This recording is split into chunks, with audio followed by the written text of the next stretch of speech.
what is really the first condemnation of human trafficking we have. And this first condemnation, we can say, religious first condemnation, but also in the end, first condemnation, human first condemnation, is in St. Paul, in the letter of Timothy, and a scholar of St. Paul, as you know. So, as a bishop, anyone can say that we cannot quote St. Paul. St. Paul is our model for the Christian, I suppose, also for the evangelical, but also for it's an interpretation of the Old Testament. So, St. Paul, in his letter to Timothy, say, they condemn as a great sin the thing that they call slave trades, that in Greek is anthropopathis. And say this is one of the more great sins that we can have.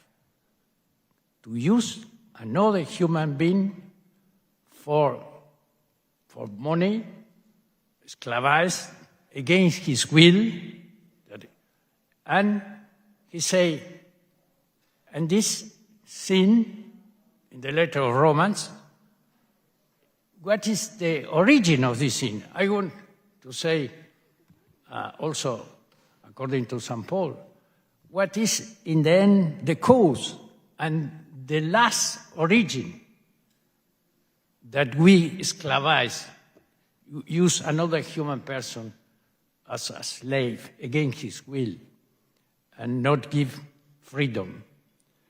And for Paul, 3 times say in the letter of Romans, and I suggest all of you to read this because it's very easy. It's in the beginning of his letter, one of the more important letters of St. Paul. The more important, that is common for all the different religious currents. Also in our time, in the letter of Romans say, what is the reason that the Romans not obtain the humanity that they want to obtain and arrive to this kind of sins, St. Paul quote, say, are sins. What is the reason? And he say, the Romans, as a representative of all people that don't have the revelation of the Jews, after St. Paul criticized the Jews, but in this first part, speak about the Gentiles, all people that don't have the revelation of God, that are represented by the Romans, by the Greeks. And he say, the Romans can know God, because for the visible world, they can arrive to the invisible world. That do, for example, the philosopher Greeks, that he recognized that they can arrive to God in the speech that he gave, that they say in the Epoch in Athens. But these other people, not like Aristotle, not like Plato, not arrive to God, and they can arrive to God. And because they not arrive to God, and not recognize God as creator, as do the other people, and not recognize God as providence of the human being, God it's very strong. For 3 times, God abandoned to his egoist, selfish desires and abandon his passions, and abandon of his mind, corrupt mind, is very strong, and abandon of the corruption of his bodies. Bodies, mind, passions, 3 times. So, was they, the responsibility is from they that not want to recognize God and his providence. That is the more important question. God and his providence. All the religions are founded that exists God and some kind of providence. So this is for all the religion that we can have. So for this reason, in the end, they do not attain the human dignity. They not understand the gravity of the sin of the slaves. So, for St. Paul, this is the cause. What is the solution? Of course, for St. Paul, the solution is to recognize God and to trust in his providence. And if we go to the world of today, the situation is very, very similar to the situation of St. Paul. The great problem of today is that we don't recognize God and not recognize his providence. And this is the reason that you use the other people as dependent of us, of the power, and also to satisfy our passions. So, I finish. If the cause is that we don't recognize God, the solution is to put God in the center, to have the human dignity. And the great problem today is to try to find the way to put God in the center, to recognize the human dignity. And I want to finish with the prayer that is teaching by Christ, and is the Pater Noster, and in this way we can start with a prayer. In the name of the Father, the Son, and the Holy Spirit. Our Father, please help me because I don't remember in English.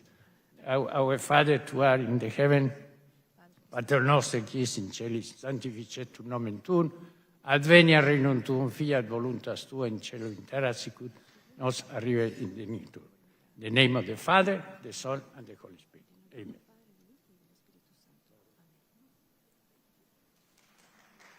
Un aplauso. Thank you, Chancellor. So next, we are going to hear, as we start on this journey to tackle the problem and the crisis that is human trafficking today, we want to hear briefly from two survivors, Guadalupe and Holly. If you can please come up.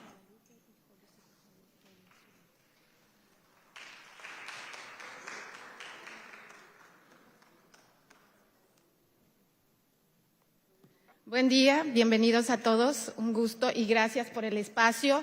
Antes que nada quiero agradecer a Dios por estar aquí el día de hoy. Solo un 2% de las sobrevivientes de trata sobreviven. Y mi más profundo agradecimiento para Rosy por la confianza que me dio de estar al frente de Comisión Unidos contra la Trata. Soy sobreviviente de trata de personas del clan Trevi Andrade Portillo. Y el día de hoy también quiero agradecer a Adriana de la Fuente, al abogado Sam y a Marcelo Sánchez Orondo, que quiero que le brinden un gran aplauso, por favor, porque es una de las personas que sin su apoyo en estos momentos no podría estar aquí parada con valentía. Y quiero comenzar con una frase que nace desde mi más profundo corazón. Y aunque sigan demandándome y usando acciones SLAP en mi contra, no me van a callar, porque mi voz ya no me pertenece únicamente a mí. Mi voz representa a quienes aún viven atrapados en la explotación, a quienes tienen miedo, a quienes todavía creen que nunca podrán recuperar su libertad. Mientras exista la trata de personas, seguiré hablando, seguiré enseñando y seguiré acompañando, porque hablar salva vidas y callar nos hace cómplices. La trata de personas no comienza con cadenas. Comienza, como a mí me pasó, con una manipulación emocional. Comienza cuando alguien detecta las heridas, la normalización de la violencia, nuestros vacíos emocionales y nuestra necesidad de ser amados, aceptados, escuchados. Y convierte todo esto, como me pasó a mí, en un mecanismo de control. Por eso hoy quiero hacer un llamado urgente. Tenemos que enseñar inteligencia emocional desde la infancia. Por eso la prevención no empieza solo con leyes, empieza con la familia, en casa. Empieza cuando escuchamos a nuestros hijos sin juzgarlos y les damos esas herramientas para reconocer el abuso y poner el límite.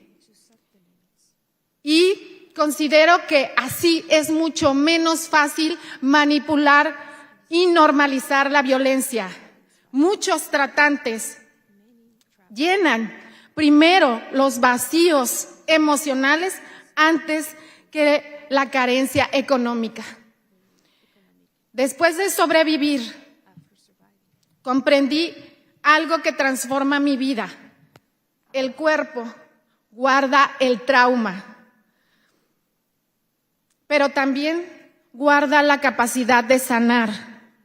Cuando volvemos a conectar con nosotros mismos y para quienes tenemos fe, con Dios, recuperamos poco a poco nuestra libertad y descubrimos que nuestro cuerpo nunca fue un objeto. Y como yo digo, el cuerpo es un regalo sagrado. Cuando una víctima logra salir de la explotación, se convierte en una sobreviviente y reconocer que tiene la capacidad de reconstruir su vida, le devuelve la dignidad. Y eso para mí es muy importante porque reconoce su fortaleza. Las personas sobrevivientes no necesitan compasión eterna, necesitan un proyecto de vida, capacitación, empleo, oportunidades de emprendimiento. Y creo que eso es muy importante porque así se reconoce su valentía. Aquí quiero hacerles una pregunta muy importante y es, ¿desde cuándo tenemos que pedir permiso para contar nuestro propio testimonio? ¿Desde cuándo tenemos que pedir autorización para enseñar a protegernos? ¿Desde cuándo defender los derechos humanos necesita un permiso? ¿Desde cuándo? Una sobreviviente A survivor debe guardar silencio must para keep que silence otros no se so that sientan others incómodos? don't feel offended. Nuestra experiencia tiene un Our propósito. experiences have a Nuestra purpose. voz Our puede evitar voices que otra can persona viva lo avoid mismo. somebody else to live the Por same eso, thing. nadie And that's debe why arrebatarnos nobody ese derecho. should take that right away. Por último, And quiero decir at algo last, más. I want to say something else. He aprendido I have learned de que quien verdaderamente that habla de amor, he who really, truly speaks about love protects. Who truly loves does not control, no persigue, does not no chase, humilla, does not humiliate, no ataca. does not attack. Quien utiliza el odio Who uses y el ataque hatred para and callar a attack quienes to silence defienden la those who dignidad defend humana, human dignity difícilmente buscan el very bien hardly would look for de todas las personas good, for the sobrevivientes. good of El those verdadero survivors. amor True love siempre libera, always liberates, nunca esclaviza. never enslaves. Hoy quiero reafirmar mi Today compromiso I want to de seguir reaffirm luchando my por los commitment. derechos I will humanos, continue to fight for seguiré human rights. I will defendiendo continue la to defend prevention. seguiré I acompañando a will las continue sobrevivientes joining para que together recuperen su those survivors so independencia that they can recover their own independence, economic, spiritual, and emotional. And I will continue to teach that the body can become camino de sanación, de libertad, a healing de way encuentro con of Dios. freedom and an encounter with God. My voice is the voice of those who are not able to speak yet. No me van a callar, I will not be silenced porque la verdad because no the se truth silencia, is not porque la silenced, dignidad because no se dignity negocia, is not porque la negotiable, libertad no tiene because precio, freedom does not have porque creo price, and because I profoundly believe that God created us to live free with dignity and with love. That shame changes teams. Truth and justice for the true victims. Thank you very much.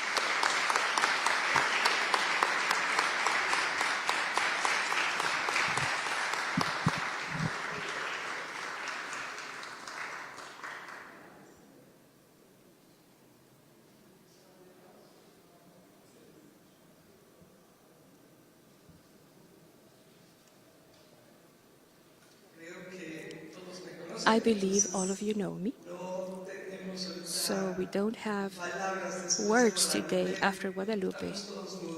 We are silent, and we would like to make a special prayer for her and for all the survivors, all the super survivors that are giving an example to the world that this cannot continue any longer. Father, thank you for Lupita's life. Thank you for each of those young ladies who have raised their voice bravely and that nobody is going to silence them. Thank you, because you have your perfect times to bring justice and truth. And we ask in the name of Jesus that you continue to protect her, continue to give her strength to go on so that this world is free from slavery. In the name of Jesus, amen. And if you are going to clap, give that clap to God, because it was incredible. I also know the strength, how you have become full of faith, in that faith in God that is the only one who can achieve what this plate symbolizes. I have been very impacted since Alma told her at the Tijuana shelter that is called Red Nacional de Corazones, taught me about the technique, Japanese technique of kintsugi, and it impacted me a lot because a lot of the survivors are there, and they told Julieta Fernandez Marquez, that is here with us, president of Fundación Camino a Casa. Please an applause for her, because she's one of the heroes. We have a great hero here. They say, I feel broken, and I remember the first time I heard of the case where Lupita suffered. She couldn't even speak. She wouldn't stop crying. She couldn't even explain to me what had happened to her. She didn't understand until she read the law that incredibly Samuel González Ruiz, who is also here, and Miguel Ángel Mancera, and many other people that worked in that law were able to achieve in Mexico.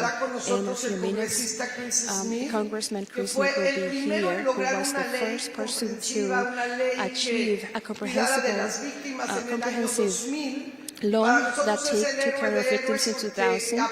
And for us, he is the hero because we learned from that law to make a Mexican law. And when I was as a congressman, the most valuable that the Mexican law had was to be able to hear the survivors, to have the time so that each of them would narrate how they felt, and that we could understand the Attorney General's public ministry, police officers, we all could understand how they felt broken, how they didn't have those pieces together, just as this wonderful plate that it is a work of art. When a victim comes to a shelter, she believes, because the trafficker has told her that nobody's going to believe her, that she does not have any value, that she is somebody discarded that has no value at all. And that is the total opposite when she gets to a shelter. Thanks to this law to prevent, sanction, and eradicate human trafficking crimes, it is a general law that has an entire chapter for assistance to the victims. Victims are very valued. Those pieces can be can become a work of art because they are joined by gold in the techniques, in the Japanese techniques. This technique takes these broken pieces of that valuable piece, and puts gold on it, and it symbolizes the presence of God in a person's life. The only thing that can put those pieces together in unity, Hashem, is that God that created the heaven and earth, that God that can restore anything. How I love in this country, God today is so present, and we can talk about God from here with all the strength because He is the only one that can put these pieces of our countries together that have been devastated. In Mexico, human trafficking is growing, and as I say from the capital of the United States, I was just with a survivor that I met when I was a legislator. I used to take her some flowers and a nail paint that had a hidden number in the bar numbers. And Dolores took that flower, and I told her, you are valuable. God created you. You have a life mission. You have a purpose. You can get out of here. She was 6 years old. From 16 years old, was taken by the trafficker in Guadalajara, Jalisco, and she was told that they were going to have a coffee. She already had 2 children. She got on the car because her mother pressured to go with this man. The man was 45, and this man would take gifts to the mom. And what comes next? And she went to a coffee because the mother said, you're just going to have a coffee. And she took her from Guadalajara to Tenancingo because she gave her water and she fell asleep. When she was in Tenancingo, she took her to a very famous house. This is documented by Oscar Valdera and so many other reporters. There was a crocodile, and the girls who would not participate in prostitution, the girls who would not be able to escape, they were thrown to the crocodile. Since the first time, Dolores, the first day, saw 8 girls, and one of them, she was thrown to the crocodile. And up to today, she has had 8 psychiatrists, 8 people that have treated to erase the memories of the smell of blood. She saw 9 adults and 3 children died at the crocodile, and she remembers the crunch of the crocodile's teeth as the worst nightmare today. Today, she's a successful entrepreneur, and a friend that is also an entrepreneur was the one who told me that she wanted to continue or to contact me because I hadn't seen her since 2012. And I found an empowered woman, businesswoman that helps other girls in La Merced, and now she is a woman that continues to have consequences because she now has cancer. And I ask, it's not her real name. Dolores is still not, hasn't achieved that the trafficker goes to jail. But I want to tell you from here that we went to see places like La Merced against, like Clara Sullivan, and unfortunately, and this affects a lot of the United States, these people that had her, brought her to New York, they continue to bring young people. Well, I want to give you good news. Thanks to the public policies of closing, well, not closing, but controlling the borders. Traffickers are saying in Tenancingo and Tlaxcala, where we went to visit them, where the crocodile house was, Dolores took every place, and I was really scared, and I want to confess that for the first time, I was afraid than anywhere. Last time, they had 5 automobiles had chased me, and I was really threatened from Tenancingo. And this time, we went with Dolores, and there was soccer. All of the traffickers were busy. The falcons were busy watching their soccer game. Nobody chased us. It was wonderful. We went to Merced with hidden cameras because it was to produce a documentary that is going to be called Padrotes. Brandon Bassaretti is producing it, and this documentary is going to have a series of impressive testimonies, among them Dolores's. And believe me, that place, the Nancingo Tlaxcala, continues to be a place where money is received, or girls that are here in the United States pressured by this criminal organization, and we are thankful that today is being controlled, that they in Tenancingo, Tlaxcala are saying that, are encouraging young people to study, to be professional, and they are telling that it is not a business anymore because they can continue to go through the United States, and that's good news to the U.S. Thank you for controlling the borders, because those children are not disappearing anymore to be here and be prostituted. And those children, those boys and girls that are in the shelter with Alma Toker and Nicole Fitzpatrick, that will also be here with us, with Julieta Fernandez, today have the possibility to continue to believe in a life project just as Dolores. Dolores is going to shelters, is helping these boys and girls. She is a businesswoman, and I believe that if she can get up, thank God, and to the people that is helping her, I believe that any one of these boys and girls can also do it. Thank you to all. Especially I want to say Tikkun, the World, that is an organization that starts in these days. They want to repair the world, because the world needs to be repaired just as this plate. For me, this plate symbolizes so much, because what Tikkun the World is doing is very according to the teaching Tikkun Ulam, which is to repair the world. We will hear them later, because it is a teaching just like the Kintsugi one, and I believe that all of us are called to be heroes. And finally, thank you to the Epoch time. We are live in TV, television, and they are launching on July 30th, along with us, campaign Heroes Are Needed.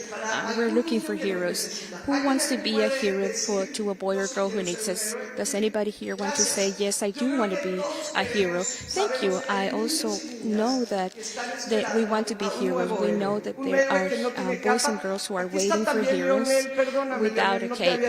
Leonel is here. You know that I need classes and I haven't seen you before. Leonel has a shelter for the childhood in Guatemala, and the place is admirable. Thank you, Leonel, for what you are doing. Thank you for being a hero, to repair those lives of so many boys and girls. Thank you for being here. We're going to hear him later. And we need more heroes. We're going to have a series of videos that were made more professional, Epoch Times peoples and NTV TV, and those videos will be at Kaleido Charity webpage. We will be able to vote for heroes that inspire you the most, and in the same place we'll be able to get to know testimonies, to look for more young people to be inspired to be heroes. Thank you so much for all of those who are here to be a hero, to give an example, to be a testimony of life. I know that we have many people to repair, and entire countries, our nations need to be repaired, and only God can do that. God bless you. Thank you for being here. Oh, I'm sorry. The most important, Season Williams is not here. There was a storm where you affected, your flights were affected. I know that you were too. Season Williams sends their greetings. She is in Denver. She had to go back because the day that she was going to be here was yesterday. She couldn't make it, but she sends her greetings. And also Sam was here, Sam Sarelli, the Kaleido's president. We want to thank you from here. Sam Sarelli and Susan Williams, for everything you have done through this life, so that Freedom Voices today can be a success. Thank you, Rosie. Gracias, Rosy. Lo siento que no me presenté.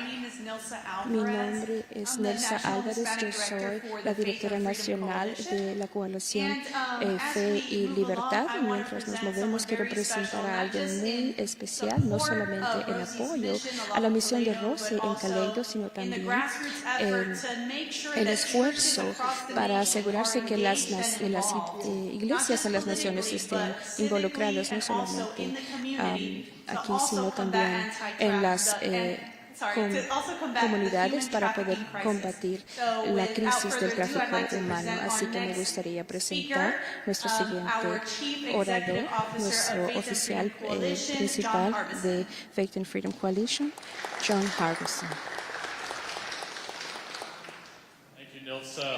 Gracias, Nelson. Es hermoso estar aquí. Yo me disculpo porque no hablo español, hablo inglés del sur, así que incluso los estadounidenses tienen un problema de entenderme, pero espero que ustedes me puedan entender esta mañana. Gracias por estar aquí. Y solamente hace un mes estuvimos en este lugar con la mayoría de la conferencia y tuvimos un concilio en esa conferencia el jueves y llenamos este lugar con activistas cristianos y pastores que estaban aquí para luchar y que su voz fuese escuchada en los pasillos del Congreso. Bueno, para algunos de ustedes que no son ciudadanos de este país, este lado del Capitolio se llama la casa de la gente. Así que las personas tienen la palabra y elegimos nuestros representantes en este lado del edificio y podemos salir y pelear por nuestras vistas y en beneficio, en la voz de los 3.5 millones de miembros de la Comisión. Estamos tan emocionados de estar aquí. Y desafortunadamente el canciller no pudo estar aquí por causas del clima, pero él envió su saludo. Faith and Freedom no solamente trabaja con las iglesias, sino que también trabajamos en los pasillos del Congreso para trabajar en las políticas que valoran la vida humana desde la concepción hasta que llegan a su premio eterno y ellos reconocen que la dignidad de la vida está en ataque por la epidemia llamada tráfico. Trabajamos con nuestros aliados estatales.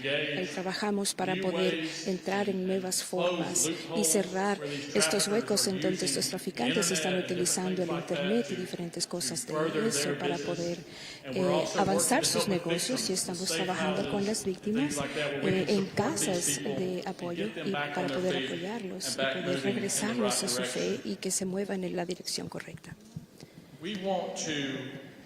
Queremos continuar trabajando con ustedes.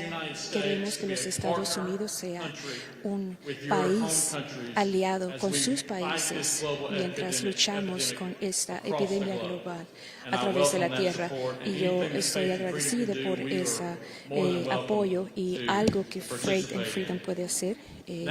Para hacerlo, lo haremos. Ahora es mi gran honor presentar nuestro siguiente orador. Él es uno de los miembros que más tiempo ha servido en la Casa de Representantes.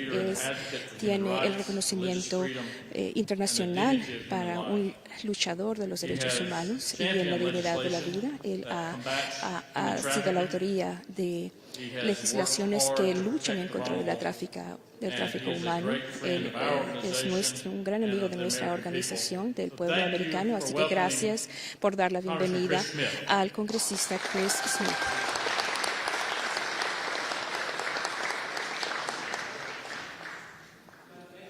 John, gracias, muchas gracias. Gracias a todos por su compromiso, por su intercesión para terminar esta crueldad horrible del tráfico humano. Algunos puntos, yo he estado involucrado en esta lucha desde los 90s. Hice mucho trabajo humano en la Unión Soviética cuando vimos esta explotación de volver a las mujeres en comunidades y haciendo gente que hacía mucho dinero vendiéndolas. Así que yo hice una ley y en ese caso fue sobre labor infantil. Nunca pasó.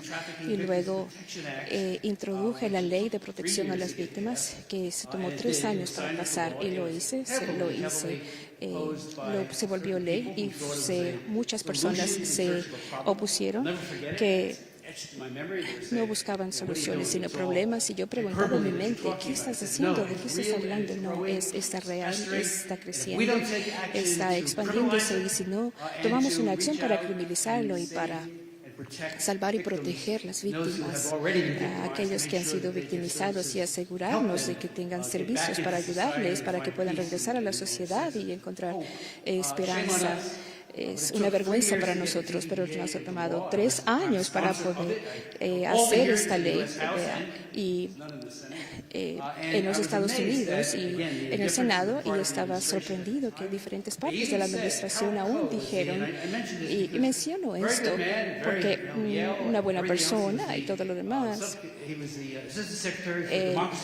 el secretario de la Democracia para Derechos Humanos, y él dijo, bueno, estás haciendo esta ley especialmente cuando estás haciendo nombres, y estamos hablando de enfatizando las 3 bases: protección, persecución y prevención. Cuando tú haces eso, estos países va a ser contraproductivo. Y dije, tú no haces ningún progreso en la parte de los derechos humanos a menos que haya una pena y una condena fuerte, y espero que las personas se puedan unir en ese esfuerzo. Y sí pasó, y en ese momento, pues, hace más o menos 40 años, tráfico, nadie dice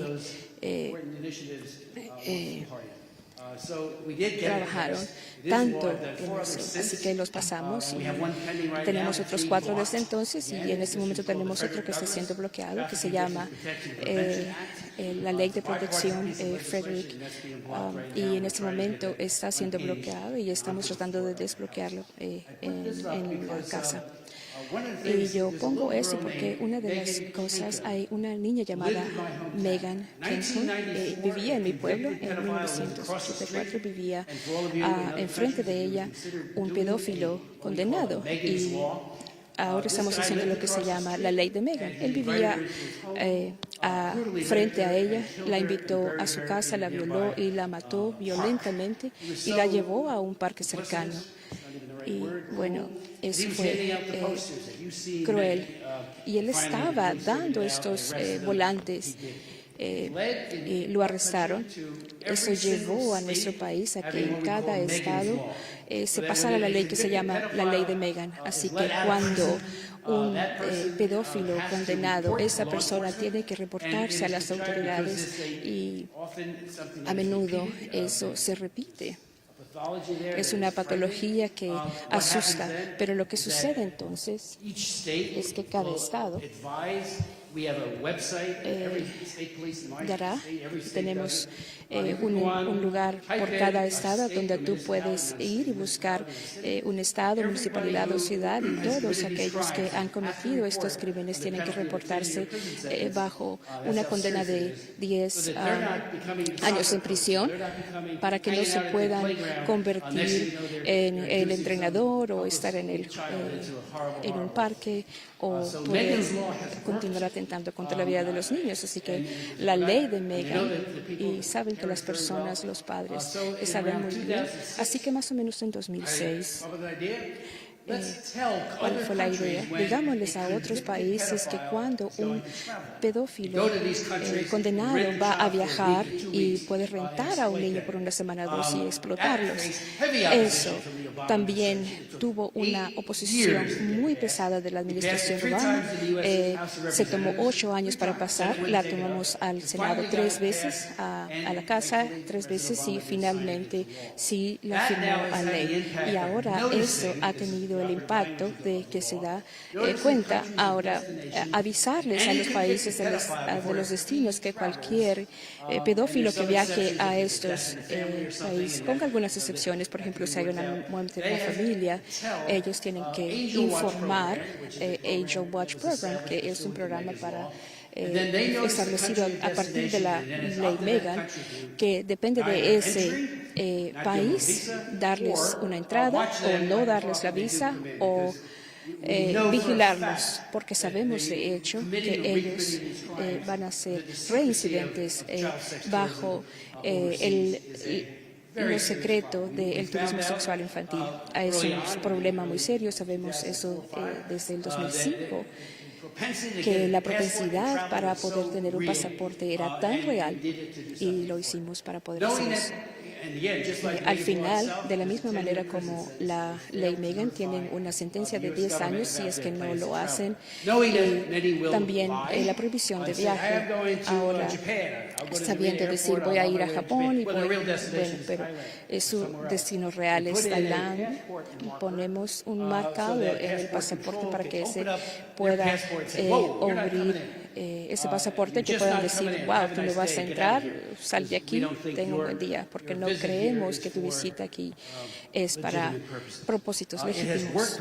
Ha trabajado, ha funcionado, hemos visto que 45,000 veces los avisos han salido, aproximadamente 15,000 veces el país de destino le ha dicho no puedes entrar. Desearíamos que hubiera sido 45,000 veces, pero por lo menos están alertados que tienen un depredador condenado y que podría reincidir. Ahora les urjo, yo soy el representante especial para la organización, para la Corporación de Seguridad en Europa, donde sucede también el tráfico humano, y en varias ocasiones al año hago una resolución y en 3 ocasiones lo hice a través de la ley de Megan y animo a los 57 países que conforman esta coalición.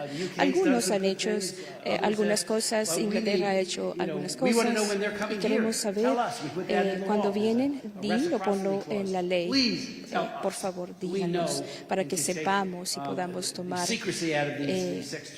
el secretismo de todo ese turismo sexual cuando vienen aquí.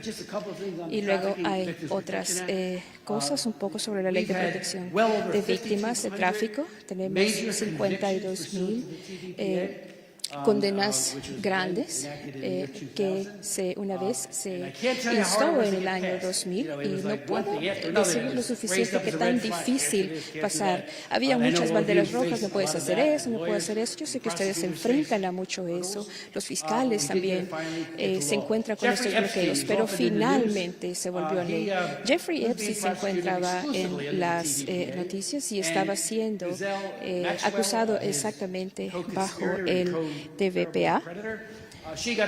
Maxwell también obtuvo 20 años exclusivamente bajo la ley TVPA. Y si alguien tiene menos de 14 años bajo esa ley, ellos pueden obtener una sentencia de por vida. Y si por definición pueden también obtener 20 años si es menos de 11 8. Y básicamente simplemente no es verdad. Ellos necesitan ser protegidos y agresivamente. Y como ustedes saben, hay una coerción o fraude. También deberían ser perseguidos por la ley. Y las cosas han sido interrumpidas muchas veces, pero viene a la discreción de la Fiscalía. Pero por favor, díganles a sus fiscales que hagan esto una prioridad. Yo sé que hay otras cosas que necesitan ser vistas. Por favor, háganlo eso una prioridad, pero igual algunos lo hacen, otros no. Igual nosotros continuamos presionando. Lo logramos una vez. Una de las otras cosas que estamos haciendo, y yo sé que lo hacen y lo saben, vamos a apoyar mucho sobre la concientización, y eso sucedió hace muchos años. Hace 2010 estaba en Beckman Ambassadors International y ella y otros habían hecho un esfuerzo grande para que las aeromosas y otro personal del avión pudieran informarnos para ver qué es lo que podían ver. Y ella nos dijo sobre estos niños que habían sido traficados de Haití y no se veía bien. Estos 3 niños no parecían ser, ni siquiera conocer a este hombre, y lo hacía una y otra vez en un anillo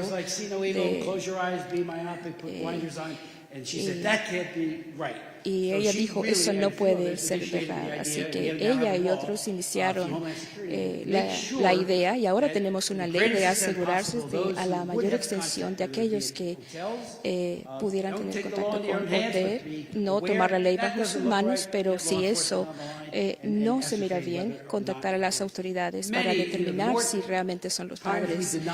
Muchas veces negamos un espacio y los medios de entrega, lo que habían vuelto transaccionales, y así también se unieron a la lucha. Nuestra nueva ley, que está a punto de convertirse en ley, y podemos estar todavía en esta investigación para que el Departamento de Justicia pueda poner a estas gentes detrás de la cárcel. Que fue escrita en esta ley. Una mujer no puede ser condenada bajo esta ley. Ellas son víctimas y no son perpetradoras de este crimen. Muchas veces en estados, lamentablemente no ha sido el caso en todos los estados, pero continuamos esforzándonos para que se pase. Y la otra línea, que cada estación a su propia ley pueden usar esto como un modelo, pero realmente que desarrollen su propia versión de la ley para que hay más fiscales y más compromiso, que salen más partes interesadas del lado de la ley para proteger. La nueva ley tiene cosas que compartir. Una de las cosas es que continuamos escuchando como las mujeres, en su mayoría son mujeres, no pueden encontrar un lugar donde vivir después de que han sido rescatadas. Así que tenemos en esta ley una cantidad millonaria para poder proveer vivienda. Sabemos que es un inicio, esperemos que pueda ser pasado. Ayer se suponía que iba a pasar, la sacaron la semana pasada de la agenda, y es como, por favor, ¿qué están haciendo? Vuelvan a traer esa ley para que pueda pasar. Y la otra cosa sería, muchas de las cosas que hemos trabajando con la ley Frederick Douglass es un bisnieto. Tenemos idioma para establecer aún un esfuerzo mucho más robusto para que los niños, los estudiantes de los grados kindergarten a 12 grado estén conscientes desde aquí internacional, para que entrenar a los niños para que sepan qué buscar, y los maestros, administradores, para que puedan ver de qué buscar, porque el conocimiento es poder, y si ellos tienen este conocimiento, entonces pueden hacer retroceder, es decir, un momento, y llamar a las autoridades, traer a la comunidad de fe para poder hablar sobre este asunto. Así que para que este flagelo pueda ser minimizado. Esta ley tiene un gran rol en eso, y poder poner eso en el currículum para que no haya ninguna escuela que no la tenga. También se encuentra en la ley en este momento. Tenemos un énfasis grande en ayudar a las mujeres psicológicamente, y sabemos que alguien no puede hablar y venir porque están rotos, porque están en drogas o han sido expuestos a otras cosas. Y tenemos estas provisiones para poder ayudar a esos individuos. Esperamos que esta ley pueda pasar, y les prometemos que vendrá. Pero para el registro también, en el último Congreso, la ley de prevención, Frederick, y tuvimos 400 votos a favor, y Bob Menéndez, que también es mi compañero, se rehusó a pasarla. Lo hicimos 2 años antes, la misma proyecto de ley, las mismas provisiones, y se opuso una vez más. Y yo no lo entiendo. Y luego, ¿cómo se pone? Yo trabajo de una manera bipartidista, Y él es un demócrata de Maryland y estamos trabajando en Lobo. Y yo creo en el bipartidismo. Y así es como se hacen las cosas. Para mostrarte qué tan roto puede estar este lugar. Bob Menéndez fue condenado a prisión y estuvo fuera 6 meses. Y al final, su ley, que es mía, porque lo copió verbatim, y al final de la sesión no había oportunidad de hacer nada con eso. Y yo no entiendo ese tipo de cosas. Estando en Congreso por 46 años, abusos de derechos humanos sucediendo, tenemos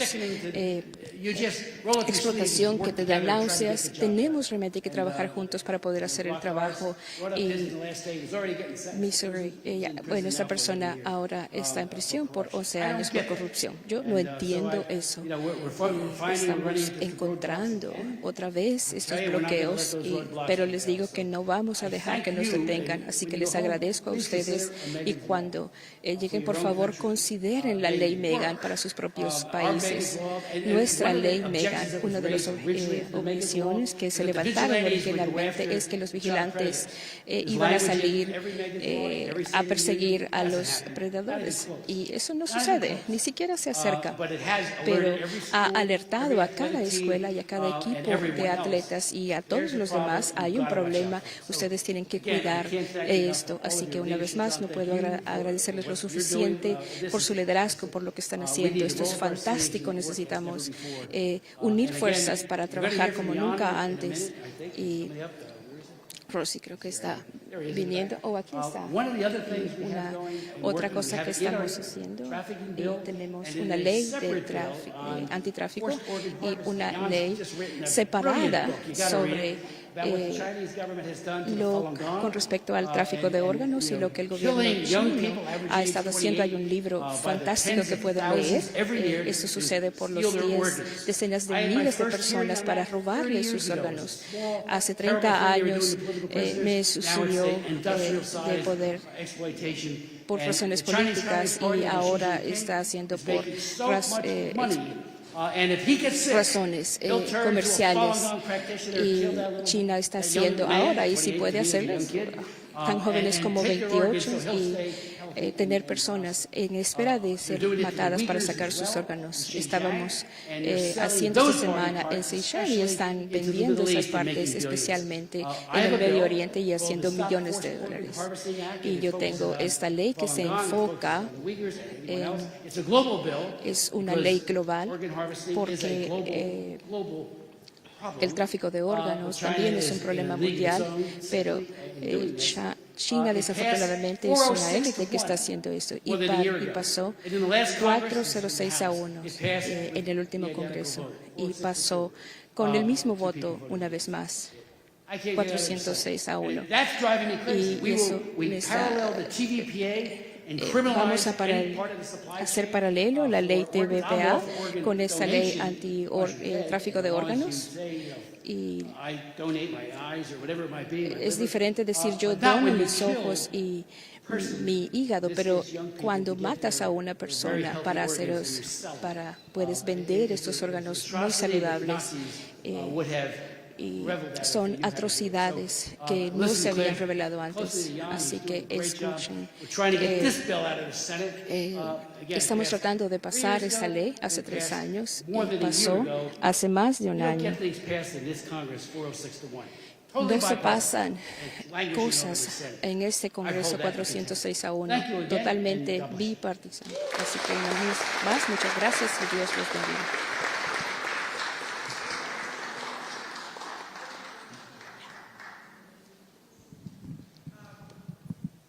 I spoke with the congressman and with his team that for us, Heroes Hablé Wanted con el is so congresista y con su important equipo, y that para we nosotros es tan learn importante from que him. nosotros When I was a que congresswoman, aprendamos de él. I learned Cuando everything yo era from you, congresista, and we yo aprendí prepared todo de something ti y hemos to say preparado that you algo para are decir que, president. y But tú ya it's lo so has dicho, pero es tan important that, importante you que are the tú first eres one el primero who gave the que victims dignity. dio That dignidad a book las that is there víctimas. is, Eso que may I está have allí it?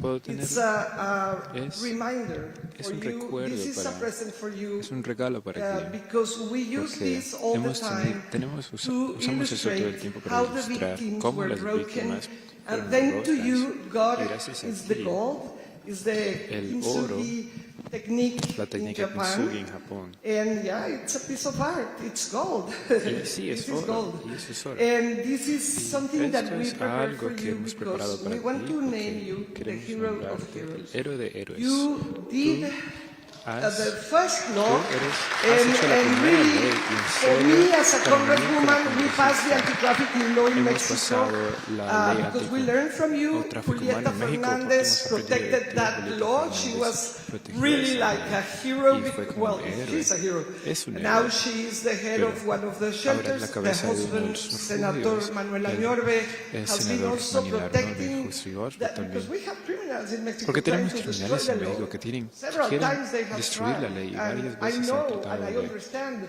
hacerlo, This is so pero important entiendo that que you eso es algo pass the tan Frederick importante law. que has It's pasado la ley de also Frederick. there is people también in Guatemala. hay personas en Guatemala brought a Guatemala lot of trajo judges. They bastante came. jueces que han venido. The High Supreme Court La judges ley are suprema, here. They are los- doing an los amazing job abogados, to los apply jueces de la the Audiencia law. Suprema están aquí. They also Han learn hecho un from buen that trabajo first para law aplicar la that it ley, han was aprendido de 2000. esa ley del And also 2000. there is people Y here también that hay are personas taking aquí care que of están victims tomando, thanks to you, que because, están teniendo for example, cuidado de las Quintana víctimas. Roo, Por it's a ejemplo, state Quintana Roo y where el Raciel estado López donde is Raciel rescuing López está rescatando children and applying niños the y law aplicando la ley Juan Pablo estrictamente. Juan Pablo está There representándolos. is so many Y hay heroes tantos here, héroes and we aquí want to invite que queremos you. invitarlos. July 30, El we 30 are de going to be julio with the vamos a Epoch estar Times aquí and en Epoch NTV Times y Television en in televisión the TV. release of a lot of videos of Vamos heroes. We want more a soltar heroes. bastantes There videos is desde children aquí waiting y for vamos heroes a like you, hay like bastantes them, niños esperando and we want héroes to como invite usted, all of como them. ellos, Family y vamos a Research invitarlos Council a has todos given los us que an familia del office consulado to work nos ha here dado una in oficina DC. para We are trabajar so aquí. honored, Estamos and muy from there honrados we y are desde trying to ahí inspire estamos more people tratando de to be inspirar heroes. bastantes So personas please que sean join us héroes, on the así July que 30 day, por favor, the World Day únanse. Against Trafficking, to be in a Zoom with all El the mundo heroes from the en contra de world, la trata, and that you will be the y hero of heroes. usted va a ser el héroe de los héroes. Gracias por todo lo que está haciendo. Thank you. Gracias.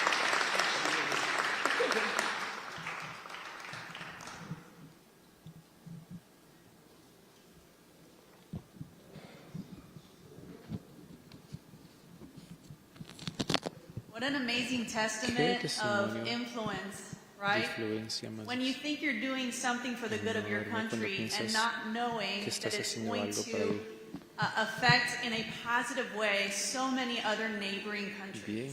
That's the power of drafting bills Los into países law. es el poder de- And we want to thank again Senator Chris Smith for all his hard work. Y quiero So agradecer al senador we Chris continue por the todo su buen program trabajo. with Continuamos con our el next trabajo con speaker. nuestro siguiente He is speaker. from the Él Epoch es Times, has de a Epoch wonderful Times y presentation tiene for you una today. His name increíble is John, presentación. and I think, I don't know how to pronounce the last name, so I'm so sorry if I say it wrong. Y So no sé, John pero John Jekielek? Jekielek, Am I saying it right? ¿lo estoy diciendo correctamente? Okay, so why don't you come up and share with us? We're honored to have you with us again from the Epoch Times, John. Estamos honrados de tener aquí con el Epoch Times, John. Thank you for having me here. It's a really a huge honor Es un honor to enorme speak poder after hablar Congressman Chris después Smith. de, Because his office, he's been, as was mentioned earlier, one of the longest-serving congressional members, and he's accomplished astonishing things. y él ha cumplido You know, he's cosas led, of course, on increíbles. these human trafficking laws, Él and ha foundational, sido right? líder y ha He sido fundacional. also has been leading on all of this forced Y organ él ha sido harvesting líder resolutions desde- and de legislations toda that have esta happened. revolución. We've only really known Y that this has solo been happening at a large hemos scale sabido for que eso 20 está years. ocurriendo. But he actually did the first hearings on it back in él hizo la primera 1998 when we audiencia knew it was happening at a small scale. They were 98 killing cuando estaba individuals pasando for the en una manera benefit, for the pequeña y benefit estaban of kind of senior mandando Chinese individuos Communist Party officers. para oficiales He's also chinos pushed y también significant in the area of Lyme disease. I only learned this last year, which Y is solo actually lo a very aprendí important el año pasado, disease that has que es been una for years. So, una anyway, Congressman enfermedad que Smith's estaba office is one to que estaba watch for very escondida important por bastantes legislation. años y And I es algo importante I para esta appreciate the legislación shout-out. y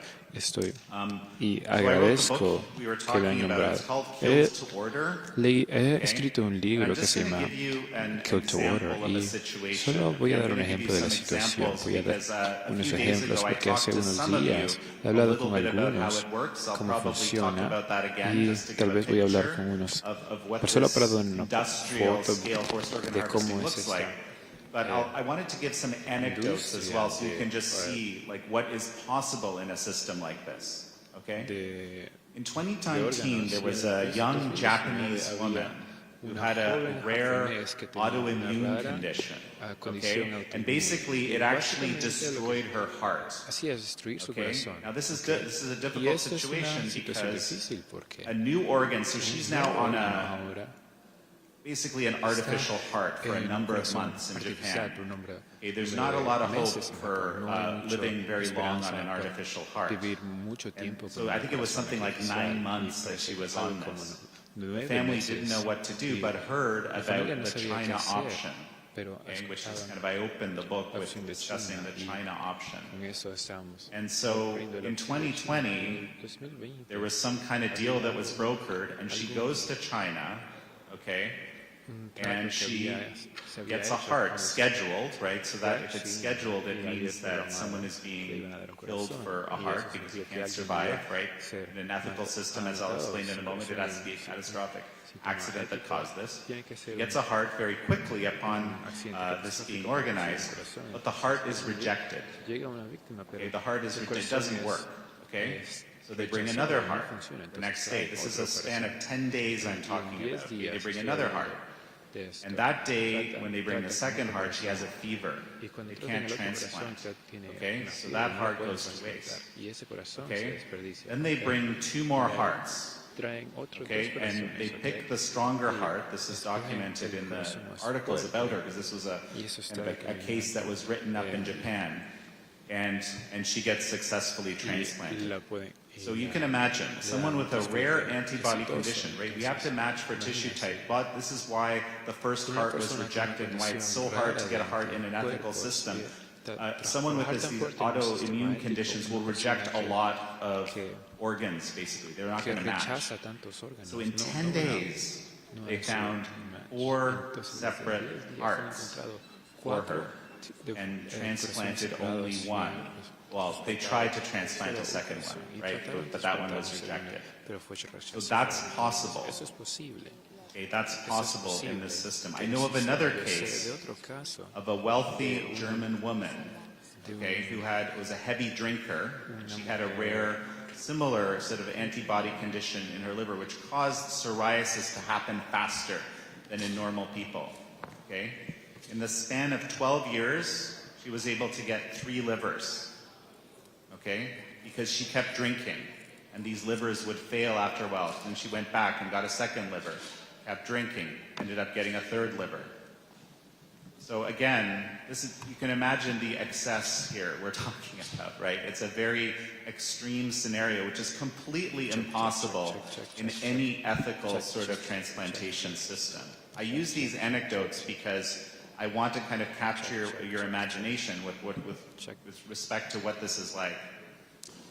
So if I need a new heart in an ethical situation, someone has to have an accident, a very special kind of accident, because they have to be a little bit of circulation in the body that's left. But the person can't be coming back. They have to have almost no chance of survival because, of course, we don't want to transplant from someone who might survive, right? And then we have to match for blood and tissue because our bodies reject foreign objects, including organs. Of course, we use drugs to compensate for that, but even then, those organs get rejected. Okay, that's an ethical situation. It's very es una situación rara porque tiene que ser el match correcto si estás esperando, si una lista, si estás esperando para para un corazón y el algoritmo decide quién va a recibir ese órgano estos días. Es una decisión compleja que ocurre y salva la vida, es increíble, pero en la China comunista funciona de la otra manera. Voy a dar una parte importante de rompecabezas. La China comunista ha tenido una lista de tener enemigos. Y hay un sistema y siempre hay uno de los grupos que son los enemigos del grupo y ellos le llaman a los enemigos del grupo. Le llaman el Black Class. Y el primero de esos es dueños de territorio. ¿Cómo lo van a hacer? ¿Cómo ellos van a resistir? No van a dar su territorio voluntariamente si lo tienen por bastante tiempo. Entonces, han hecho una propaganda dehumanizante que han dicho que las personas que Okay, you'll recognize this pattern, but that was sort of early. That was 1949, and over the years they've had many groups like this. Y por bastante tiempo han tenido grupos así. Y eso condiciona a personas, a la población. Y algunas personas se vuelven locas. Si ustedes with the Red Guard during the Cultural Revolution, right? These young students went completely crazy, and they would go out and kill their teachers, right? But those teachers didn't agree to all sorts of insanities that they demanded. By the way, that was the way you could get out of it, right? If you confessed to your sins as a landowner, if you said, yes, private property is evil, I give it gratefully to the Communist Party, and I thank you for emancipating me from my evil ideas of private property. If you confessed that, okay, you could maybe live. But if you didn't, well, anything goes, right? We saw that during the Cultural Revolution against the intellectuals and teachers and so forth. In 1999, there was a group called Falun Gong practitioners that the regime decided to crush.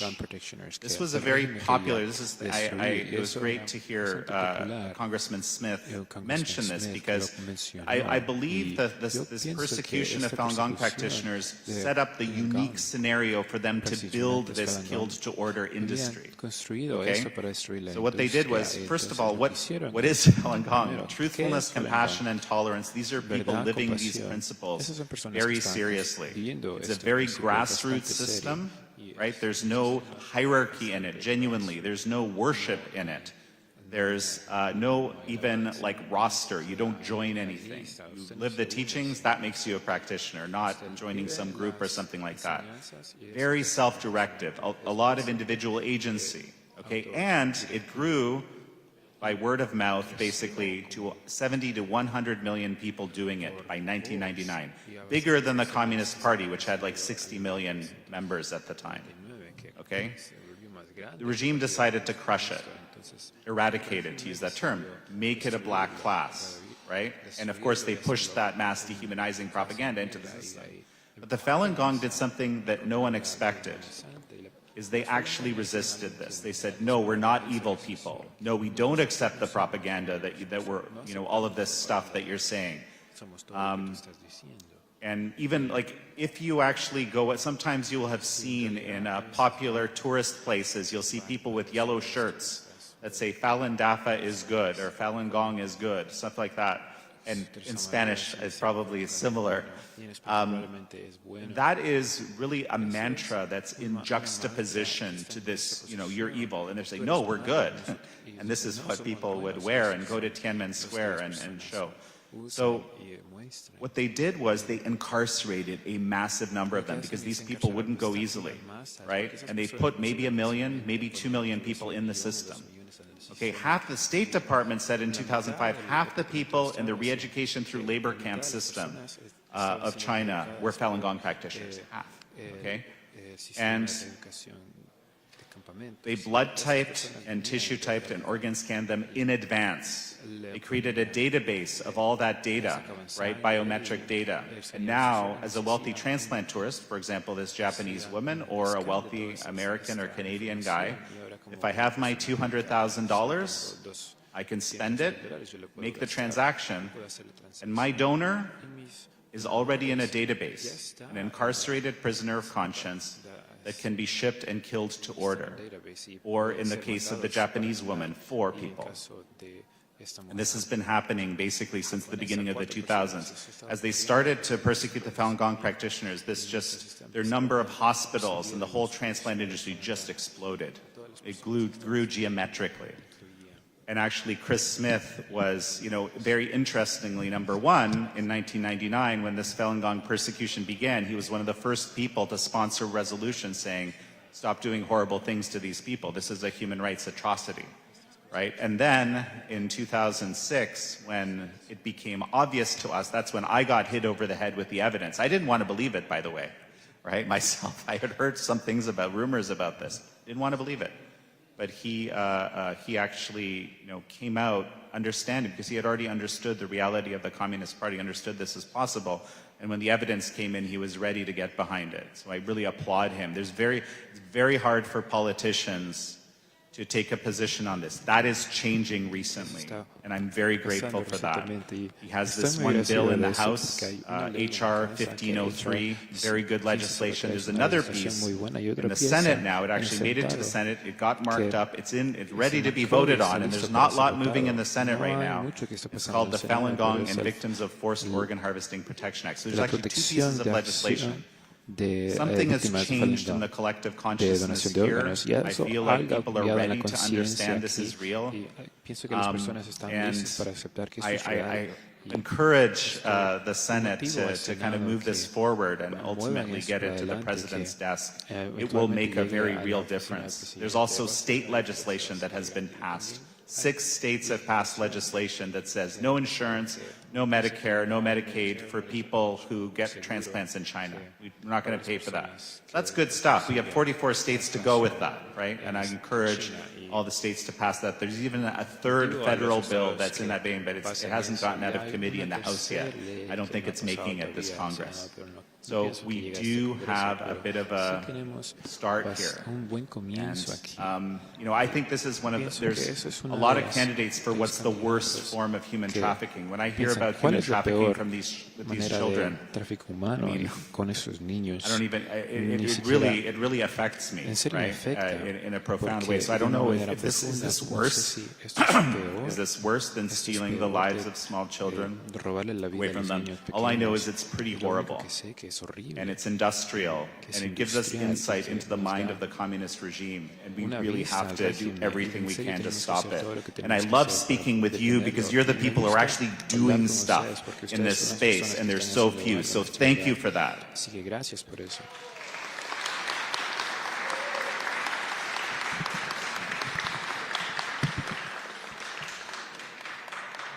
you so much, John. Gracias, John. So we're going to begin Entonces with our vamos a first comenzar con panel el primer titled panel titulado In the World. So we would like to call up the members of the first panel. Please come up. That would be Julieta Fernández Márquez, Presidenta Fundación Camino a Casa, abogada y defensora de los derechos humanos. Para que pases al primer panel, Raquel Weintraub, Joseph Steinberg, experto en ciberseguridad y autor. También el doctor Raúl Arias Pérez, presidente de Jóvenes de los Derechos Humanos México y Latinoamérica. Y el moderador de este panel, Benjamin Laniado Cassin, doctor, he's a doctor in transformational leadership and social impact. Please come forward and join us. Suben. Can you do that again? Whatever that was.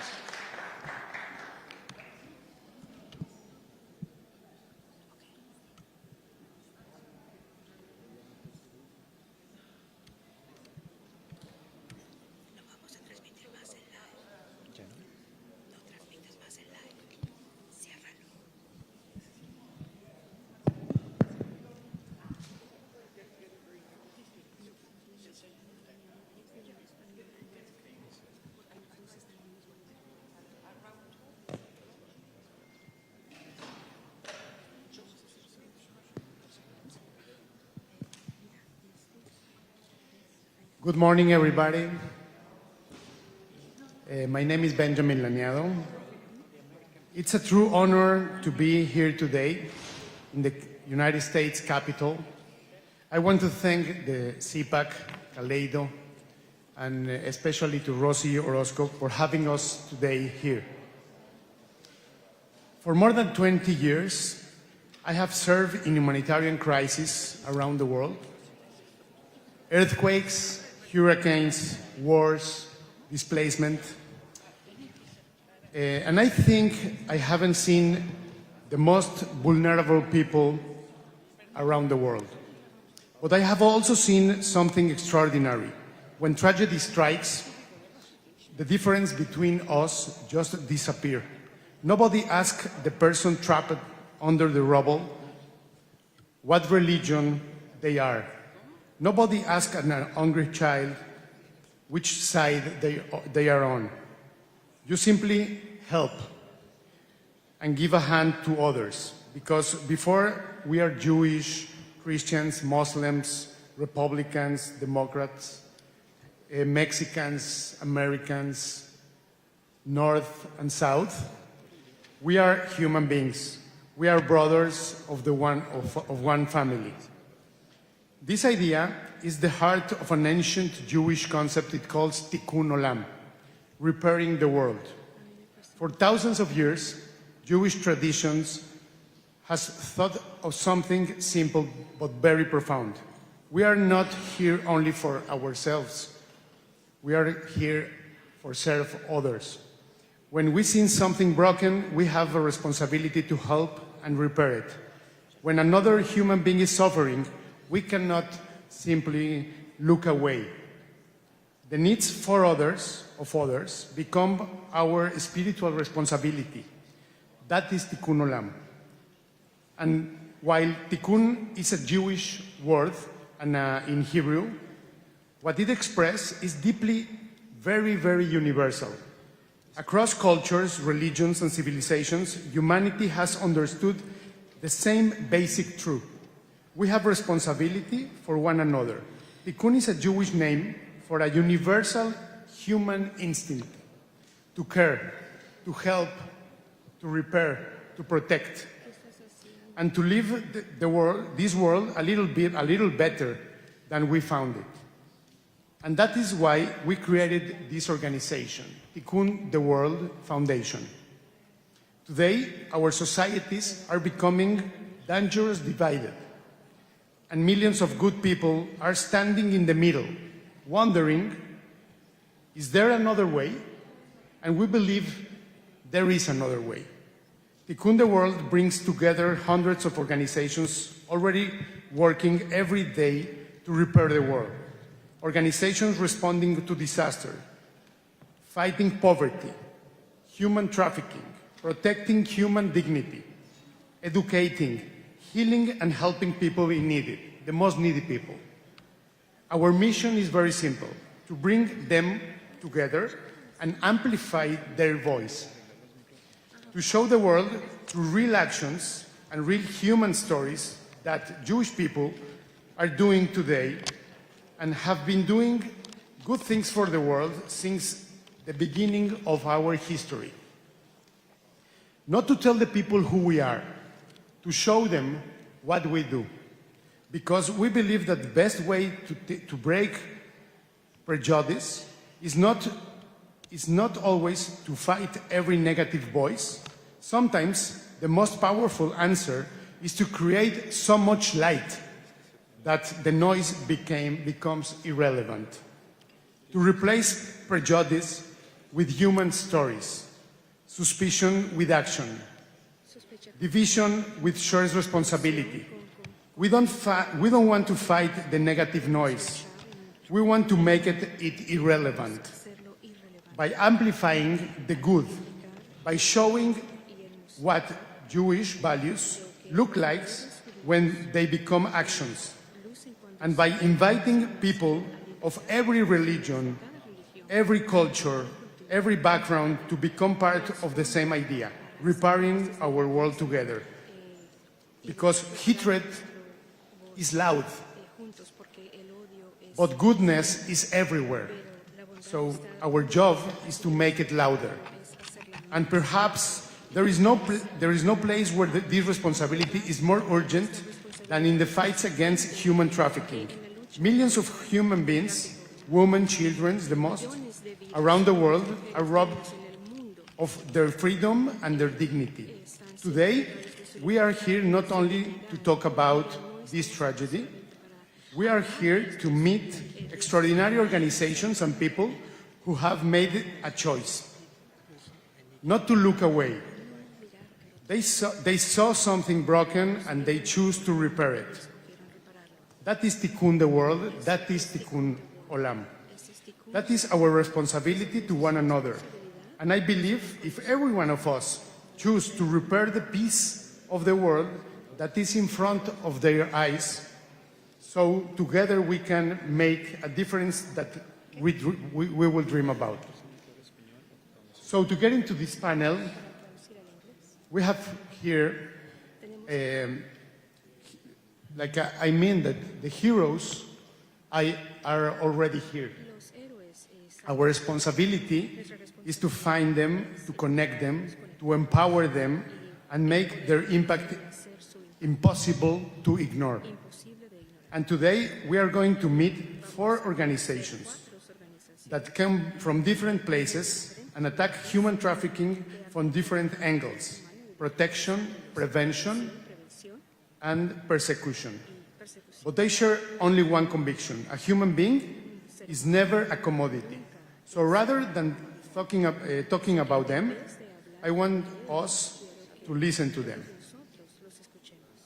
So please, tell us stories, one person, one face, one story that explain why you cannot walk away from this fight.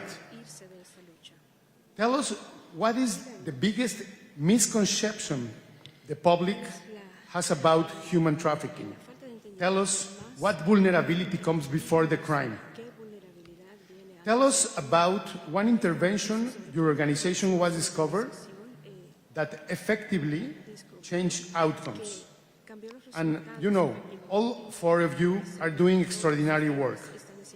What could you accomplish together that no known of you can accomplish alone?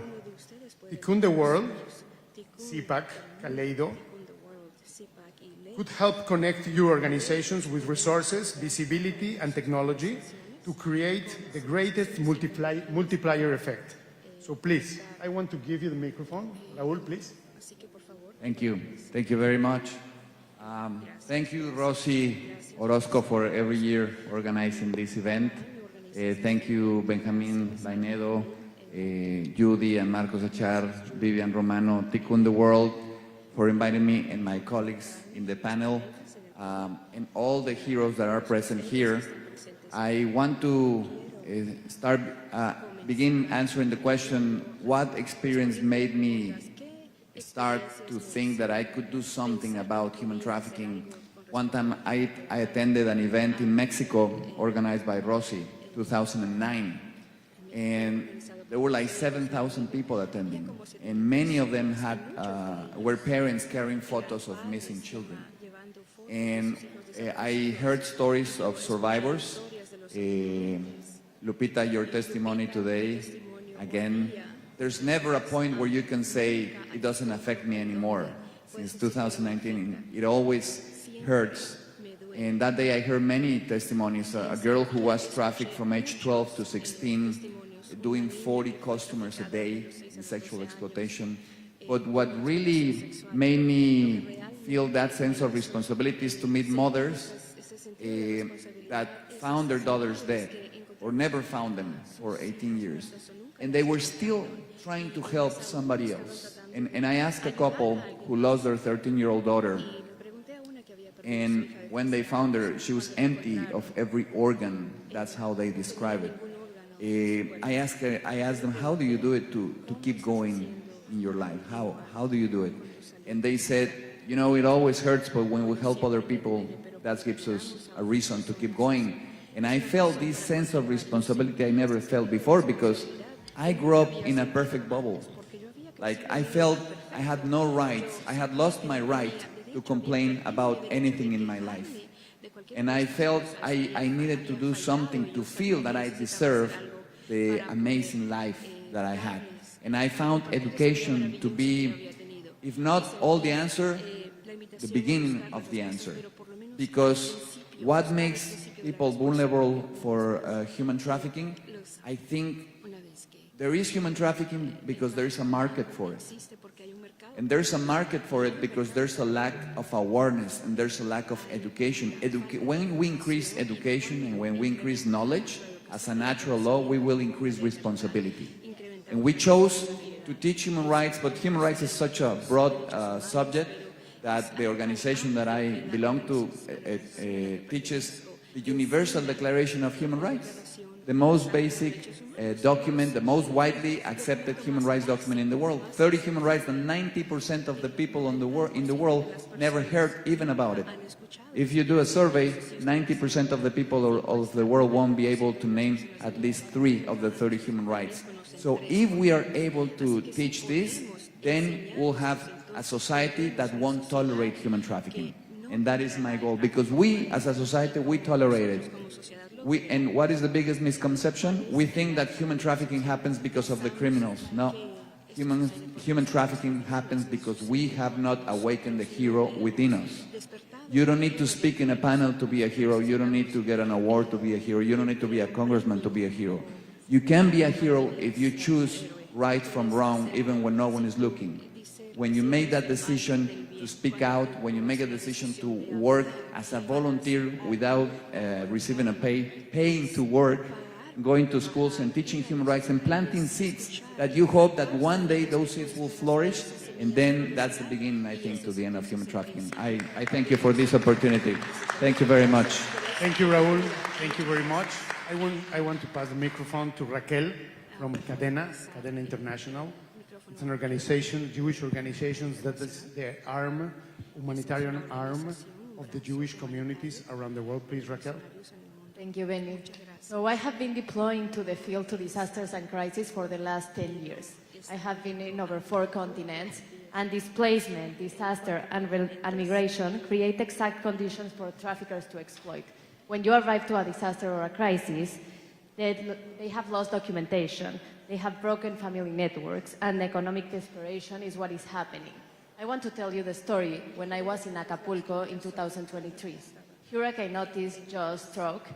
So it was a big hurricane, many things were destroyed, and many people lost their lives, many people lost families. And when I was in a community, Maria approached to me because we were working for 2 or 3 hours, and Maria told me, Raquel, can I tell you something? Ven para acá, come here. And I said, yes, please tell me. Please, you have to take care, and you have to take care of us, because many trucks are arriving here, and they are taking all the girls. So they were opening trucks with help, and they were taking the girls, and they were like robbing all the girls, and they were starting with human trafficking. And this is one situation that in Cadena we have encountered in many, many contexts. We encountered that in Poland with the refugee crisis of Ukraine. We are encountering this in Venezuela. I just arrived from Venezuela 3 days ago. So in all these contexts, we see this daily, but we have to take action of this.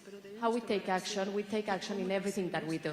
Since we arrive to a disaster, what we do is that we arrive with our rescue team, and we arrive with psychologists. So our psychologists are trained in detecting this. And in every country that we arrive, we have somewhere to canalize this. So we work with other NGOs and we say, like, this is happening, or we delegate the cases.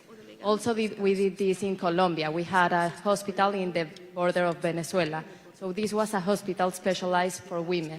So all the women from Venezuela can come to Colombia, and they had specialized attention. So they have a safe space where they can get birth, they can get all the attention without being at risk. And we continue to do this in every response, because people are at risk daily, and in disaster, they encounter to more risks. So this is why we have to do it in every situation. In disasters, we have to be aware, and we have to take measures in every action that we do. Thank you. Thank you, Raquel. Thank you very much. So I'll give you the microphone. Please, the microphone is yours. El micrófono es suyo. Okay. Pues para mí ha sido todo un viaje, el tratar de ayudar a las personas, y esto es porque uno nace con un corazón que tiene compasión por las personas. Y cuando hay compasión, como decía Raúl, uno quiere ayudar, uno necesita ayudar. Y eso es that is what transforms the world when you are allowed, when you can step into other person's shoes. And what happened to me to be involved into this in the fight against human trafficking was that one day Rosie came close and told me, "You have to be the president." I was a federal legislator, and she said, "You have to be the president against the Commission Against Human Trafficking." I knew nothing about it. I started studying what it was, and I was able to see how it is a crime that is committed every time, once and another time, and it advances and destroys and tears apart people's lives. But many years ago, in the 1600s, 1700s, was that they were bought at the gates of the city, and now they were manipulated, they are being deceived, and they were even taken almost by their own will to commit suicide because of the vulnerability of what they were speaking, to say, "I need this," even though it is a falsehood, it is deceived.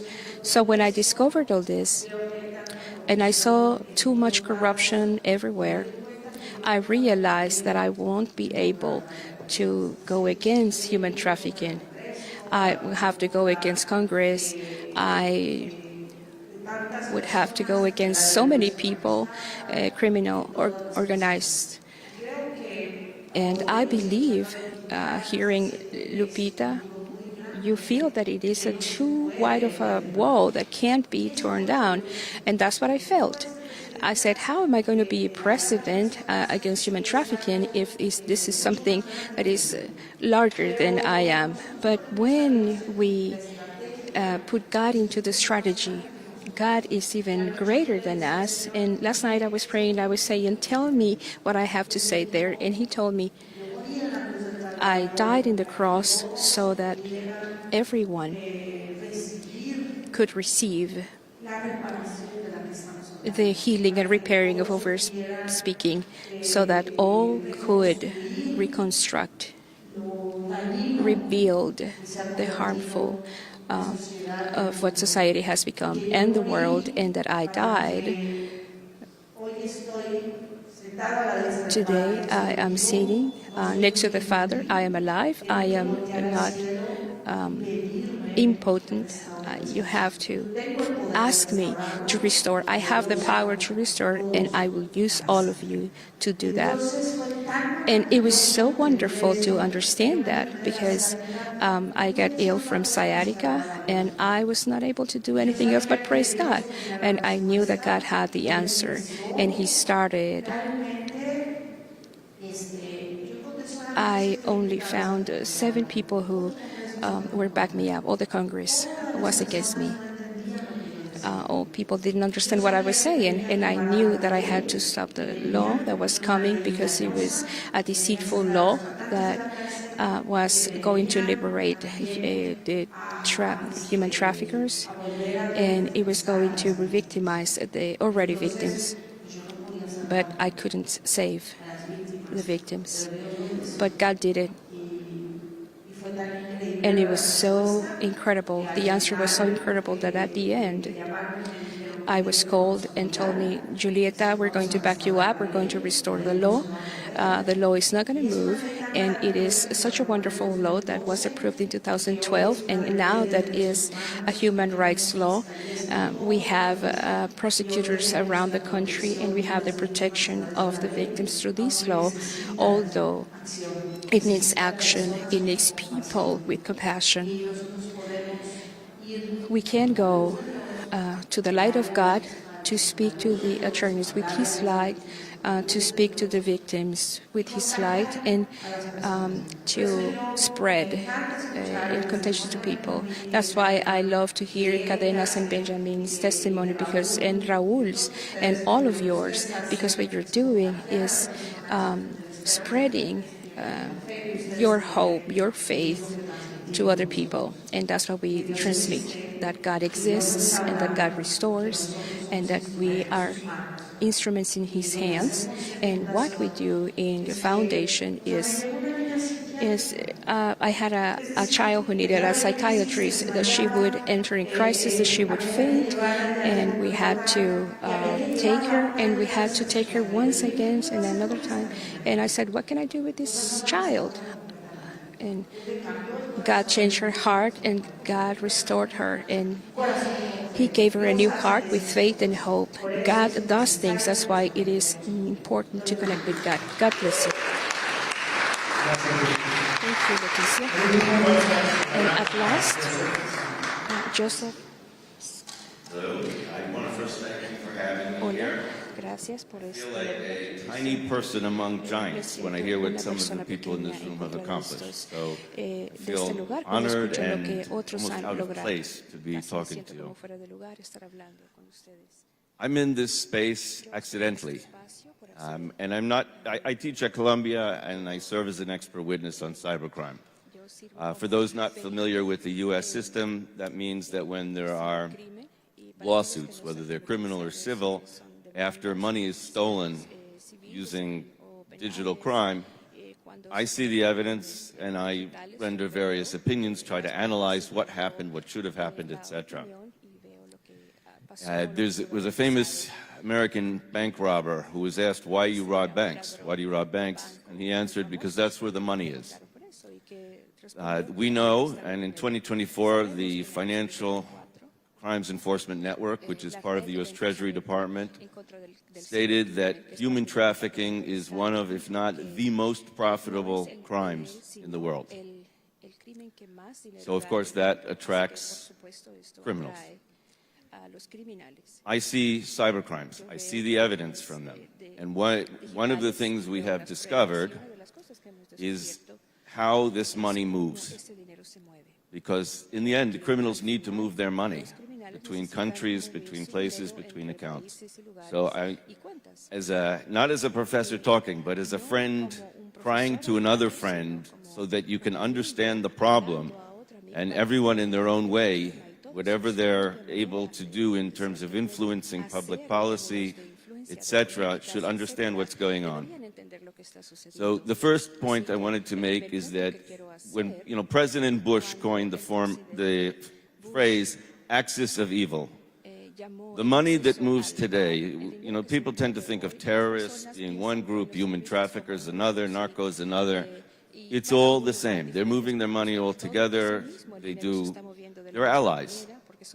And it may sound crazy, an Islamic terrorist group with narcos, what's the connection? But they're allies. They move their money together. A lot of it moves through cryptocurrency today. Why cryptocurrency? Because it's less regulated. You can move very large amounts of money with some anonymity, and you don't need to exchange the currency. There's no dollar to peso conversion. There's no euro to dollar. You move it in Bitcoin, it stays in Bitcoin. You can cash it out anywhere.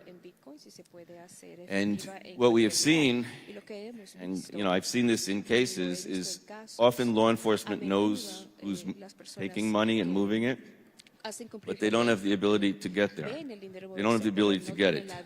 What we would have had the ability to do is if the parties who are moving the money, whether it's banks or crypto companies or other money transfer networks, if they were stricter on what they were doing in terms of controls, the money wouldn't have moved in the first place. And sometimes it looks to me like it's someone turning a blind eye because of profit. Sometimes it's an insider. And this I've seen multiple times where a criminal network pays an employee at some company to, for a very short period of time, turn off some sort of anti-money laundering control. And they make it look like it was an accident or a computer problem. And it's done at exactly the time someone's going to do something to move money illegally. Sometimes it's used for theft. But when you steal money, the party that lost the money knows, and then they start investigating it. But if you're moving money that was made illegally, and it just made it through when it shouldn't have made it through, nobody knows.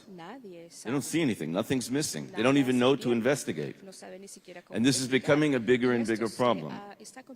One of the things that I've been able to do is when there is this type of arguing in court, for example, after money is stolen about who's going to take the loss, is to remind judges or arbitrators that there's a second side to the transaction, which is the money was stolen, but somebody got that money.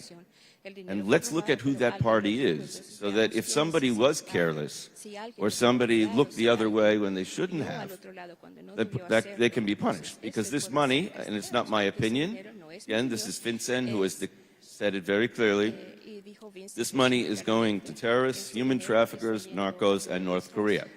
Those are where this is going. When President Trump ran the first time, he spoke about, the heavy hacker living in his mother's basement or something of that nature. Those were the good old days. Today, this is organized crime. And this is the way they're moving the money. And so, what I ask from people is if you're in a financial company or if you're in any business, and this got a lot worse since COVID because people hire remote employees. You don't always know who these employees are. You need to make sure that there isn't somebody coming in and doing things internally. You need to have very strong audit procedures to make sure systems that are intended to prevent money laundering, systems that are there to prevent fraud, systems that are there to prevent one person from doing something they're not authorized to do are in place and can't be shut off. Wherever possible, require multiple people to sign off on anything that's big in terms of moving money. Okay, we need more protections. And, I was talking with the congressman before. We need more legislation. The laws have to be stricter. It's a free-for-all. It's like the Wild West, we call it today. And when these things happen, the companies claim we didn't know, the law doesn't require this, it was a mistake, and often they get away with it. So, I can't solve it myself. I don't think any one person can do it, but if everybody in their capacity is more careful to understand that there's money moving by paying off employees, there's money moving by doing all sorts of cybercrime, and we're a little bit more careful, hopefully that will cause us to do two things. First of all, prevent some of the money from moving and save some people. And number two, to get some of the traffickers caught. Because sometimes we know who's starting the transaction, and we know who did it, but we only know it 3 weeks later when it's investigated. But if we knew it at the time, law enforcement could go there. And so if we're better at this, I think we will see some more criminals getting caught, some more lives being saved. We won't solve it all, but for those people, we mean the world. So, thank you very much, Joseph. Thank you very much. As you see, there is many approaches to fight against human trafficking. It's a very complex and systematic way about crime, and also we have to be like we have to look in a very holistic way and to incorporate the knowledge about people knows through different perspectives. So I want to thank you all, and in just a few minutes, we, the Tikkun World, we want to give you an awards. So I want to ask you from one of my colleagues, Judy, please, to come up. No? So we want to give you an award to Raúl. Judy, can you explain what is this award in there? No? You're me. Okay. In Hebrew, and tikkun just means to repair. So in this room, we are very conscious that this is an effort that we all have to do together. As we just realized, there's education involved, there is taking care of the victims, there is taking care of where the money is coming from and how to stop it in order to have better results and being able to stop it, and how it just springs up in places such as hurricanes, earthquakes, and so on and so forth. So it's a united effort, and we thank you all for everything that you've been doing. And we recognize all the work, the love, the passion, and everything you do in order for this world to be better for all of these children, these adults, and all, and helping stop the human trafficking. So thank you all for all your work and efforts.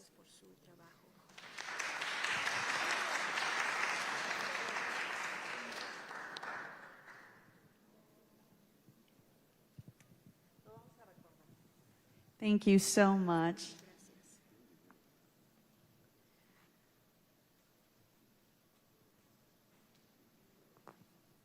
How many of you are learning something you did not know in the battle against human trafficking? Raise your hand if you're learning something. Thank you so much. It was so informative, and we are learning just more ways to combat the trafficking crisis.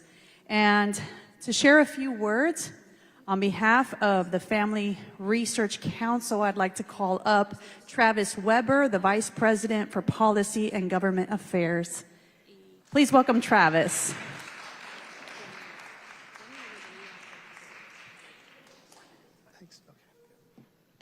Thank you, and thank you, Rosie, and welcome everyone. For those of you who I've not had the pleasure of meeting yet, my name is Travis Weber, Vice President for Policy and Government Affairs at Family Research Council here in Washington, D.C. Organization has a presence in Washington because we seek to bring a biblical perspective on issues concerning the family to the government.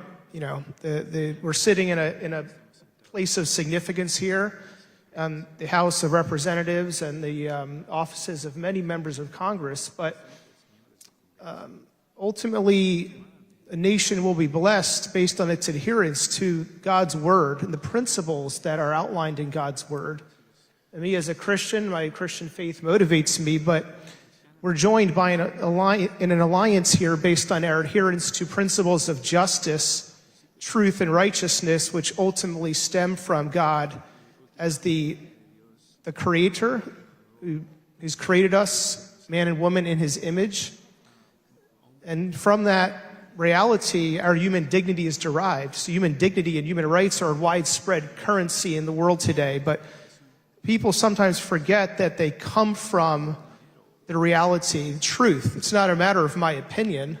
It's not a matter of my private beliefs, and it's not a matter of what I think to be true, but the reality that we are created in His image. And obviously there are a lot of cultural and spiritual wars being fought over these things today, including the issues of justice, which we are here to defend, provide a voice for those who cannot speak for themselves and need a hand and need someone to advocate for them, whatever country we're in. So God bless you all. I want to bless you being someone who lives and works in this city. And I want to say you're very welcome here in what you represent in the principles of justice and righteousness and what you're trying to fight for in bringing, eradicating the issue of human trafficking. I want to welcome what you are bringing to Washington, D.C.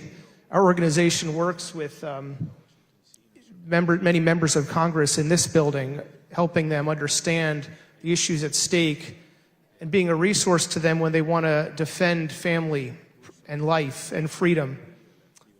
But this is something that's important in every nation, for God's Word is not only for the United States, but for every nation. And so in that regard, it's extremely important that you are here, and it's extremely important what you represent as you come and meet together here and go back to your own countries. And so being someone who wants to represent these principles here and working with Rosie and what she's doing and many others here, including those in this room, including Congressman Smith, I just want to say you have a friend in our organization when you are doing your work in Washington and want a resource here and need some help in the city, because we have an interest in seeing these principles flourish everywhere, not just here in the United States. So again, may the Lord bless your time here.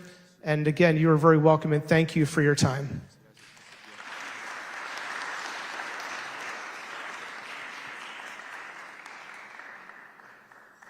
Thank you so much, and we are going to move on to our next panel. I want to share just a little bit of information before I present them.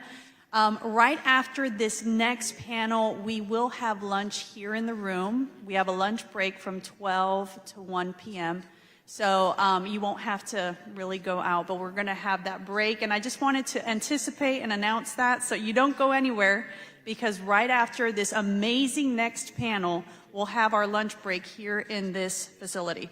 So we are going to move on to our judiciary panel and legal professionals. I'm going to go ahead and start with, she is, and I have to say this in Spanish because I have it in Spanish, but I'll try to translate as best as I can for those in the room that don't understand Spanish as much. We have Sara Catalina Reyes Mejía, juez de primera instancia de Guatemala. Ella va a ser la moderadora. Por favor, para que pase Sara Catalina. And to also, the following 4 people are magistrates for the Supreme Court Justice of Guatemala: Jenny Noemi Alvarado Tení, Gustavo Adolfo Morales Duarte, Carlos Rodimiro Lucero Paz, Clemen Vanessa Juárez Midense, para que pasen adelante, y jurista, directora general de INASIF de Guatemala, Ingrid Joana Romero Escribá. Por favor, pasen al panel.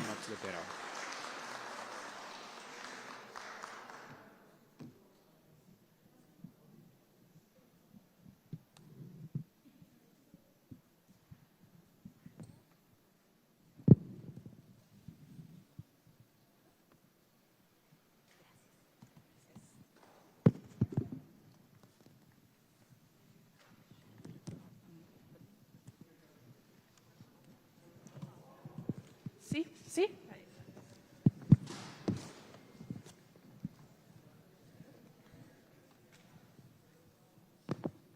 Bueno.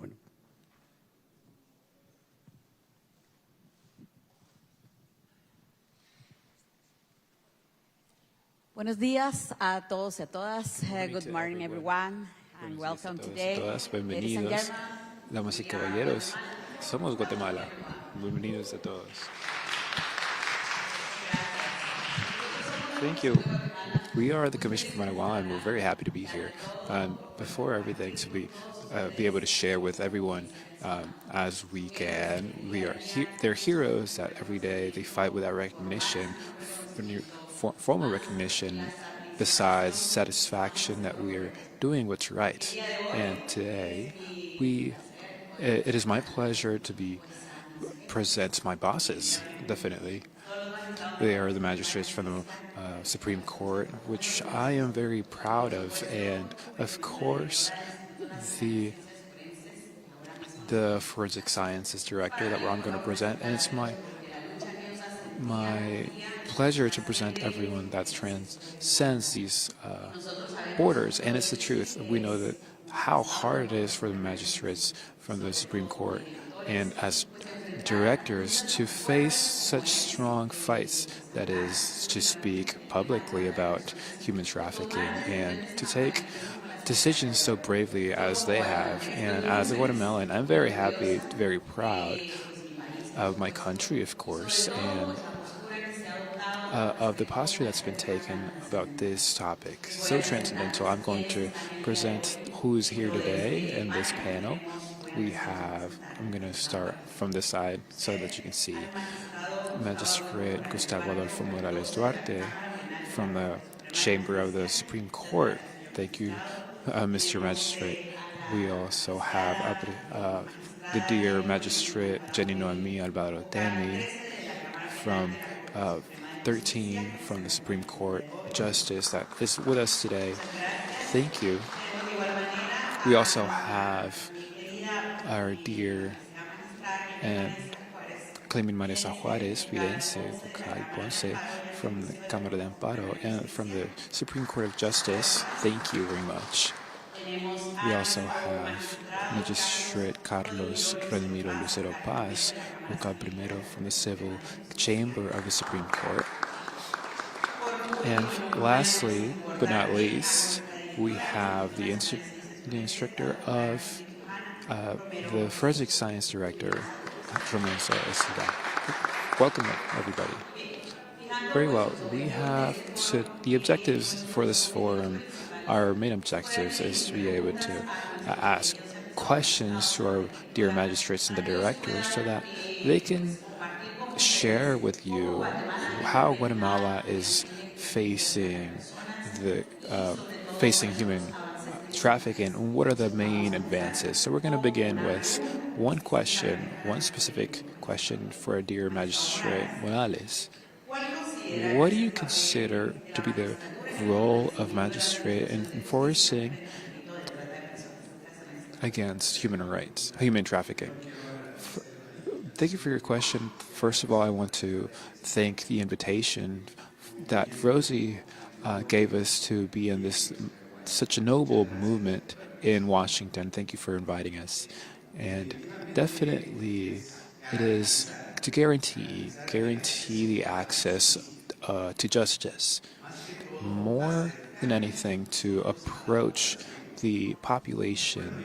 And I remember that 2.5 years ago, approximately, there was a group of representatives of institutions of the justice sector, and we talked about this criminal issue, and we were chatting, and we proposed to accelerate the procedures to face this crime, transnational crime, and from the judicial organism, that our main objective is to administrate justice, that we decided to increment the organizations.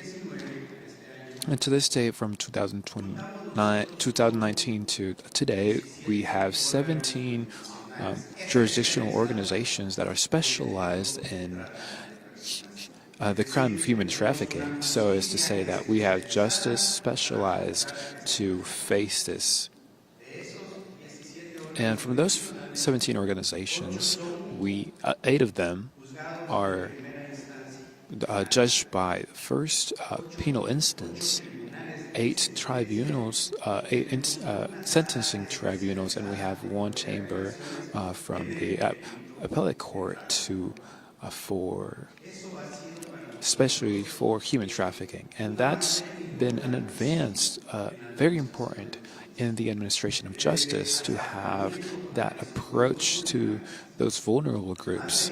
And besides, I want to mention that we have trained more than 204 specialized judges in justice for trafficking.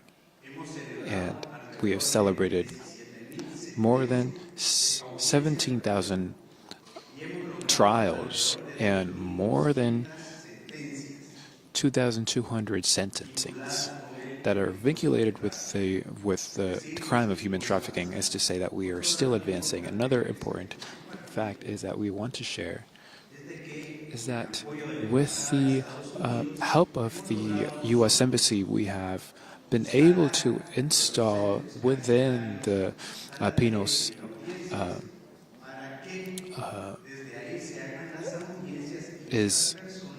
centers for trials, so that these people don't have to go to the jurisdictions, and that way we avoid re-victimization of people.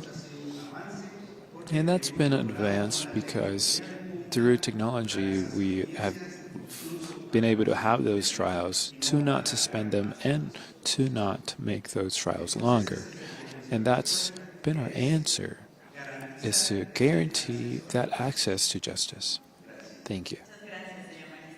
Thank you, Mr. Magistrate. As you can appreciate it of the magistrate's answer, is that we are conscious and we are evident of. It is evident about the advances in justice, especially about the specialized justice. And today and yesterday, we have heard about how big it is, the fight, everyone's fight for the victims of human trafficking, for justice. And the magistrate's answer has shared the importance to strengthen specialized justice and, of course, the access to justice so that it could be as best as possible. We're going to continue with our next question with Magistrate Juarez.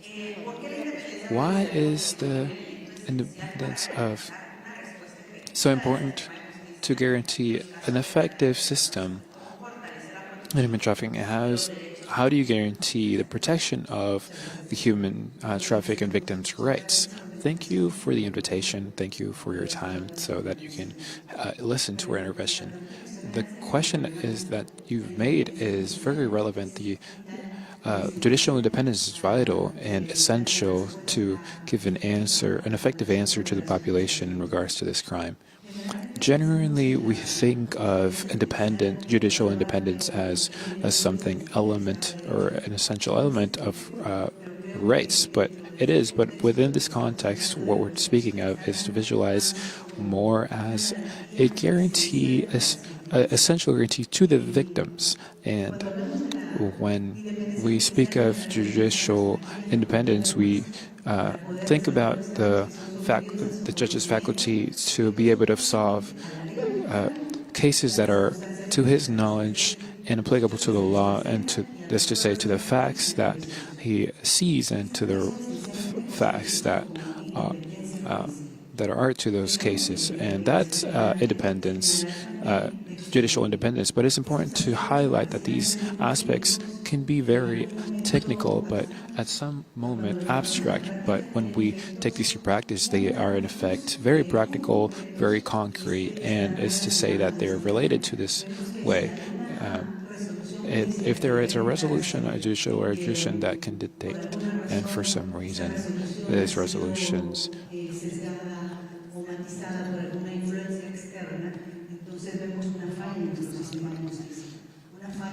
if there's a fail that affects, not only affects the victims but also affects the society, and these types of fails creates a crack with which we can't allow. In fact, we have created with the Supreme Court that have been pushed through Magistrate Morales and Magistrate Alvarado to cover the tribunals, so that we are conscious, so that with those activities and those intents, we also allow a strengthening to the judicial career, so that we can foment a stability within the judges, so that they can allow within an impartial way and without stopping, so that way the justice system has taken into effect the ample way of treating the human trafficking victims, but also the processes, so that we have solutions based only on the law and the things based only on the law and impartial trials. So, and for us as judges, it's important what she has mentioned, what the magistrate had mentioned, and we recognize and admire the labor that you have done every day. And before everything, the way that you support us, it's one of the principal objectives, because independent justice strengthens the resolutions, as you have mentioned. This point is so important, because really without independent justice, it's hard to face this and all the things that can come up. Thank you so much for Magistrate, because it's one of the most important points of this conversation. We're going to continue with the next question with Magistrate Lucero. Magistrate Lucero, how can the magistrate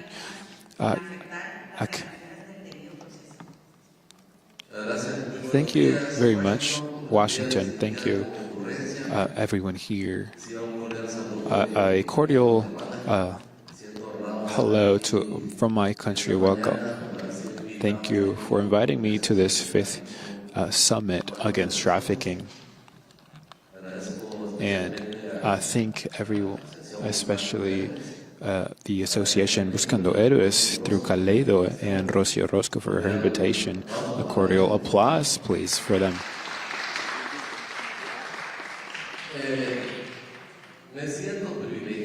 feel privileged in first place because I have the privilege to talk to you as a magistrate of the Supreme Court of Justice of Guatemala. And to listen this morning and we invoke the presence of God. We make a prayer asking for His wisdom, and I listen to the testimonies of life that makes you think differently. And I didn't bring a booklet for my answers, but those appreciations I give in the morning, because those appreciations make my booklet change.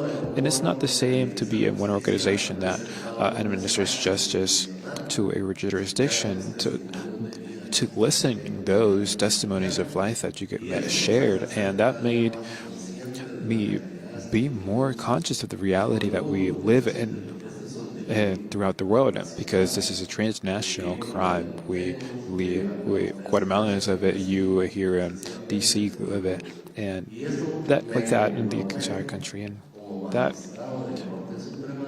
makes me commit as a magistrate of the Supreme Court of Justice to keep fighting to eradicate that crime that really affects the world in our society.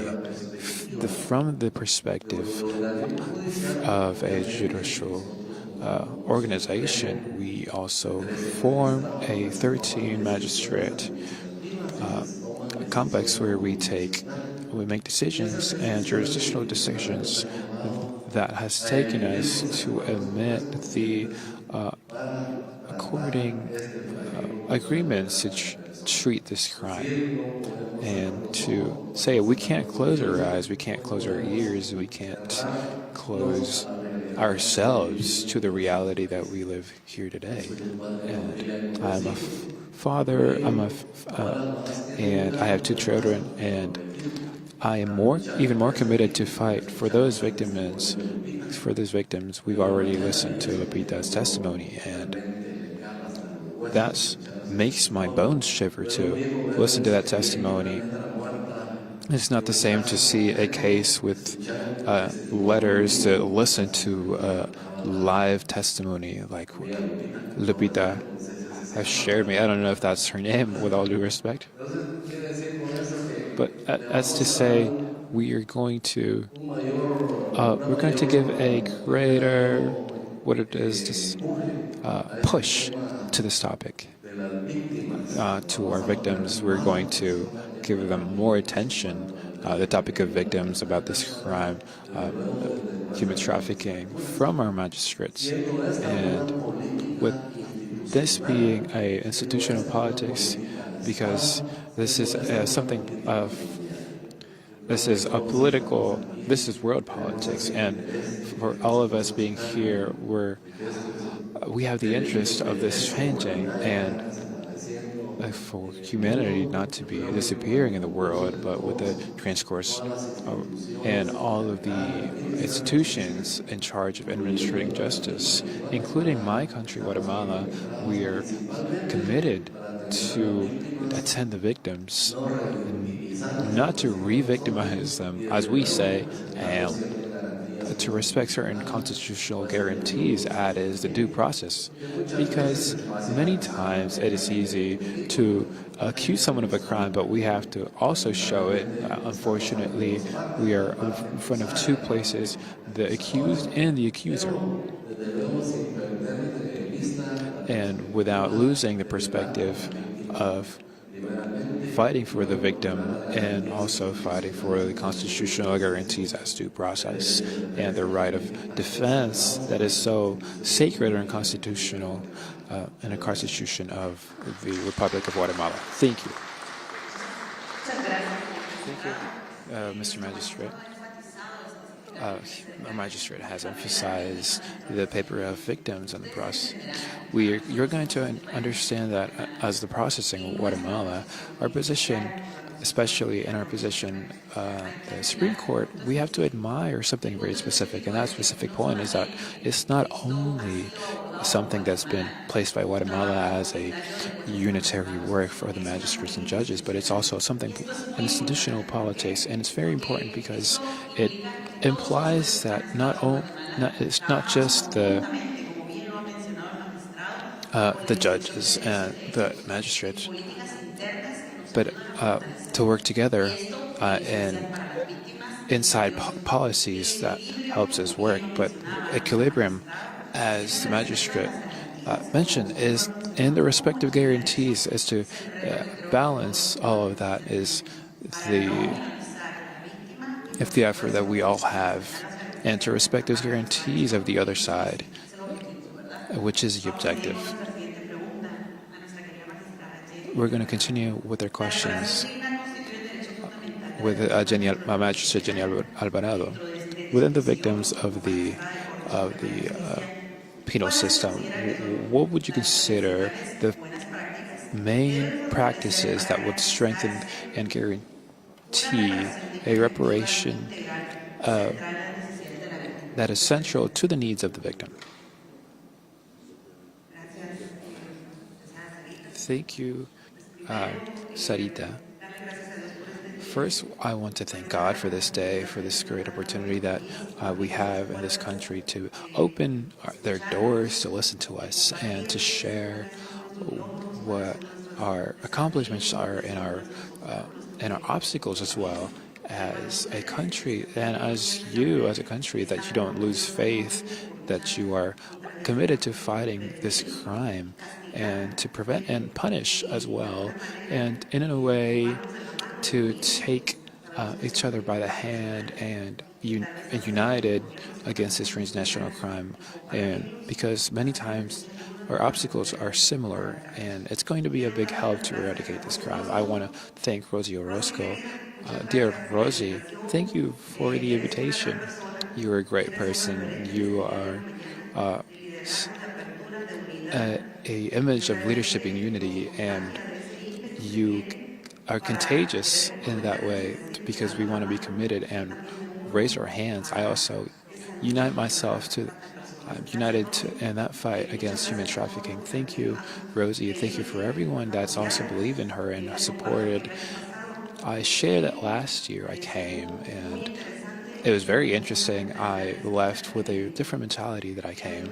I went to my country and I shared what I observed here and what I learned here. And and I came back. And I'm completely convinced that an important aspect is the sensibility that we have with this topic.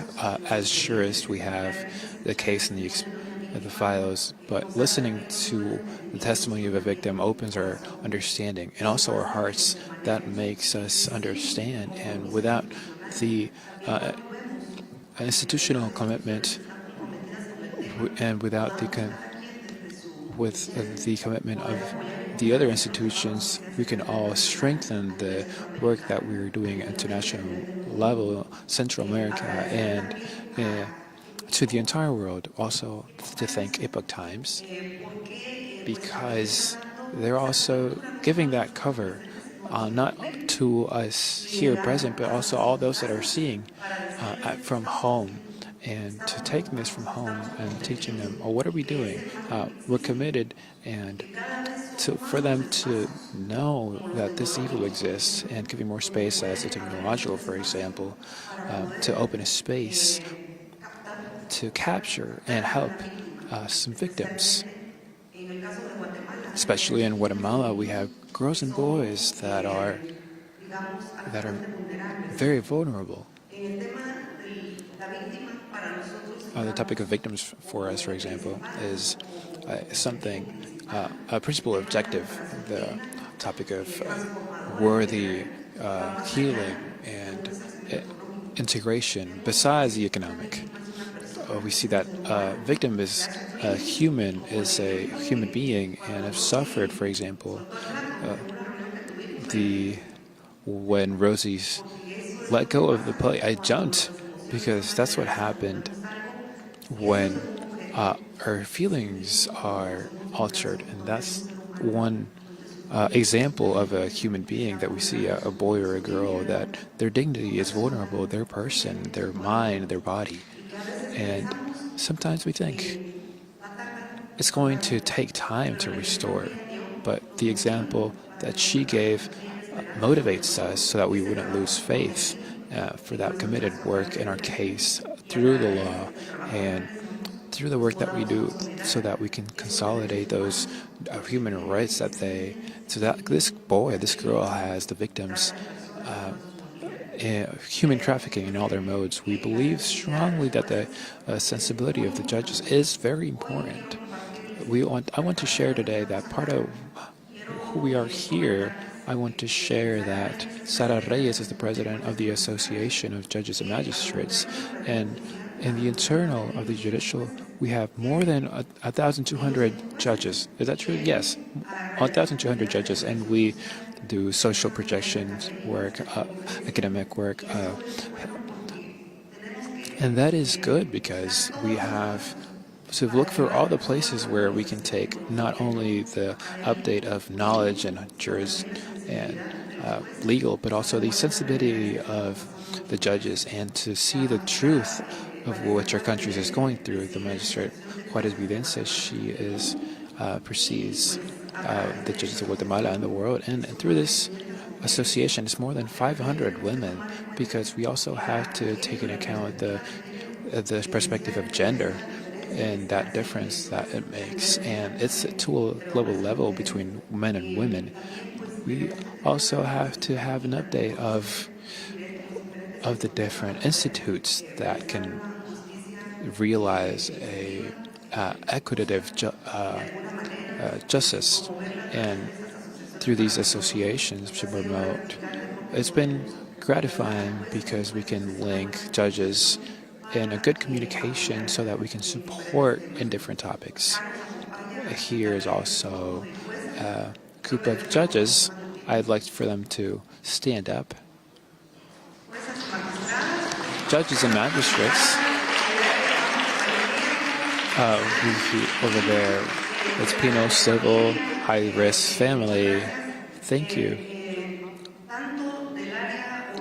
Thank you from the urban area, like the city, to the regions of Guatemala, Quetzaltenango, other regions, because we know that it's important that we are united in the context, social context, cultural, political.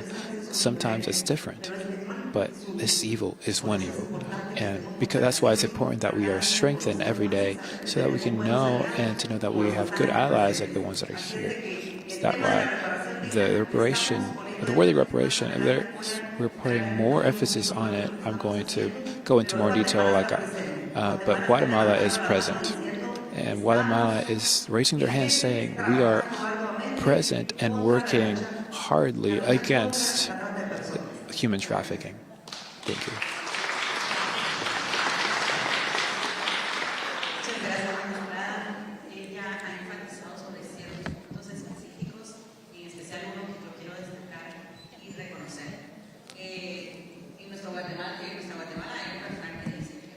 I would like to say that in our Guatemala, we need many. It's not just a one-person job, and especially our current Supreme Court, he has been very emphatic so that we can continue to work in specific objectives, and those are of interest to all. Human trafficking is not a different objective. It has been one of the main objectives of Supreme Justice, and that's why we're giving these sure steps to assure, and like places like this would allow us to give us this platform to strengthen this point. Also speaking that not only one person is going to be allowed to do the jobs. Our next question is for the forensic sciences. How do forensic sciences contribute to crimes related to human trafficking, and how can they impact the expert witness report in cases like this? Good morning to all of you. I am happy and blessed Thursday.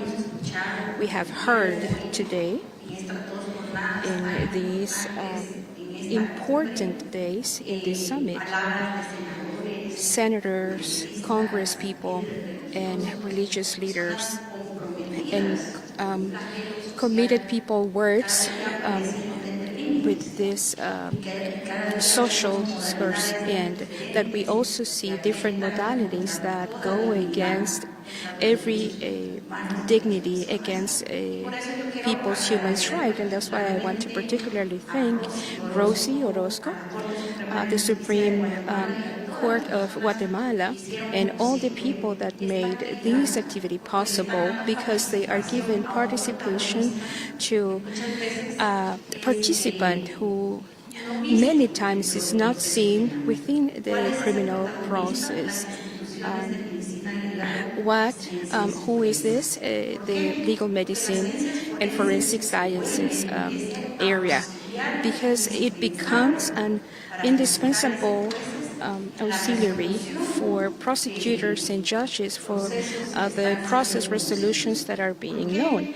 And why? Because through forensic sciences, we many times, not only the witness testimony is enough to credit those violations and crimes that are denounced, but it's also other means of investigations are missing that reinforce what is being said. And here is when forensic science and criminalistics and legal medicine have a true impact within the legal process, because they will not only certify their testimony, but in many times they will also have the voice of those victims, because maybe one person is in a hospital, we can't identify them, we don't know who they are, and forensic science come through different disciplines. They can come and help in the identification of that victim. Also, forensic sciences have a very important impact within the legal process, because they can help a judge determine which those sexual relations were, and what are those physical signs, and through psychological evaluations, they can determine what harm that person has faced, given the constant abuse they have suffered. What has the psychological process that has been implied has been to submit that victim. And also forensic sciences and criminalistics have to do with the handling of those indicators that are found during this process. Remember, we have seen it yesterday. I was very impacted by what one person said, and I will make mine his words when he said that criminals are not humanized anymore, but are more technological, because they're hiding behind a computer, behind a device. And I was very impressed by that, because we are in an era of change. The internet era is changing the world, and that's something we are facing. And that's why institutions, it is necessary that institutions like forensics and legal have the opportunity to share with you in forums like this, so that you can also involve institutions who have an impact against human trafficking and in the fight. That's why I am very thankful, because you also had the opportunity to see. We had senators, congresspeople, religious leaders, very committed organizations, even victims who have shared with us their experiences. But there is also that actor that is very important, the legal forensic sciences institutions, and as we can see in many TV series, the CSIs, that we can, in each of the works, in Guatemala, in ASIF, which is the legal medicine, national legal medicine, which is the organization that helps justice through many disciplines. And we help to solve these crimes even more, these impactful crimes. because of the aftermath that lives in the victims. Sometimes they are very difficult to repair despite the state's efforts. They can become impossible to repair. Thank you, Doctor. Thank you. Something that I would like to highlight of your answer you gave is something I have to recognize within this summit. This process gives us the opportunity to find the best helps that we can implement in our countries, because this is a transnational problem. It's a regional problem. How can we go further, be better prepared? Because you know that criminals won't stop. Criminals, as she said very well, they find different ways to be more invisible before justice, so that it is more difficult to identify them, individualize them, prosecute them, and also to minimize victims. And the fact that the victim is not alone in the justice service, and as we were saying, not only their testimony, they try to discredit them or humiliate them so that their testimony is not credible. That's what we're saying, not leaving them alone, but to strengthen them through sciences to help this testimony not only be completely valid, but also supported and backed up. Very important. Thank you. We're going to go to the second question. This is a question that is going to Magistrate Morales and Juarez. This question is specifically about the judicial practices. Which ones do you consider good practices that can strengthen the justice's response, and how can they contribute to guarantee a more specialized, sensible justice and oriented to their protection? Thank you. We are very respectful of the judicial independence and judicial resolutions. Nonetheless, we consider that because we're talking about this crime that is human trafficking, we are going towards specialization in academia so that we can get more sensible justices in this topic, to give them more knowledge in informatics, because they need to comprehend how these criminal organizations operate. That means that the judge needs to be open and to have that full knowledge. At the same time, we are also going towards the goal of the creation of an electronic file. These will come to expedite the procedures. We already have about 150 justices with this electronic file, which also is accompanied with notifications and signatures, electronic signatures and notifications. And these are some of the good practices that we are going forward and also strengthening in our justices. Can you hear me?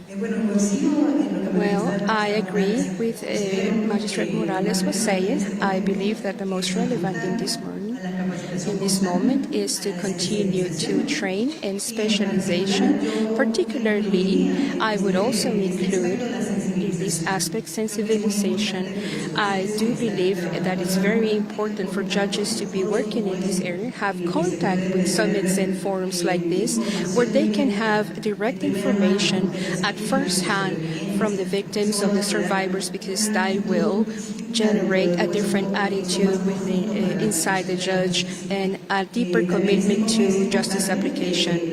That's why I also believe that institutional tables are important to coordinate procedures and to facilitate the different types of processes, and to remove some blockages during the process to expedite judicial resolutions. Thank you very much, magistrates. It is important what you are revealing in this opportunity, and I am speaking to this as a judge, as you would be able to understand. We're just simple human beings, as we all are. There is really not a difference except for training, and in many opportunities, judges are surprised in their good faith because the truth is switched. And in these attempts of minimizing the victims and at the same time to justify the aggressors' attitudes, and it can surprise judges. But if we judges continue with a preparation, an ongoing preparation, they won't be able to surprise us. That's why what they have said about speaking about the topic is so important, which was what we were discussing in the morning, that it is not possible to silence the voices. When we are speaking about this topic, it becomes familiar for the judge that is judging. We can hear not only within the trials but also in the academic world. It is important because judges and magistrates can open our eyes before the new to identify the new ways criminals are using, and that's why continuous training, technology use in judicial processes is so important. This particularly has been revealed by our magistrate. Now we're going to question for Magistrate Lucero and Mrs. Alvarado. What do you believe to be the principal strengths that the Guatemalan judicial system has to guarantee an effective response against human trafficking, and how will this contribute to the access of justice in the protection of victims? Magistrate Lucero. I would say that I will give her the word first. Excellent.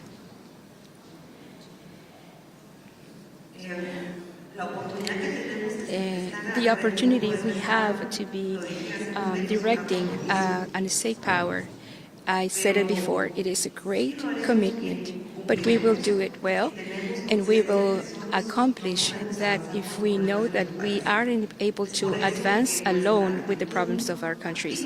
That's why our active attitude and participation, we believe that this will help other institutions, not only national but also international, to be able to attack this problem. I will share that when I took office in October, it is also that the jurisdictional topic, it is administered by the judge, but I am also in front of a commission against human trafficking, and we started visiting safe houses and shelters. And when we went to those places and heard their stories and we got to know the survivors, it was something that struck our hearts. Of course, we have the understanding without leaving the impartiality objective aside. But yes, the consciousness that we have human traffic people that have been victims of this. And it is also true that the imposition of a sentence, restoration is not only physical but also spiritual and mental. Manuel Dubon is also here, and I mentioned him there it is, and I want an applause for him because he is a Guatemalan hero. He opened his shelter house, and as they're saying, we went into even the kitchen, as it said. We shared with the girls.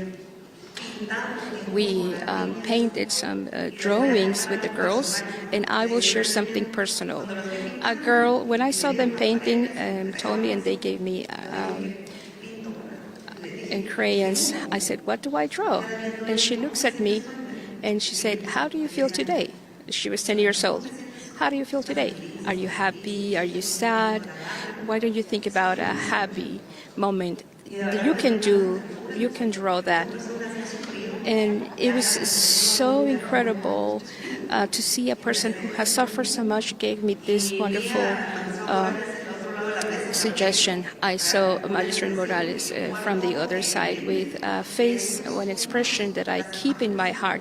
Those are the images I have into account.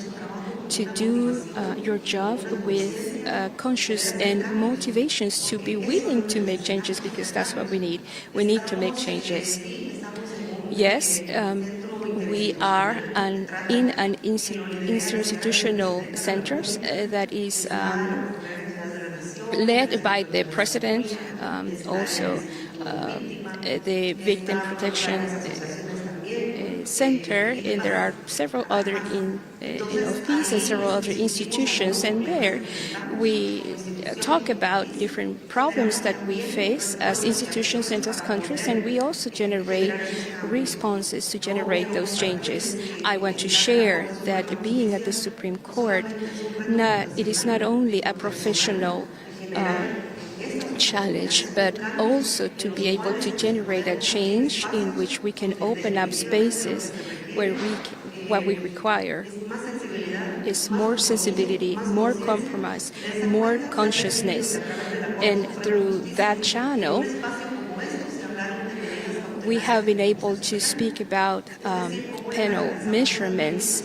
That means, how do we guarantee the restoration after a sentence? Because the victim says, yes, it is, they're going to jail, they have been sentenced, but what happens with their health? What happens with their emotional?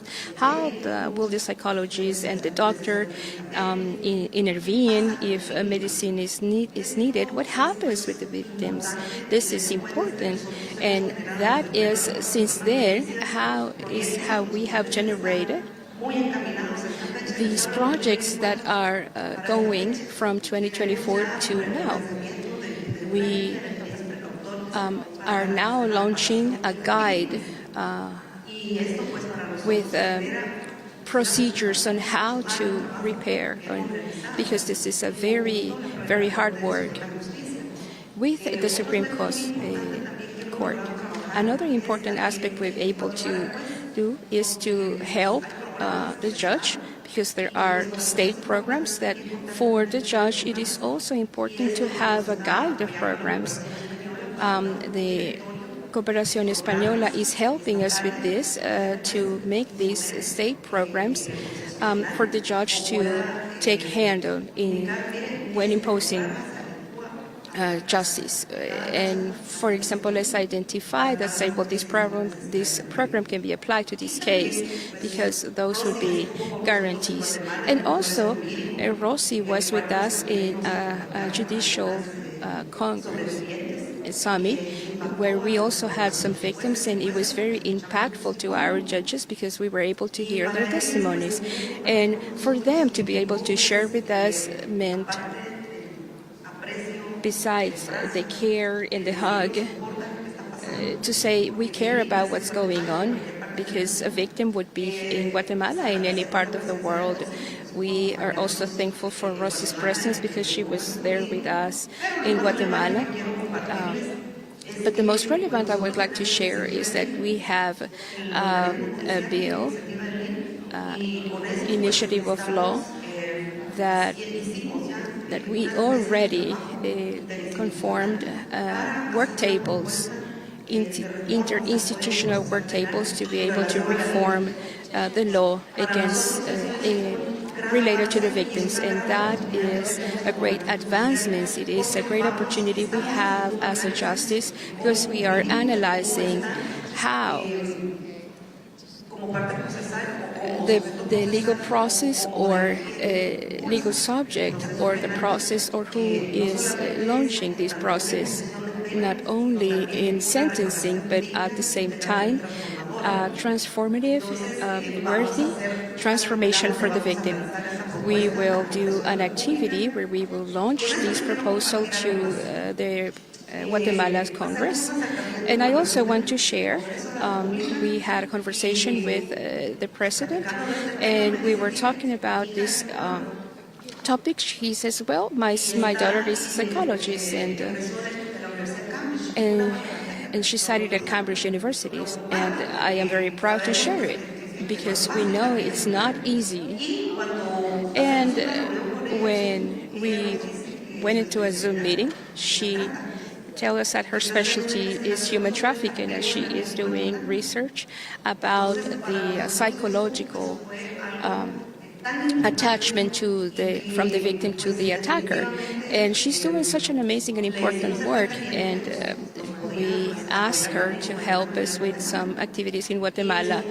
And I'm sharing this with you because in these spaces is precisely, especially in these relationships that we can have with more institutions and more people, we can open up more opportunities to strengthen this topic in actions that can come to strengthen this topic of human trafficking. So as a justice, we have many projects that we have been working on and changes we expect to be made in our country.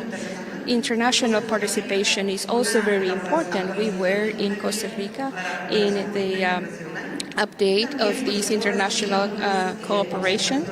We have also received some observations from the Department of State for Guatemala, and we have also been observing and fulfilling so that our institution is able to fulfill the mission of administering justice, and also with that function that we want to give the population the peace they need, because there is justice, there is harmony, peace and development for men and women. In Guatemala, we have a very high population of indigenous people. So thank you very much. Thank you very much. Please go ahead, Magistrate. Okay. What's the best strength that we are living here, strengthened as a judicial organ in Guatemala by these kinds of activities that says we are not alone against human trafficking, in the human trafficking fight. To say here or over here with you, there are 4 members of Supreme Justice, and we are represented here by 3 chambers, criminal or 2, civil. And what am I saying? That our strength as an institution and as a justice in charge of administering justice, we have taken institutional policies which will allow us to adopt interinstitutional policies where all the 3 chambers are organized to be able to fight against this crime. Many laws or jurisdictional organs have been created. Justices, as Magistrate Morales says, and we are helping in our judges' trainings, magistrates, to strengthen the knowledge, to strengthen the fight against human trafficking. We have interinstitutional teams, psychologists, pedagogists, and other professionals to help with this institutional strengthening. That is part of our strengths. We also want to thank today because this humanizes me. It makes me human. I had a different idea of human trafficking back in the 80s when I was studying law in San Carlos University. You could hear that about human trafficking very far away. It is a crime, but it has evolved. It has evolved, but also knowledge has evolved, and the ways to resolve and for us to solve this conflict, I believe that that's part of our strength today, especially we are seeing the world is inside this fight so that we are strengthened even more. Thank you very much.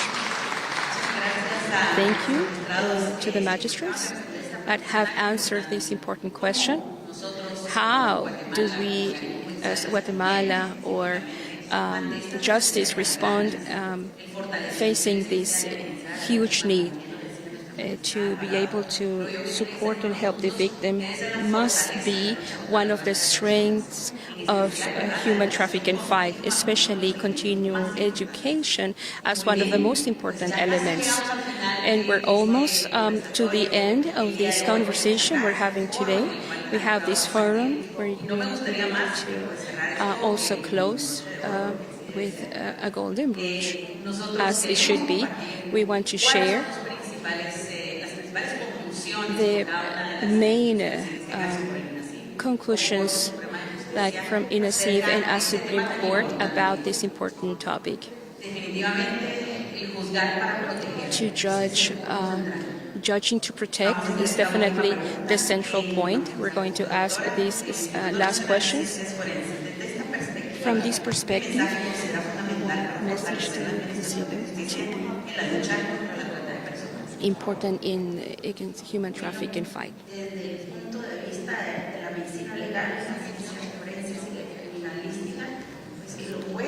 From the point of view of legal medicine law, of forensic sciences, and we can all help through the judicial process. There's different disciplines that can strengthen, like we have seen these 2 days, in the journeys that we have had. The right has been evolving, and like rights have been evolving, also have forensic sciences. And with that, we've not only minimized judicial mistakes, but also strengthened the decisions that we have gotten to in each process. And now we have disciplines like genetics, DNA, fingerprints, forensic, IT. So now we have all of those disciplines in the institution that help each other in the justice sector. So if we continue with these efforts and sharing these good practices like we have been today, we can allow a greater participation with these disciplines that, without a doubt, as we have seen today, it does have a big relevance in fighting crime. And even with these crimes like human trafficking that we have seen, it is a crime that crosses every border. And it seems like a monster that every day wants to have more growth and wants to have more invasion. I believe that in Guatemala, the political constitution in the Republic of Guatemala, as the magistrate said, begins invoking the name of God and having God present, making him the center of our attitudes, having God in our hearts and our values, our principles, very well cemented, would help us never break. Thank you for having us in this forum. Thank you for the court to allow us participation, because it's an opportunity to open space for the institutions, the other legal institutions for other countries that would love.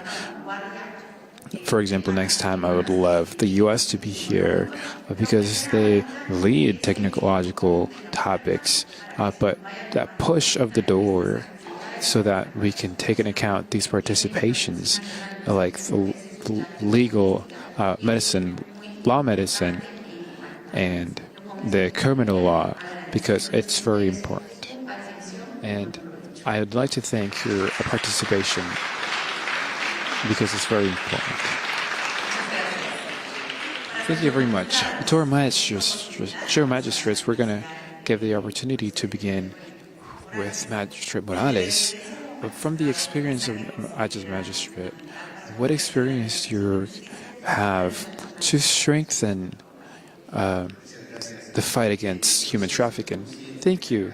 I am conscious that here we have a essential point is to inform more our judges, to inform them more awareness, to let them know that they're in front of a victim, and a victim that has been submitted to extremely cruel situations.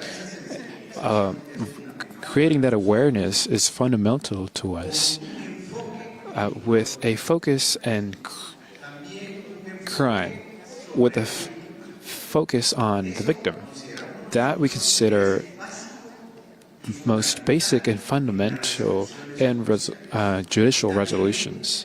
We also want to give the message from the chambers, from the Supreme Court, is that we're committed to have a front from our benches to the crime that is human trafficking. For the Magistrate Juarez, what do you consider is fundamental to strengthening the effort against human trafficking? We insist that we have to enforce judicial independence, judges that are independent and that can judge impartially without any external pressure. We have to strengthen the judicial career. The income of judges has to be through merit, and through opposition we also have to provide enough security for those cases that is special relevance and special risk. I consider relevant strengthening judicial independence. Magistrate Lucero, same question, what do you consider important to strengthen the fight against human trafficking? Well, I also like to thank this very important forum. I am very conscious of the need to fight this evil. Let's continue to unite, to make it public, to raise awareness, and to have consciousness of our roles, responsibilities in our institutions to fight. I also thank the opportunity, and I invite you to keep fighting. Ms. Alvarado, would you like, I'll leave it to you to close this forum. Thank you, Sarai. From Washington, D.C. and this forum, in this 5th summit, Guatemala is present, and the message is that we are committed. We know that it is important. The judges labor with ethics and with constant study, and that institutional commitment that every person that administers justice has. I just want to share that in Guatemala we have a Secretary of Mediation and Conflict Resolution, and it has a unit of to facilitate judges, and it consists that the judge of peace that has in the departments has the support of the community leaders, and through these leaders that approach justice and the institutions, and also supports so that they can help these institutions. The support and partnership as a Supreme Court we consider very important, because sometimes we don't know the place where the institution is. Sometimes through the same situation of fear, no one reports. And definitely this partnership, we have found out that every part of the Republic has a different context, but the presence of the Judge of Peace in the states, helps the access to justice. The message is to be united, that we are strengthened today and convinced that we want to be heroes, that we want to be committed, and that without a doubt, God will give us the wisdom and the strength for our countries to be a change, so that this crime wouldn't continue. Access to justice is important. We want to share as well that I was with Daniel Gonzalez, and he spoke to me about what he's doing in social media, and I also think that's going to be a fact that in Guatemala is going to be an important work in media and technology. I also, in a visit, I saw in an Ibero-American summit about family rights and about human rights in Spain and other projects in which we are strengthening, and our path is widening.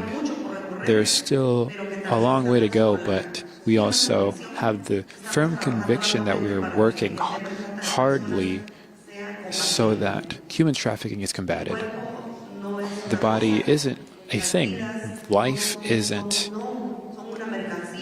a merchandise. No to human trafficking. Yes to our hard work. Rosy Orozco, thank you. God bless you, Rosy. Thank you for everyone. With this, we have ended our forum. Simply, we don't have any more words besides that to say that Guatemala is committed to fight against human trafficking. And with this, to leave it with this phrase, evil exists, but our God is superior. And God is with us in our mission. When people like us unite, we make ordinary things extraordinary. So an applause for everyone here, an applause for our magistrates, and for a special guest. Thank you. Have a good afternoon. Thank you, Roski. Don't move, please, because it's very important that you would mention Leonel. And just right now, Leonel, could you come up? He is one of our heroes. July 30th, we have Congressman Chris Smith, and we also have a lot of people, and we're going to join through a Zoom and also Epoch Times and TV television to launch those videos of the heroes. We also count with Ridicule Lamb, which next year we're going to be having these recognitions, and we're going to have new heroes that inspire us. And one of these heroes is Leonel. Thank you, Leonel, for being here. Please. Good morning to everyone. I thank Rosie for the invitation and for a visit to Guatemala. She came to the centers. We have two refuges with very hard stories. We have 68 teenagers and young women that we've rescued, and when they asked us that the last 17 years in the history of our organization, we have saved exactly 8,554 victims of human trafficking. These numbers, we can say it easily, and I ask for forgiveness if I break sometimes, but when people start knowing these people's lives, we also know the other side of human evil and society's evil. Sometimes I say that human trafficking, I like the autopsy, and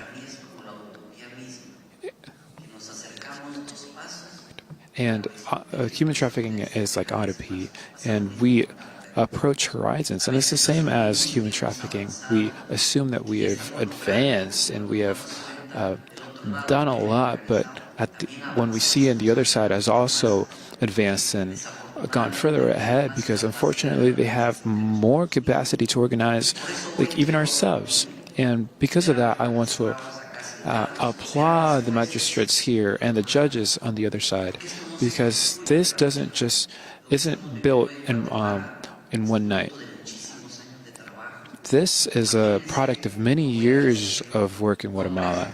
I'm not going to say names, but many years ago, I had to prosecute the son of a magistrate after rescuing 16 years, and I was persecuted, and I had to have measures of safety because of prosecuting criminal structures. And I've also attacked narco parties where we have saved girls that are being sold by narco traffickers to exploit girls' virginity. Yes, when magistrates say girls of 10, yes, they're girls of 9 years old, because that's the perversity of these societies. And sometimes, after 17 years, I'm going to speak as I am right now, but these 60-something survivors that we give us a lot of information that we share with the public, and we know how these structures work, and from there we can partner and rescue these girls with judges. And something that's hard that I'm going to detail later is how we start that process of reconstruction and normalization that the traffickers do with a victim, because when a victim comes in with us, they aren't recognized as victims, and sometimes they defend the traffickers. And Lupita knows it because there's a whole process that the criminals do to destructure the normal of these girls to win them. And we do this work with the judicial system and the public minister to destructure that they've normalized, and we prepare them not to manipulate, but we prepare them so that they can face the process, the penal process, and to take those traffickers out of the streets, and we can avoid more girls to fall into these criminal structures. And it's a lot that we do, and I like to thank your attention for more. If you stay, you're going to stay, but we're going to seek more of it later on. Thank you.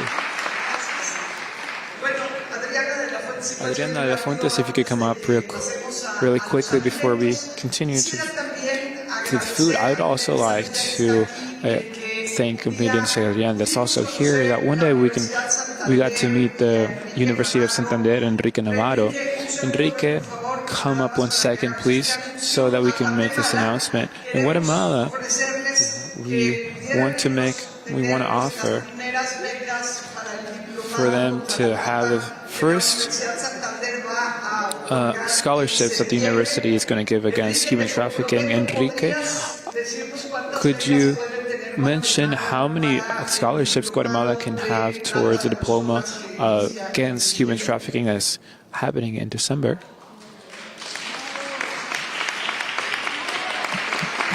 For Guatemala.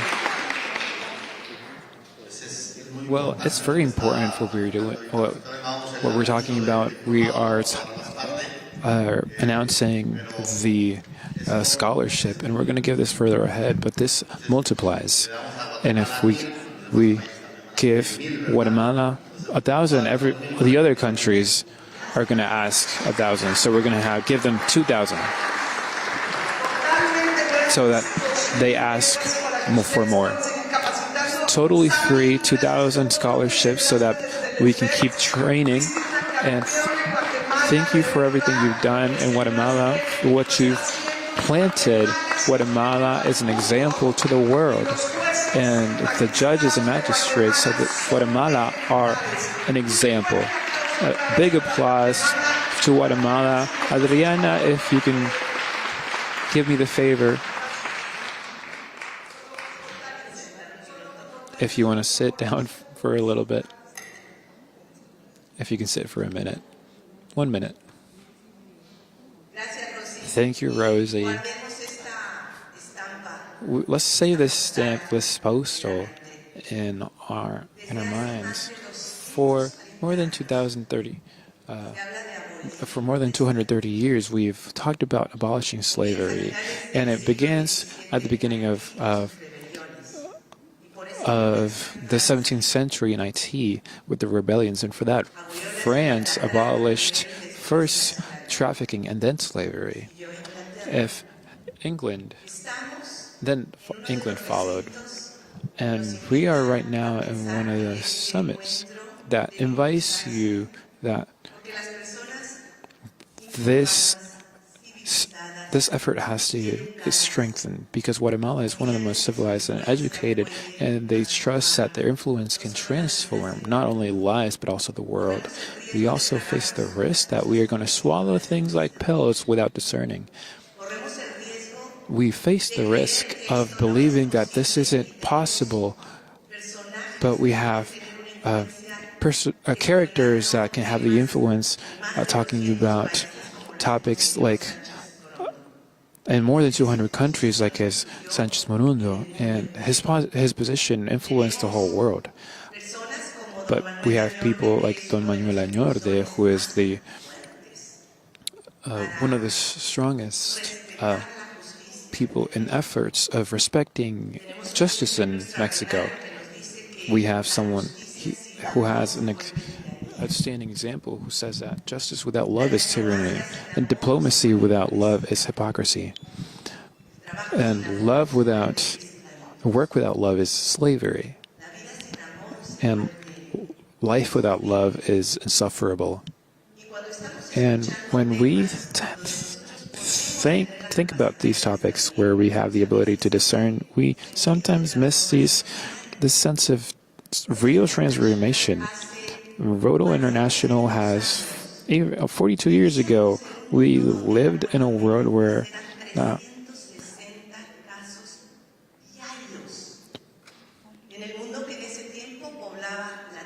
poliomyelitis was everywhere, and now we have more than 8 billion people, and we have 12 cases to a international level.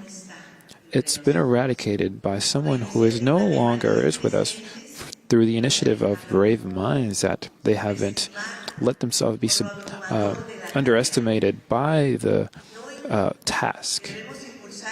And now we have to push the effort of what we don't see behind the scenes because of these encounters through ideologies. We can't lose sight that religion without love is also fanaticism. God has the sense of faith. God is that replenishes your thirst at justice, because someone without a consciousness cannot oppose to evil. God is good. Dios es bueno. God is everything good. And there isn't just one religion that can unite us to oppose evil and defend evil, but to choose is to renounce. And if we're here, it's because we've renounced other spaces to share what we are and what we know. Let's choose to renounce. Sometimes even what we struggle to understand, we can do together. And this encounter, that these circumstances where we renounce to other spaces to be here, it becomes into a mandate. And a mandate and a declaration that it grows visibility and information and education. Because when we know how to renounce, our choices take power. And like Mexico, many religions can say many things, a pastor, a rabbi, a minister, but two people get together and they always choose. Do you choose this woman, or do you choose this man, or do you choose this person? They don't ask us, do you renounce the other people? Do you renounce everyone else? Because they choose us to choose but not to renounce. Let's then choose to share with the people, with the characters, with faith that we see here today, that we keep seeing. Because Rosie, there isn't clarity many times in how hard it is for you to coordinate, to gather, to forgive, and to advance, so that every year we can gather here.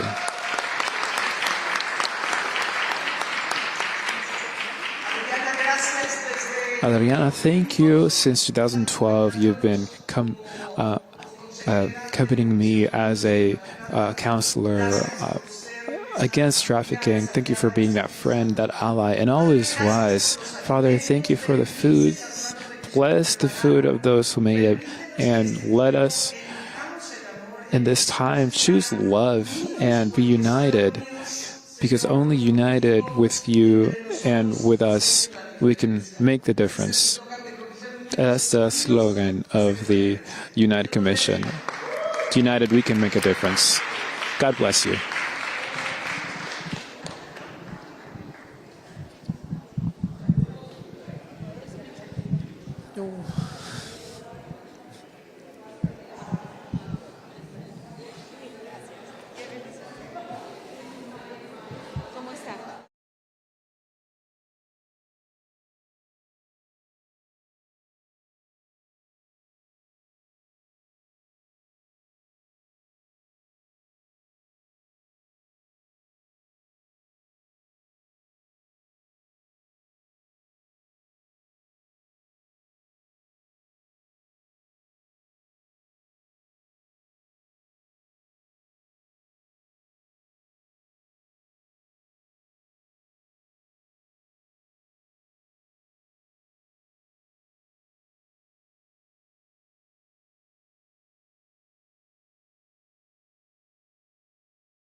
Yo comienzo si quieres.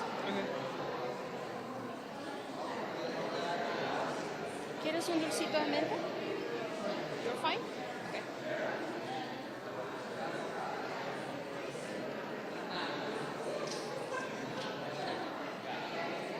Ven, vamos.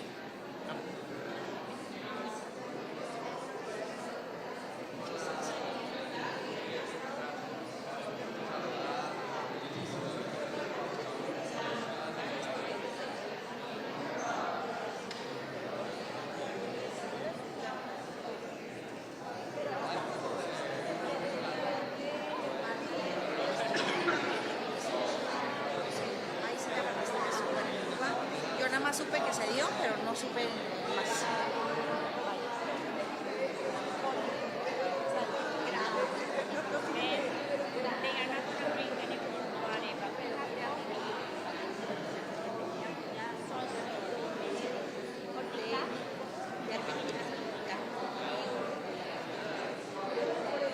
Sí, pero Guatemala.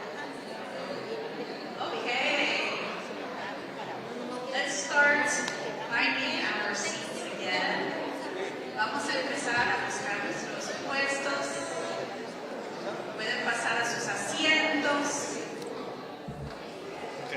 Yo sé que You have to send it to me before you do buenas, anything, pero se van a because poner mejor. they look funny. Yo no te edito a ti. No, yo no te edito a ti. Yo solo me edito a mí. Yo no toco. No. Send it to me before you send it. Okay. Yo no toco nada. Yo voy a borrar todo el registro de esto. Bring your tea, your water with you. No.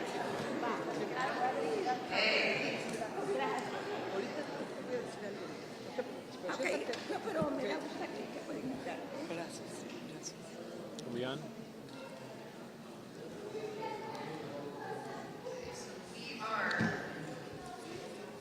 They always say Hispanics are late. Siempre dicen que los hispanos están tarde, pero no ahora. Hoy estamos a tiempo. So I would Bien. like to invite Me gustaría invitar our third panel. a nuestro tercer panel. Él ya está listo acá. Our third panel Nuestro tercer panel es el panel sobre política con respecto a las políticas y es una conversación con oficiales elegidos. Así que nuestro moderador es César Daniel Rosales Madrid. Y nuestros participantes son los siguientes. Manuel Añor de Manuel Baños, Añor de senador Baños, de la República Guerrero, México. Senator of the Jesús Alberto Republic of Aliciano Guerrero. García, presidente is the municipal president of Delicias, Chihuahua, México. Delicias, Carlos Alberto Carlos Soto Alberto Delgado, presidente municipal Zamora. Eric Gustavo Miranda García, expresidente del Congreso Local Más Joven México. Y Raimundo King de la Rosa, político mexicano, ex diputado federal. Por favor, pase. a Mexican politician, Ya los micrófonos están abiertos, están listos. Microphones are open.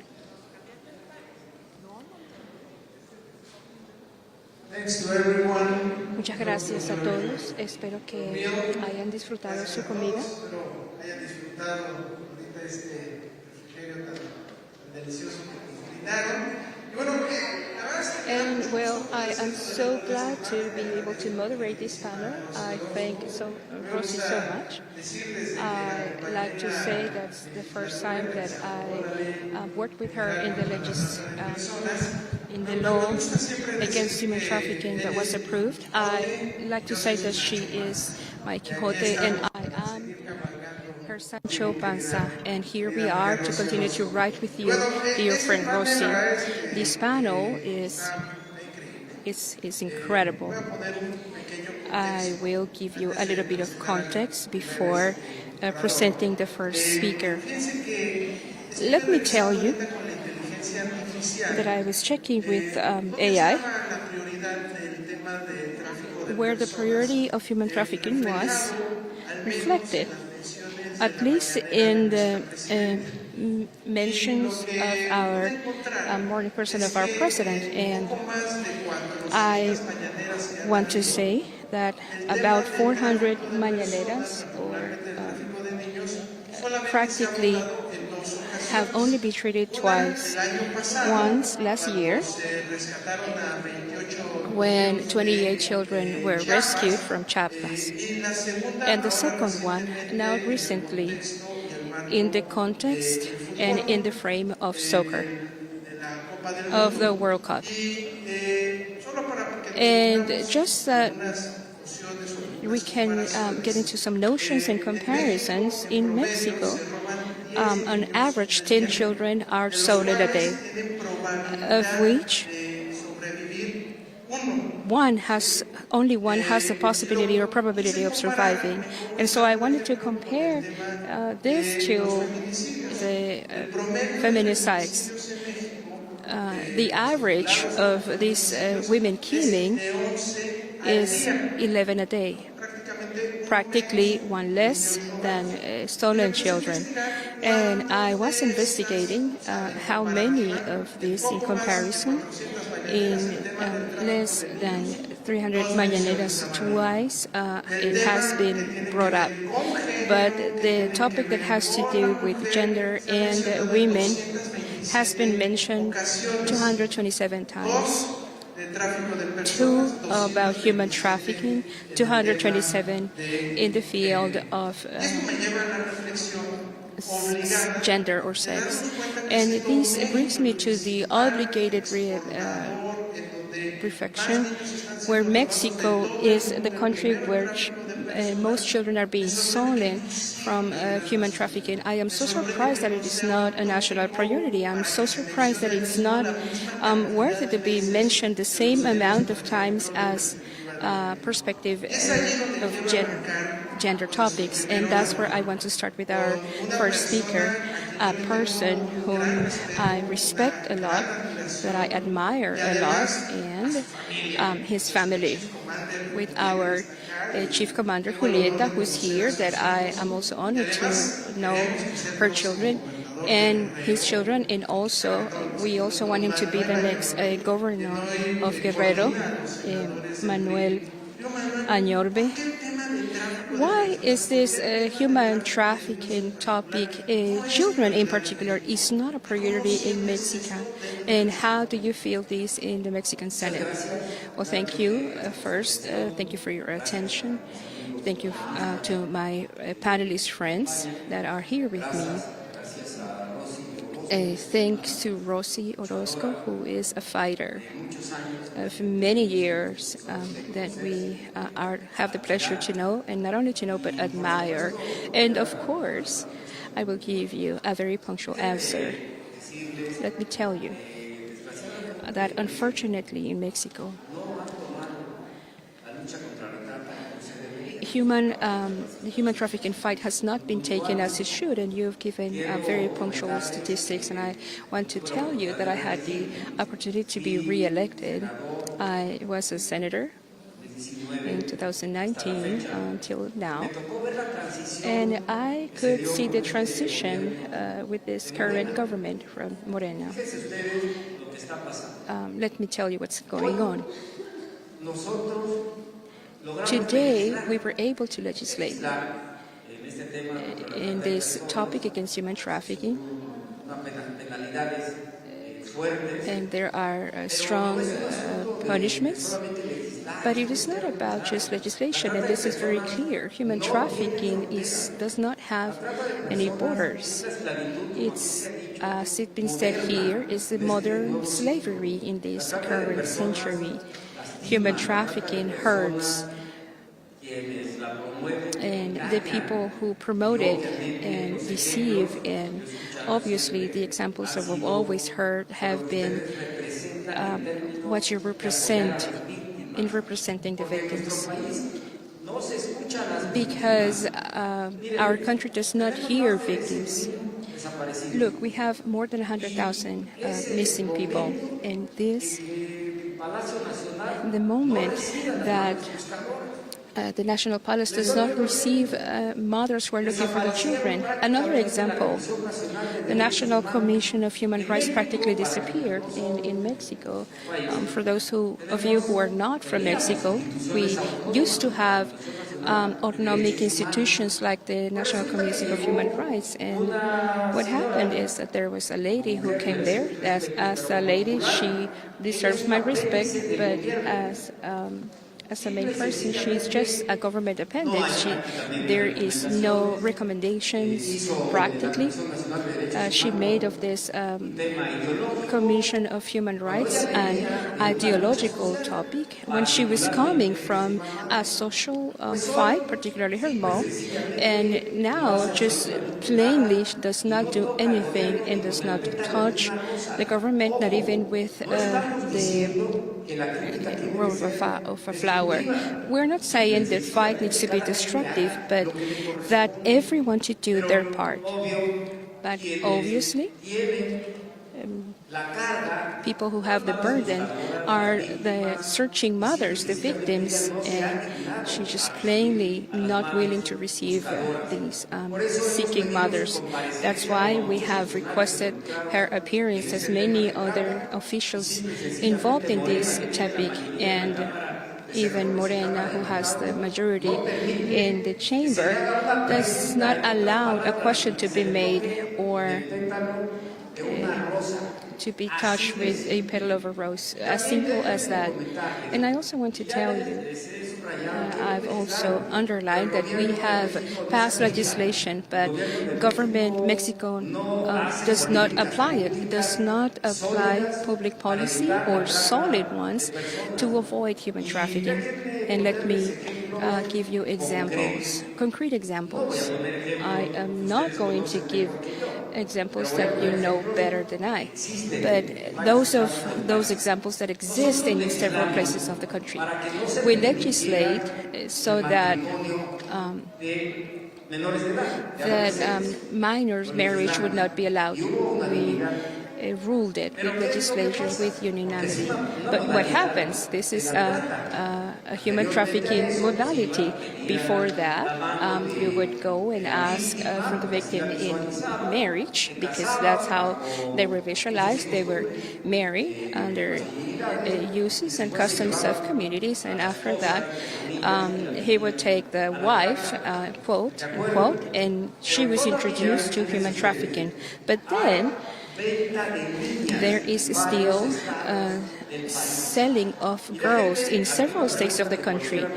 And let me tell you, with this question, what have you done as a legislator? Well, of course, that is prohibited. We have put them into law, but that's not the main topic. The topic is that I spoke in the government of Manuel López Obrador with one of his officers who was very close to him, and I told him, we have already made a rule, but people are already tired of making law, and that the combat against human trafficking is not seen. And I proposed to him something that was of common sense. Well, if we have ethnical fights, and of course it happens everywhere, I am particularly from the state of Guerrero. We have some Muscos, as giving you an example. They speak Nahuatl. Oaxaca, Guerrero, Chiapas, Michoacán, and of course some other states where the selling of girls is happening. I told him we have to make a campaign, and this has to be made by a government with all the resources you have to be able to concrete focus with the dialogue in that place where this issue is being happened. For example, in the mountain of Guerrero, bordering with Puebla, we can understand people from Mexico where we're speaking about extreme poverty. Focus this campaign first to know that it is forbidden, and that if they sell a girl, that the human trafficking law will be applied. And of course, with more than 25 years in jails, to knock on doors, to tell officers of government, we cannot allow that under the issue of uses and customs to just simply authorities authorize the selling of girls. We need to be aggressive in this information and the law application. And I am still waiting up to date. the period of Manuel López Obrador is already over, and of course it's very simple. We were speaking with my wife, Julieta, and as many of you, there is 5 or 6 parents that have already sold their kids that are in jail. But what happens in another reality? Statistics and numbers, they changed not only through murders, but also numbers about insecurity, but what's going on. We need to acknowledge brave men and women who report just as many people, because they get to a prosecutor's office. I'm not saying that everybody, but many of prosecution's offices, and who do you believe are the first people to know about a report or a legal action against someone who is engaging in human trafficking? The criminals are the first ones to find out, because they are the ones who are doing it. And these people are risking their own lives to be able to report infiltrations, and of course they cover themselves quickly. And what happens? Well, victims get scared, simply they are threatened, and in this sense, you never end the problem. I am insisting it's not all of the prosecution officers, but there is a very clear example that they are not interested in this human trafficking thing.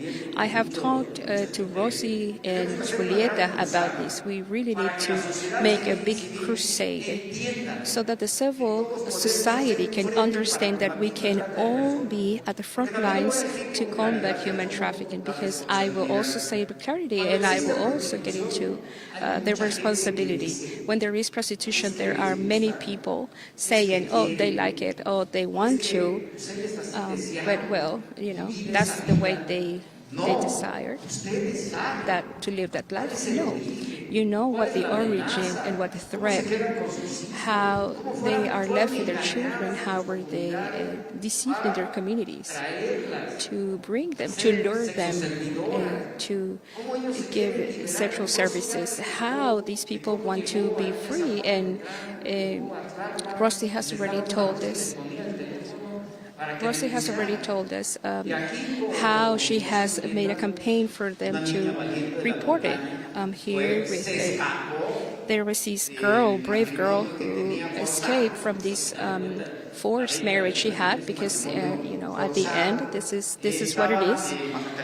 They were in Baja California working on the fields, and she escaped, and she would say, I will denounce you, I will report you. And she was brave enough, and she also had the support of Camino a Casa Foundation to report them. And of course, a brave victim that has to be worked with so that this has an objective and overall a result.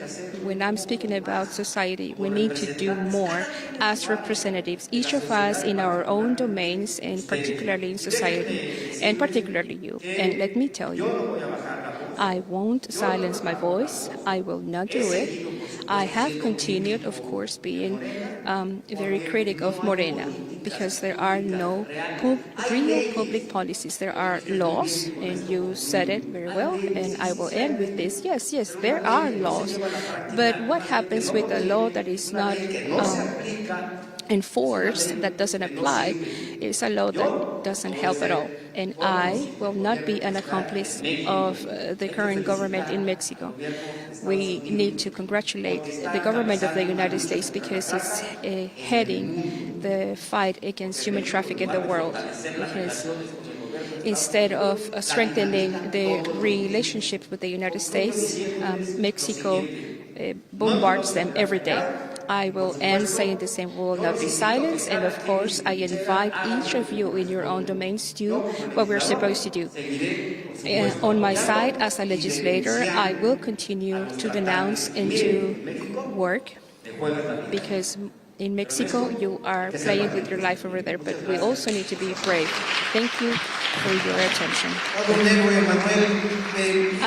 Full hero, Manuel, and due respect to other panelists, ask about the president called for society to participate in forums with social media, AI, and video games with children so that they could be introduced in Congress, and taking your word about the society being included and how seriously should we take this in since from the area of PRI.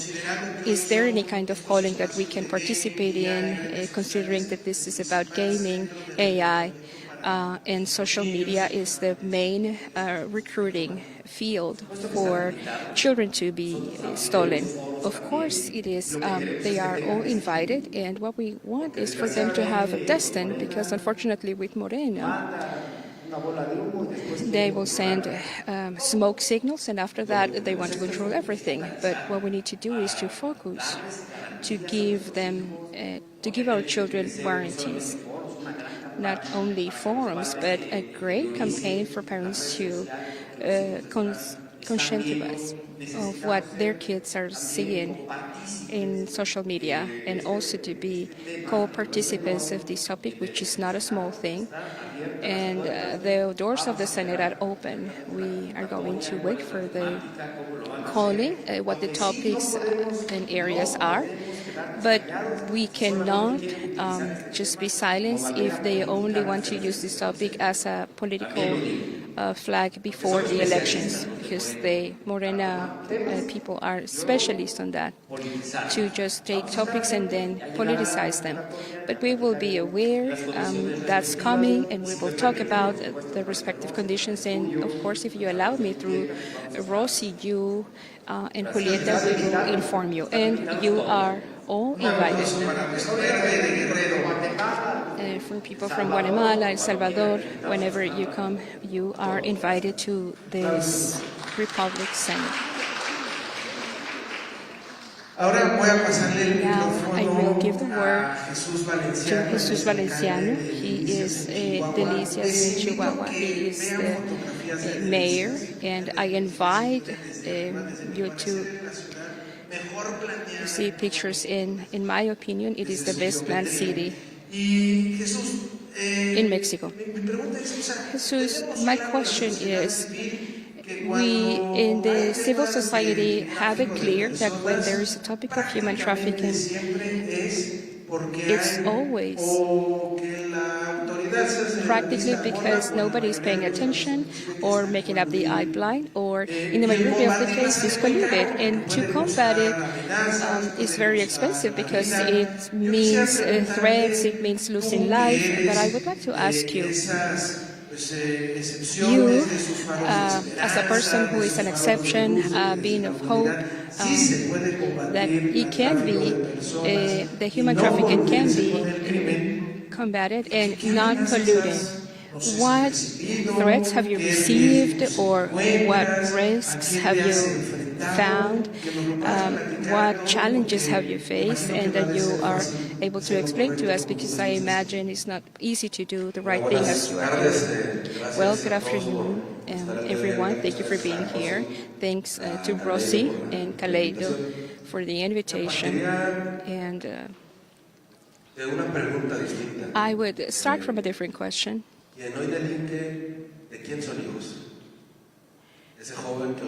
Keynote Delinque, the person who is committing a crime, whose children is it?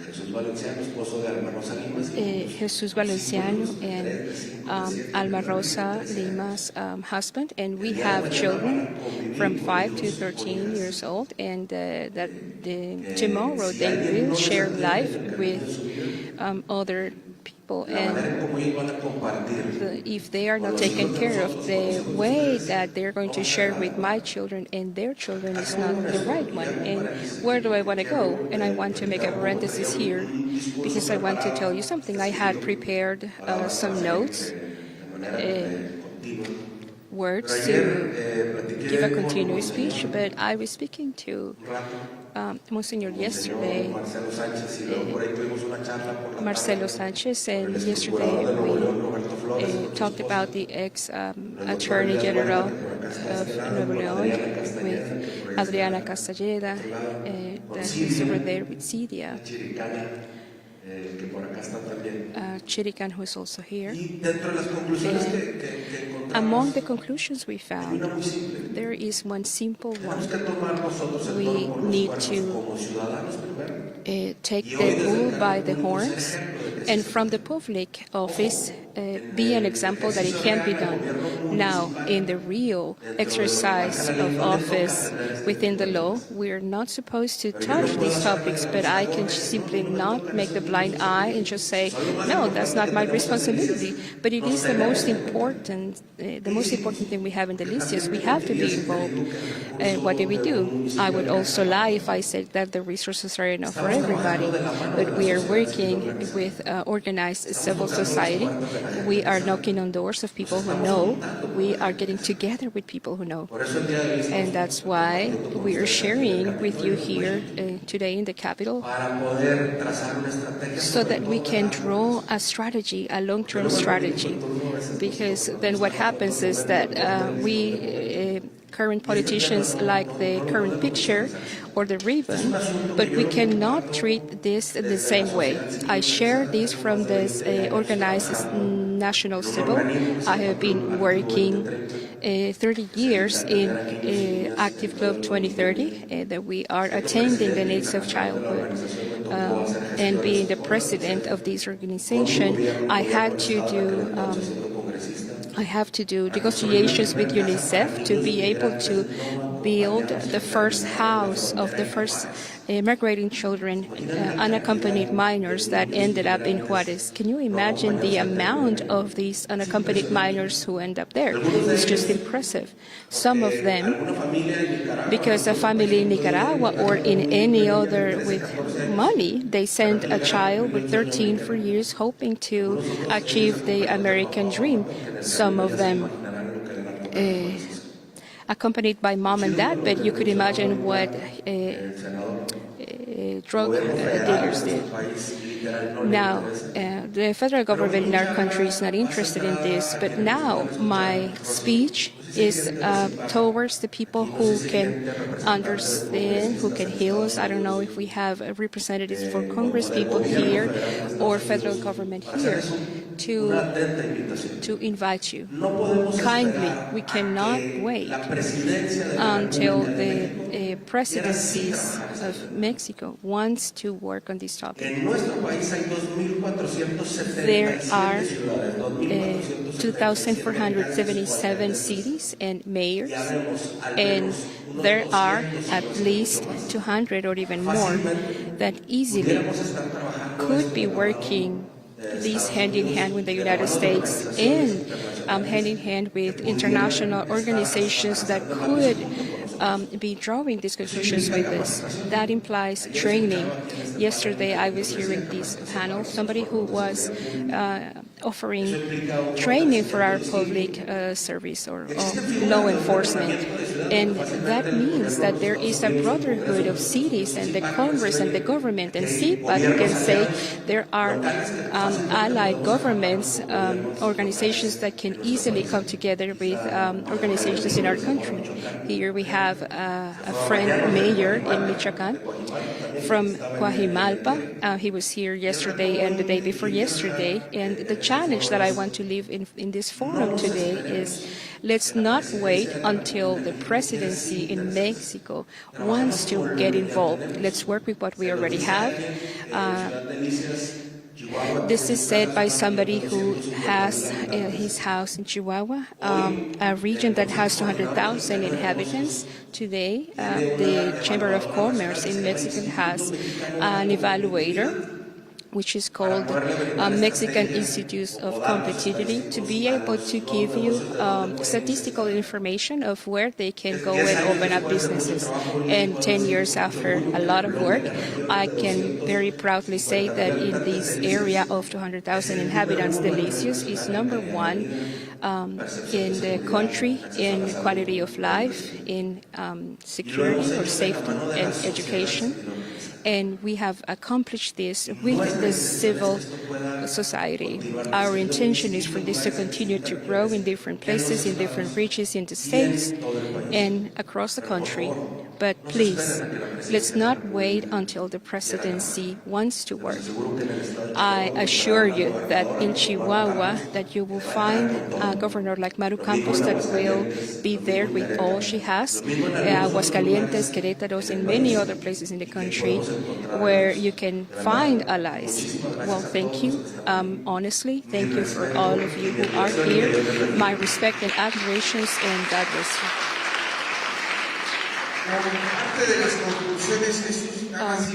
Some part of the conclusions, if we can just say this, cooperation is not betrayal to the country. It will never be that.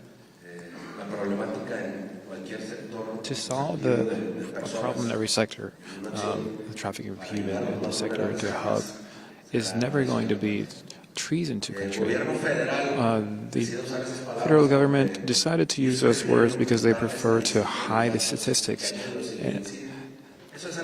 And that is to say, that's something, that's treason.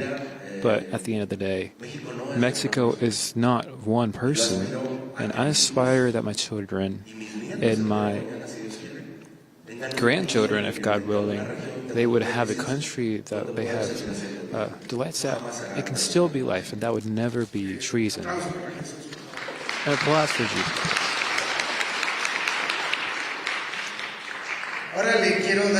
Now I want to give Raimundo King de la Rosa the microphone, and he is a political Mexican politician. Raimundo, I don't know if you agree, but it seems frustrating what Manuel says. We have laws that in paper, it sounds very nice when legislators burn their eyebrows, they run out of tongue convincing, but when it comes to practice, after some time, it becomes dead letter, or they find solution with money, nothing works, and it becomes frustrating. How do you see, with the passing of time, that the legislation of material of human trafficking has evolved, and if in a way it runs this luck of being a nice law on paper, but it doesn't, it's not practiced? How do you see it? Well, first of all, thank God for allowing us to be in this summit here in Washington, and of course in Rosie Orozco. For all the efforts that you have been doing, for knowing us for a little time, but you allow us to add ourselves to this big effort. Thank you, Rosie. Truly thank, and for everyone here for establishing communication and power with aligning these causes that are so important that we have, especially the topic of human trafficking. What they mention about the application of the laws, whether they're right or they're lacking reach, we have done a big effort in legislation internationally. And in our country, we have seen that there are more than 150 countries that have signed the protocol, the UN protocol, and the situation in particular. We have seen that there is more than 150 countries that have aligned themselves to the laws, and on the other side, more countries are becoming part of the treaty against the human trafficking. I don't think that's the modular part that we are failing in. It's mostly a topic of structure, functional, but all of it comes, let's remember, from the most important part that we have as human beings, but the spiritual. It's the spiritual where we need a bigger strengthening of the intervention from churches. Church plays a vital, fundamental in our formation. as human beings, a role so that we can fight from the root, the spiritual and the worldly that belongs to us. We have to be instruments of God to fight, but if we don't make that effort to break the darkness towards that section, we're going to see it's going to be hard for us to see a change in the spiritual world, so that we can take it practical, and those customs, those things that exist in the other parts of the world really are more important for those where there's a more stronger movement, so that we can continue having that pressure over and on these women, boys and girls. So for us to be able to have men and women of the kingdom, to establish the kingdom in our world, and to be driven by the principles of the word.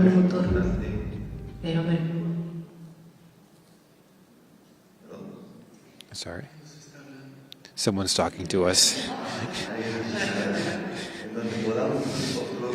In a future where we are able to add ourselves to the effort, as we were speaking before Washington, D.C., we see it as a world leader where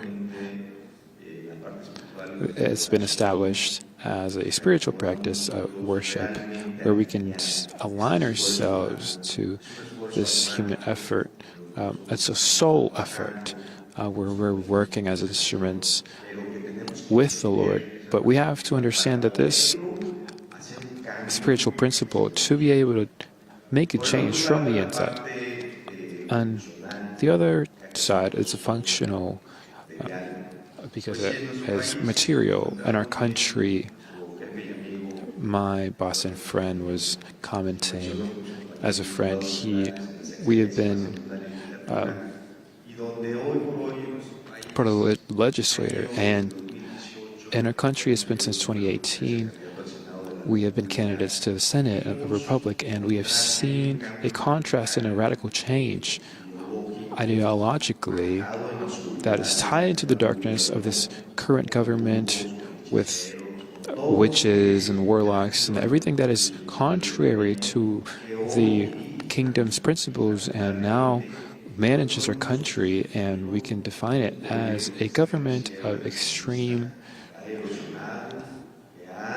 communism that has disintegrated our institutions and have colonized the organizations of our country, and at the end has given steps back to the big advance that we had in our country, but also to the world. And now not only corruption, but also impunity that allows it, and as the victims to be re-victimized, as the senator was saying. And this is a real fight. We need, I believe, in first place, an intervention. We need to involve the church, and we have to have a participation decisive in the spiritual part, and establish the kingdom. And on the other side, and the topic of politics, that we use democracy to have a front in common to us, for us to establish democratic governments, republic governments that aren't defined by their rights, but they aren't have to be defined by this way, but they are determinate in our defining our values and our principles as women and men and women of our country, and places of influence and power to have a better country and have a better world.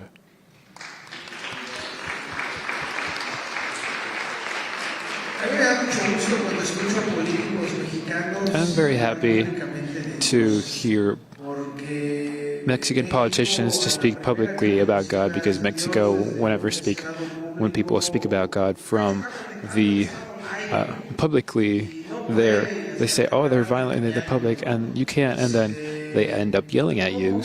So it's how How has it been for you to be able to act human trafficking, particularly in the legislation, putting God first? Well, He is first, and He is the creator of everything that exists, and we are only images and the like.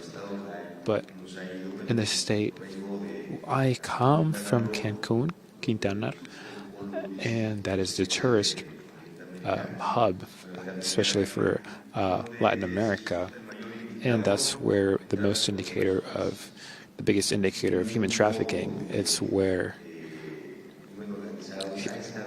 organized crime has established itself, and the practices there are potentially they're stronger. And now we have something where we identify with God principally. Firstly, personally, I had a conversation 4 years ago where really the power that we have to adhere to the word is a profound transformation that we understand for that part. For thousands of years that God's words has been saying to establish His principles so that we can change into the actions that are worrying us in our country. So we have to decisively and authentically, genuinely, to commit and to establish it. Yeah. I insist in the current government. People say that there is a likable government, but they have pacts with warlocks and witches, and they erode and they try to further our relation with North America that has established really an agenda of impact, divine impact to a world level. Thank you, Fernando. Now I want to thank the microphone. I want to pass the microphone to a young man, Eddie Gustavo Miranda. He was president of the Congress of the state of Quintana, and now the youngest president. And we have a few minutes. We're going to hurry up the panel, but without trying for two other panelists to expand on their messages. My dear friend, would you like to speak to us? Why that sense of staying here? All of us that are here, that we try to, from this fear against human trafficking. Yes, I'll be brief. First of all, how curious that we are in the capital with my Mexican partner speaking in Spanish. I think I've never imagined being here speaking of this and with partners and colleagues, Mexican colleagues. I want to speak briefly about what I've learned these days, and some things highlight to me. We were speaking yesterday about the triangle. On one side you have the trafficker, and on the other side we have the buyer, and on the other side we have the victim. And many times we focus on one part of the triangle, but we leave completely the triangle. And for myself, I was focused in the abuser or the trafficker. I began with frustration or anger, and with that impulse to want to do something against them, we finish leaving the victim completely. And sometimes we have to think from the love instead of hate, and I think I'm going to go from there. Yesterday, in the event with Kaleido, my colleague talked about statistics and numbers, but we forget that they're people, boys, girls, and if we start changing one life, then we start and we can make a change. And like you said, Let's start with your 10 or your one person, 2 people that you can save, and you can make a difference. I started with my 4 lives. We're in a process where we want to participate next year in elections, and part of this that we started is a diagnosis of the state in terms of safety with this intelligence company. And one of the points that came up was trafficking, and that is how I found out about the topic. To not wait to be in a position and to be able to do something, I decided to do something. And in this moment, we have 2 agents that are acting in these platforms for dating and social media, and they interact with the possible abusers or traffickers, and in this interaction, they, as children, saying that they have 11 or 12 years old, they can agree to meet up in a place, and you can see that it's true, there are these people, the sick people, and there's a lot of tourism from people that are looking for this, and thanks to this, with intelligence, we're able to give information about these abusers. And as the mayor was saying, we have to cooperate with other countries. Diplomacy isn't exclusive for the federal government. We were able to give the Department of Homeland Security these files, and thank God now we have some cases. So I think it's important that we continue with that. Diplomacy isn't exclusive to the federal government. I think the changes have to come from the local, from below to above, and between all of us, because if we wait for a president to solve everything, I think it's not going to happen. So I think since Quintana Roo, and with a colleague that's also from Quintana Roo, we can count on everything. Rosie, we're going to keep supporting and entering this world of heroes, which for us is new, but with every desire to eradicate. Quisiera rematar con otra pregunta para Eric, pero la verdad es que ya no nos va a dar tiempo, Eric, y te pido me disculpes para la próxima, pero en verdad es un gran héroe. I apologize because I'll not be able to ask, forgive you because of time. I would like to ask the question to our municipal president of Zamora. The food is just amazing, in particular the dessert. Our dear Carlos Alberto Soto,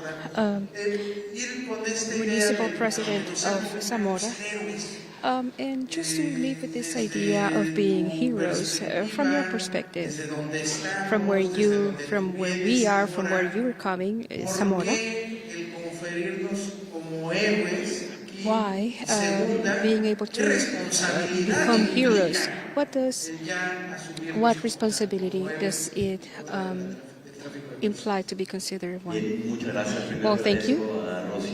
Thank you. I thank Rosie, Adriana de la Fuente, and Benjamin, and all who have made this great team. Well, to tell you quickly that before considering ourselves heroes, we need to consider ourselves operatives to be able to carry this area, starting with government coordination. We know that each of us have this responsibility from our own municipality, big or small. Zamora, it is the most important of Michoacán, from 230,000 inhabitants, and from where we are doing a great job. First of all, to tell you that we haven't stopped working in Zamora, but with real actions and very clear actions. Today, Zamora is able to be considered an auto-sustainable city, a tree of world city, allowing children but at the same time, we align our objectives with sustainable, auto-sustainable guidelines with the Agenda 2030. And this has allowed us to make the children the center of all the government initiatives, because we can't blame the government, schools, teachers, but it starts with a value formation in the family, how to educate them and guide them, because that's the way we reduce vulnerability and reduce the opportunity for those who seek to abuse our children. We close those doors and open up opportunities like sports, recreation,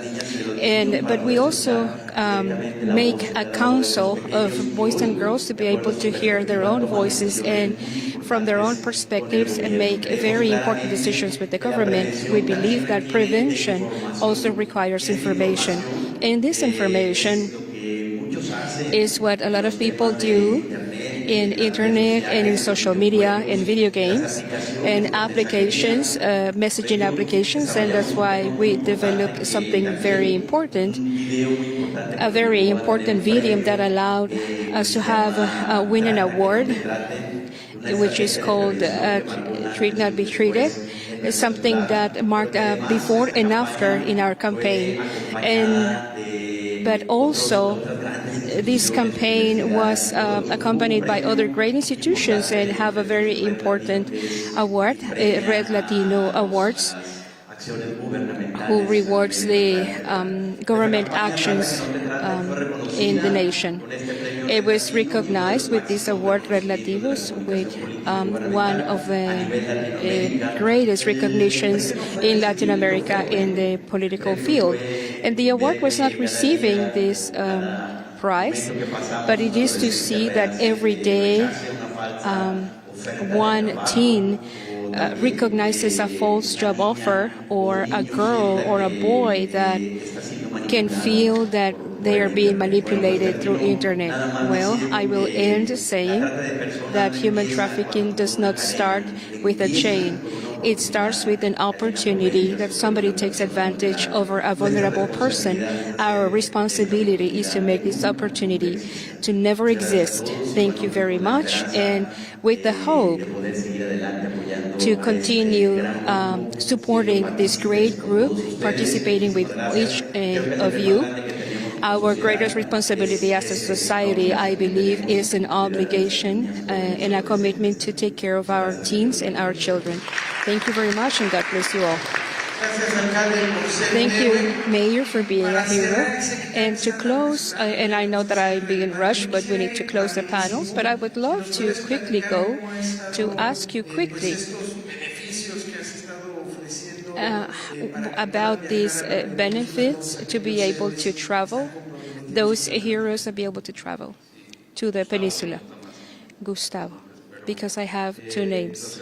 I like Gustavo more. The vacation certificates, these are certificates.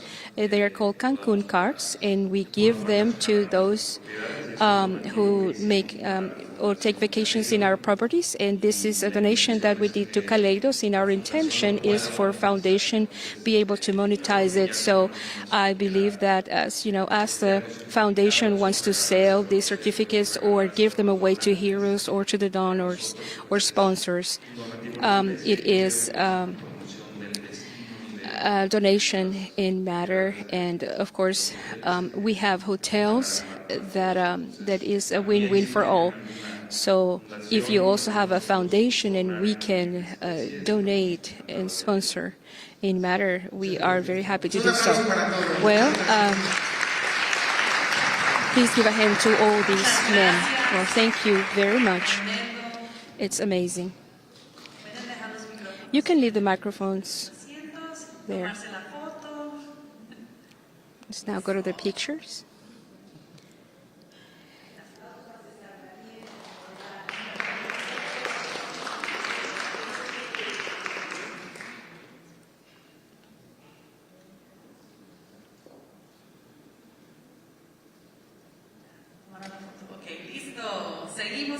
Let's continue then. Thank you.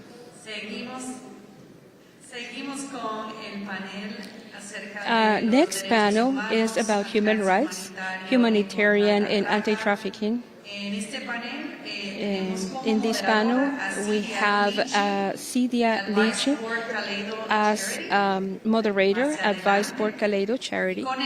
And with her, we will have Nicole Fitzpatrick, co-founder of The Village Global, Humanitarian and Anti-trafficking. Guadalupe Carrasco Alvarez, president of Comisión Unidos o Join Together versus Trata. Alma Delia Salazar,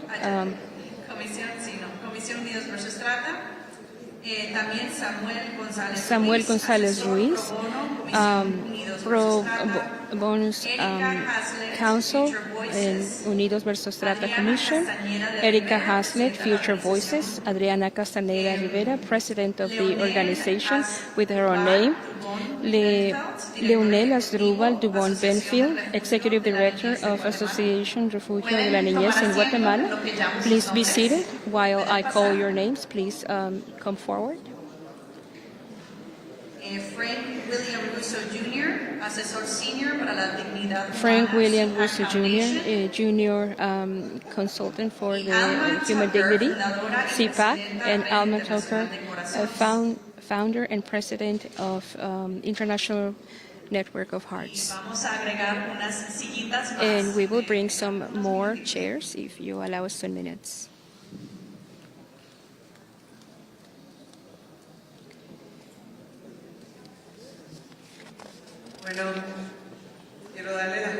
Well, I want to thank everybody who have participated. I am advice board of Kaleido, and 3 seconds ago I found out that I was going to be the moderator. Everybody speaks English or Spanish? English. Entonces vamos a hacerlo en inglés.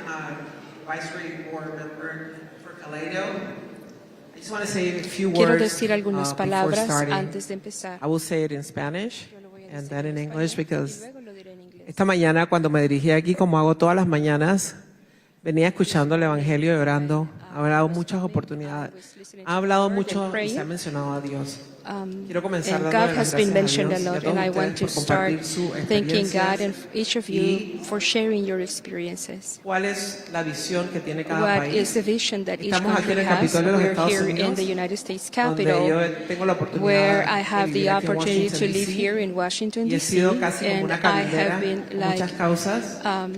Y esta mañana mientras escuchaba el Evangelio, a councilwoman. le decía a Dios, yo no soy While I was experta, yo no listening soy to the gospel, juez, I no was soy telling God, I am not como an muchos de expert, ustedes I que am son no expertos en este judge, tema. Yo solamente just soy as un many of activista. you are expert. Y I escuché am just an la palabra, activist, and I tú heard eres the hija word, de Dios. you are Bueno, y a también soy hija de daughter Silvia Murillo, que of tal God. vez me está viendo a través de las redes. And Me also ayudó a Elcidia entender y tener Murillo's daughter, sabiduría that who y helped valor. me be brave Y and sobre todo have quiero darle wisdom. gracias a Dios por And el amor, overall, porque I para want to thank God, estos temas hay que because tener for these amor. topics you need to have Mi love. experiencia comenzó el 11 de My septiembre del experience 2021. started in Una September mañana, 11, como cualquier 2021, otra, just as como any las other muchas que he morning, experimentado. as many that I have Yo experienced. iba hacia una recepción I was going en to a Texas reception in Texas. y esa noche me And encontré con Eduardo Verástegui, el productor, un night gran I amigo, found productor Eduardo de Verástegui, Sound of Freedom. En ese momento la the película no producer había of salido. Sound of Freedom. At that Como moment, todos ustedes saben, the movie en had not been anteriores released yet. oportunidades And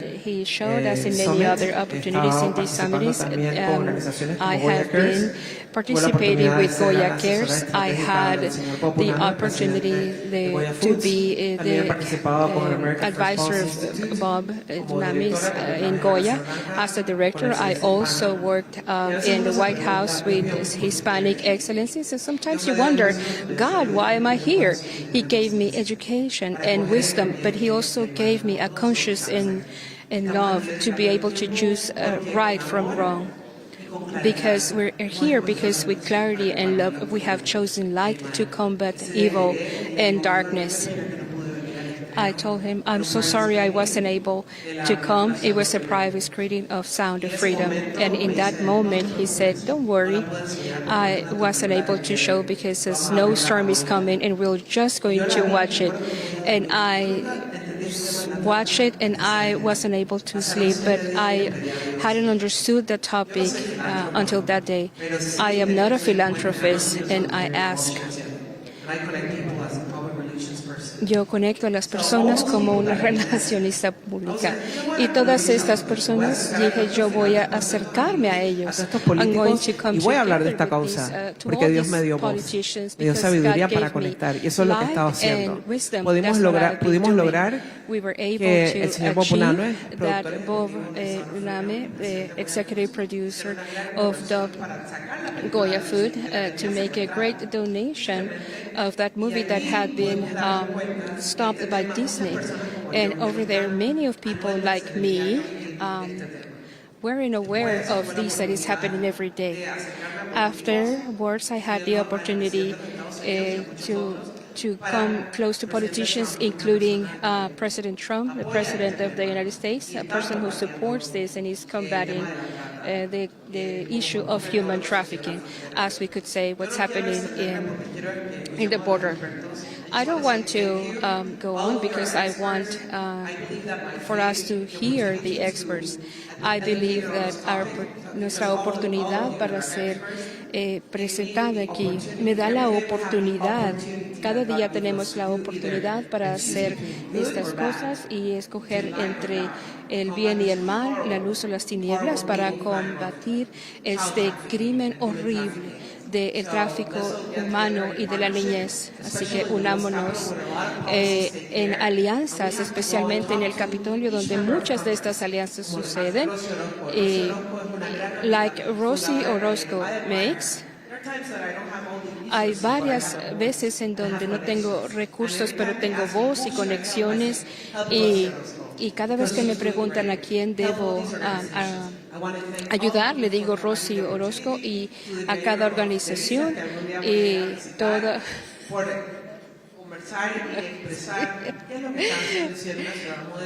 Sometimes I'll visit Delicias, and as a good Catholic and Christian, I know that faith moves mountains. So let's move forward. Me gustaría presentar a cada uno de los panelistas. Me gustaría que se presentaran y dar una presentación de 2 minutos de lo que hagan. 2 minutos de conversación y presentarse en lo que hacen, cómo estamos ayudando de una manera humanitaria a combatir la trata. Aquí tenemos a sobrevivientes, tenemos expertos. We have survivors and experts, and they are the ones who have the word. 2 minutes to be able to go on. Let's start from here to there, because the majority wins. Many women here. Why don't we start first 2 minutes and then talk about what you do, introduce yourself in your name, and then we're going to... 2 minutos para introducirse y presentarse. Que mi nombre es Erica Haisler, y yo soy la cofundadora de Voces del Futuro. Tenemos hogares que rescatan y restauran niños del tráfico de personas, y uno de los hogares en las Filipinas, y de hecho era el 15 aniversario. Rescued and restored from human trafficking in that home. When I first got involved in human trafficking, and I'm a social worker, I wondered, what would the children who had been through so much trauma, what would their futures look like after they had been through some of the most depraved environments and situations that we could even conceive of? And what I found is that there's many of the children who have been trafficked who actually, with the help of advocates and safety, legal assistance, medical care, and education, become even more resilient than children who grew up in nice, safe, caring environments. And there's actually a large body of research in the trauma field that shows that people who are exposed to trauma can develop even more resilience than others. And so what I'd like to say is that our role as advocates is to make a way for the role of the survivor, but it's also to help to humanize the victim so that we no longer see victims as just a number or as just someone that doesn't matter, but that we see victims as future attorneys, that we see victims as future teachers, future doctors, future leaders, and future voices. And so I want to thank all of you for taking your time to listen and to be a part of the anti-trafficking movement, because together we can truly give futures back.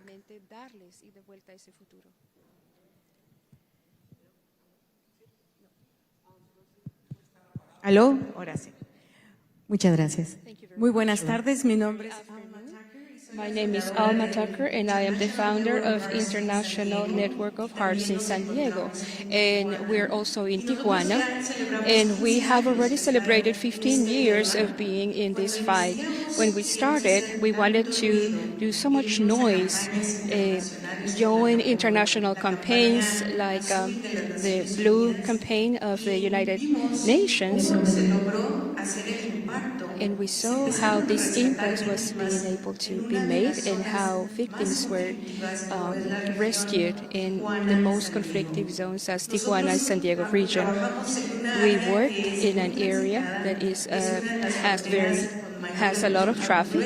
It has a lot of affluence, and because they are very touristic cities, Tijuana as San Diego, and this is a problem. It is these are very important cities, but it also has important cities that allow this human trafficking. It is not an exclusive problem on the region. We know that it is a global problem, but we thought as an organization we needed to do something. And after performing a very intensive campaign of information, and we heard that boys and girls were able to be rescued of this social phenomenon that hurts society so much, we know that they don't respect any of the human rights of people. Victims who are captives are not allowed to decide what they will do that day, where they will go, what they will wear.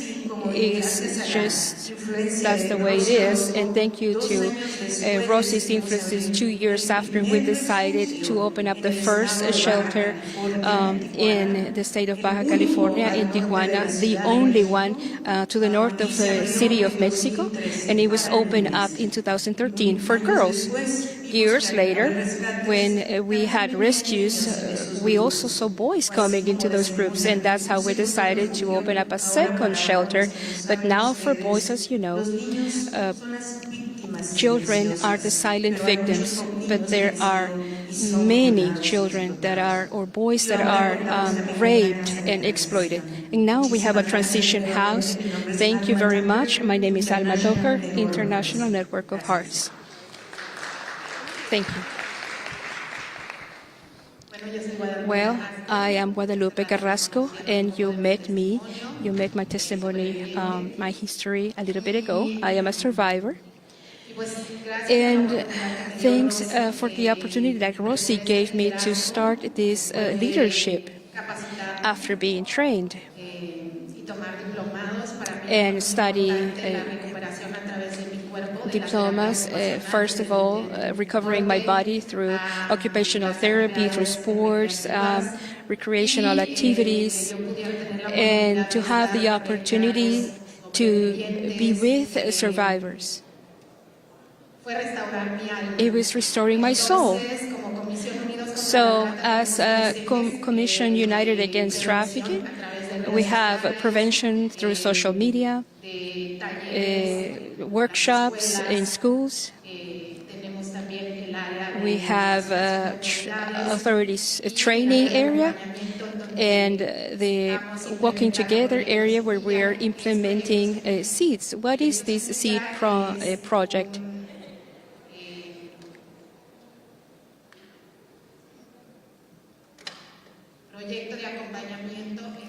It is a project where we accompany those girls who leave the houses, are trained of leadership. Thank you, Adriana de la Fuente, who allows or helps us in her coaching school to have this training for survivors. We also have something that we call entrepreneurship, and we're here also to hear them. It is, for me, it is very important for them to have this place they deserve, to have the value, to have that strength to continue their lives, because it's not easy. It restores their dignity back, and that's what we're doing. as Commission United, and we are open that each of you can contribute your grain of sand. Just right now, we are asking for donations for our foundation, Camino a Casa.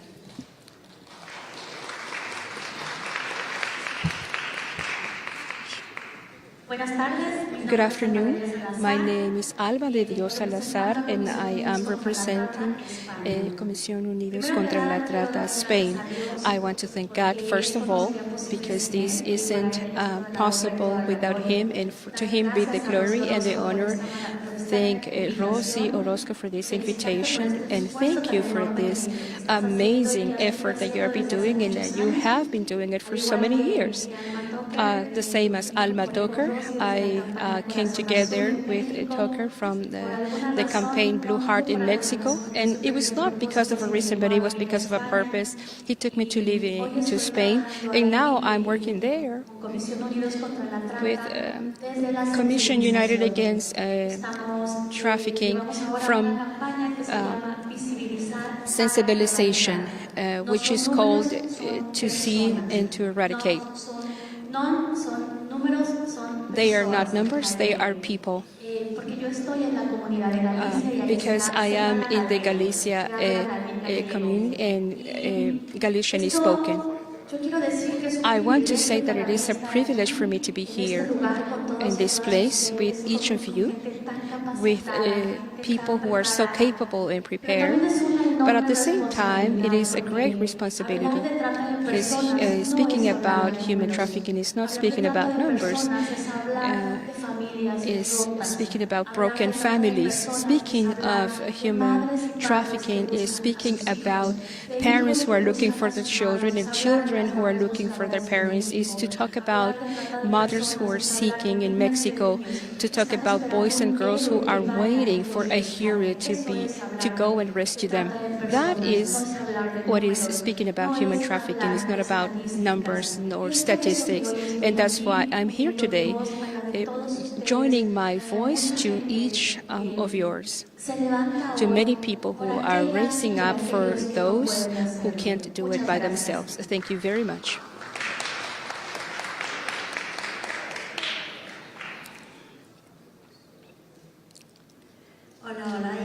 Hello and a good day.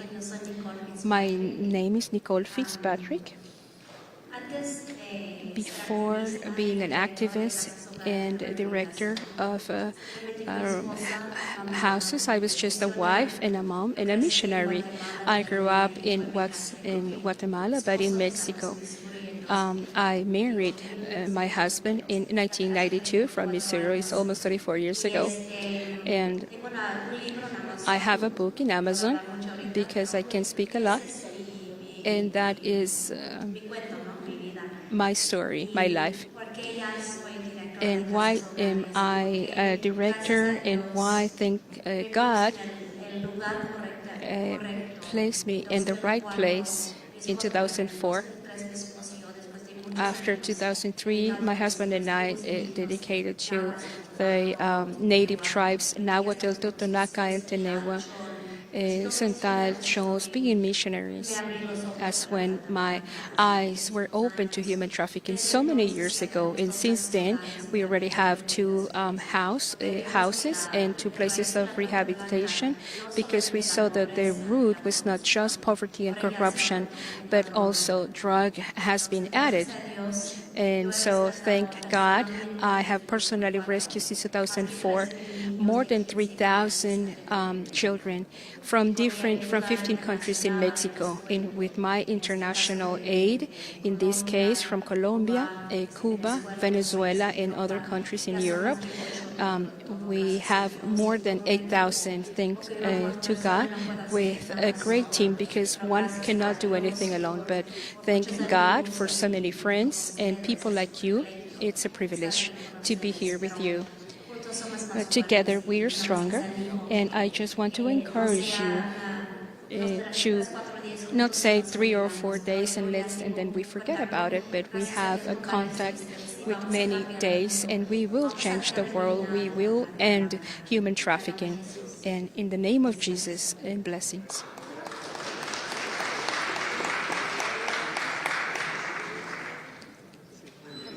Well, my name is Samuel Gonzalez. I have been in the area of fighting against human trafficking since 1998.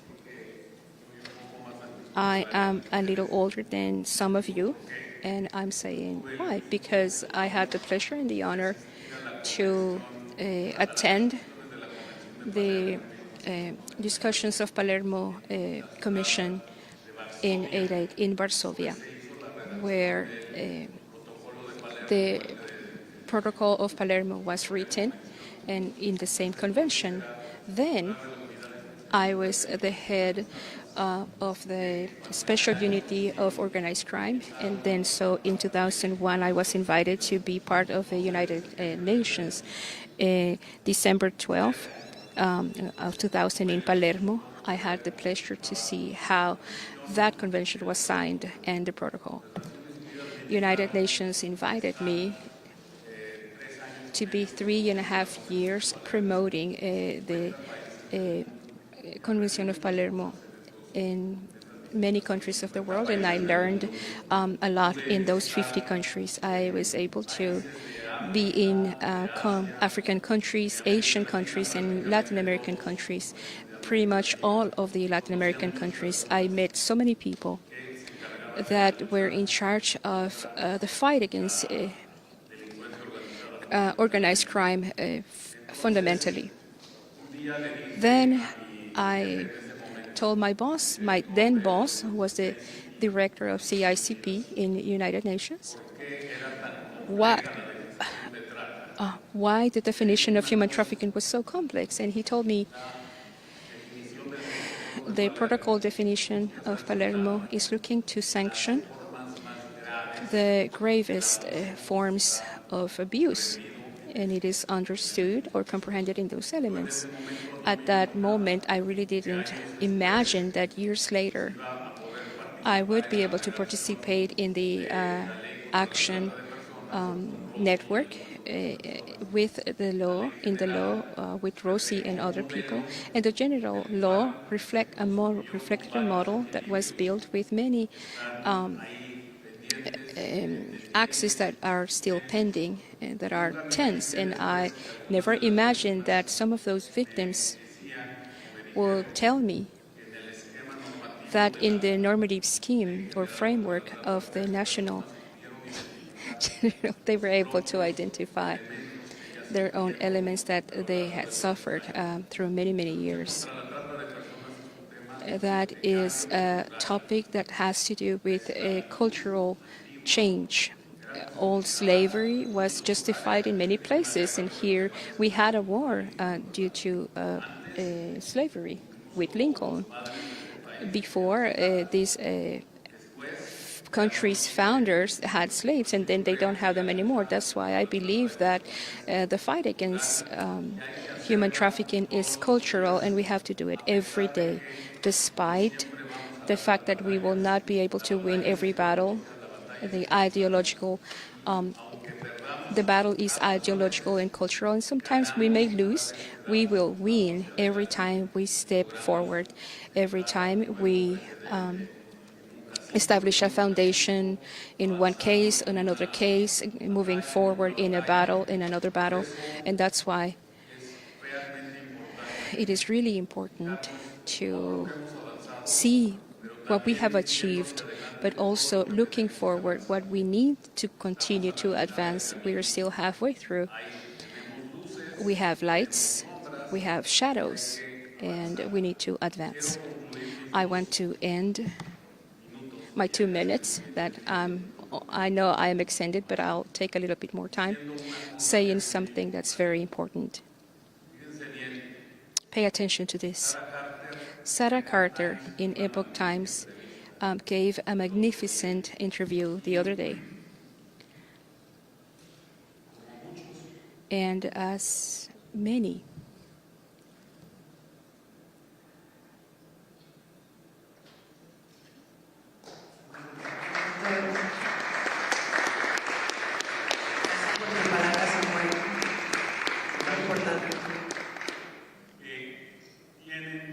as many who have victims, and we support them because of the fight that they're given. Sarah Carter gets very emotional and excited as I am, as I do. I cry when remembering so many people who have died in this country. So I speak to the authorities in my country, because why does Sarah Carter cry and Mexican authorities, not even a single tear, are crying because of the missing people from organized crimes, for the mothers who are still seeking for the cases as the kidnappers from Vallarta, and politicized, or like the Wallace case. There is no sensibility towards the victims. They would have to be the least that they could be asked is to do the same thing that Mrs. Carter does, is to have compassion. Thank you. Thank you for your words, and thank you for having that sensibility of this so difficult topic.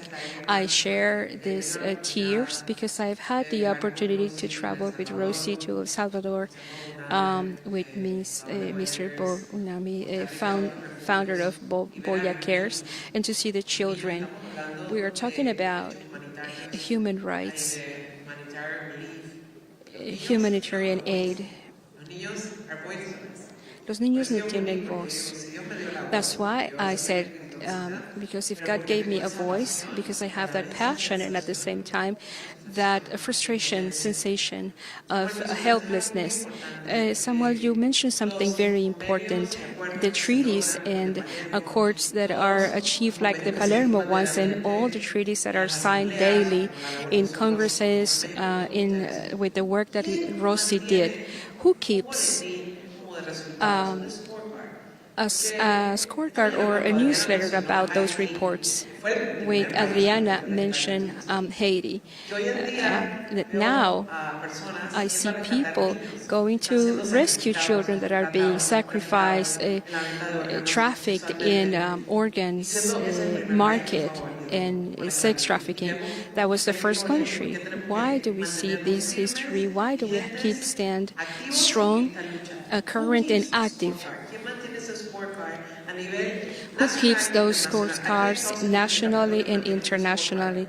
Here in the capital, this card is kept. What do we do this to do it international? With best practices, what would be your recommendation? And whoever else wants to say something. United Nations has an institution that I used to work with, where that work needs to be done.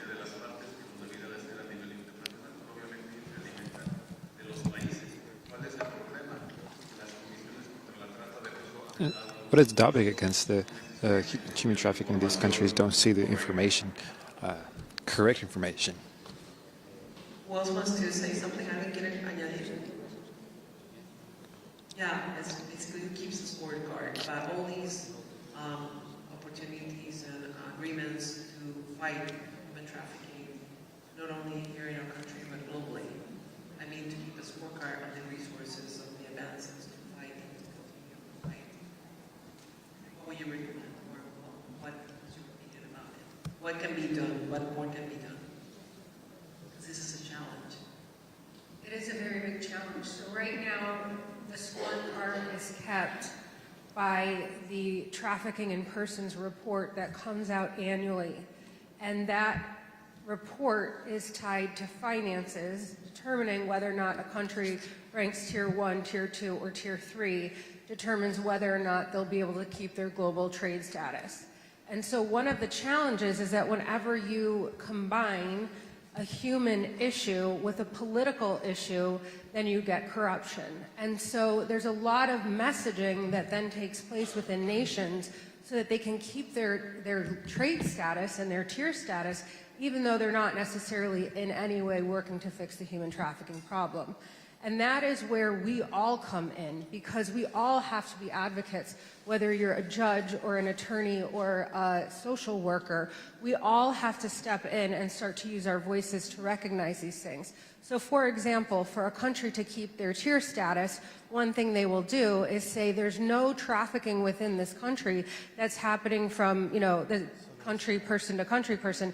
It's tourists who come in, and then they want to focus on sex tourism, which is a huge problem internationally as well as domestically. But what we need to do as advocates is to understand that every puzzle piece that we're starting to put together actually applies pressure to hold back the advances of traffickers. And I think one place where we can all start to use our voices more is to advocate not only for the survivors, because it is all of our jobs to make a way for the survivors and to provide resources for them, but also to advocate for the advocates, because there are a lot of people here who are in political situations, positions, and judges and attorneys and advocates who are on the front lines, like Alma Tucker and Rosie Orozco, are the ones who are advancing the anti-trafficking community worldwide.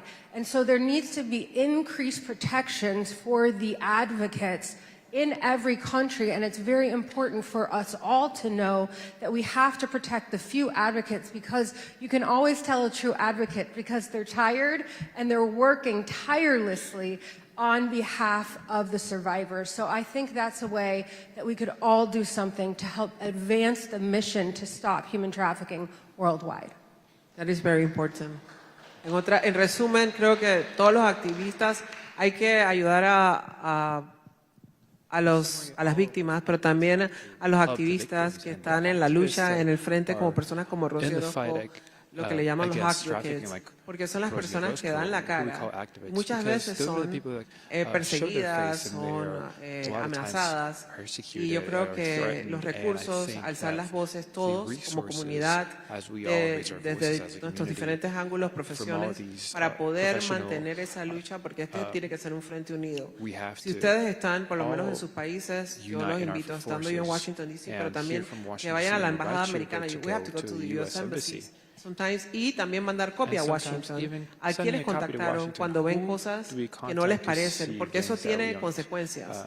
Y el presidente de Estados Unidos pues le ha puesto, igual que como ayer lo habló el congresista Smith, le ponen un Tier 1, Tier 2, si están violando, por lo menos en las minas de cobalt o en África, que están haciendo con los blood diamonds y eso, que usaban a los niños traficados para explotarlos hasta que no les dan ni comida. Todas esas cosas hay que exponerlas. Tomen fotos, hablen y diríjanse a las embajadas, tanto de Estados Unidos, to the U.S., pongamos en los países, we suppose in the countries, los presidentes son are there presidents, different presidents, a united front, and to create alliances. I was born in Panama, and the Panama security, just like the U.S., is uniting to fight this, and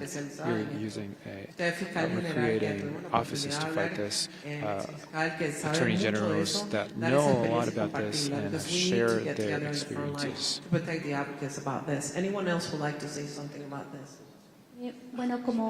Well, as Samuel was saying, it is an obligation of the obligation of every country to inform. I come from Spain, and Spain is a marvelous country where you live really with an amazing life quality. Spain has advanced a lot in attending victims. Spain has a defense for children impressive. You have an impressive quality of life, but it's true that Spain doesn't have integral law against human trafficking, and that makes it as a crime harder for human trafficking to be seen and to have precise numbers or exact numbers of what's happening, especially where the majority of the victims are women, immigrant women.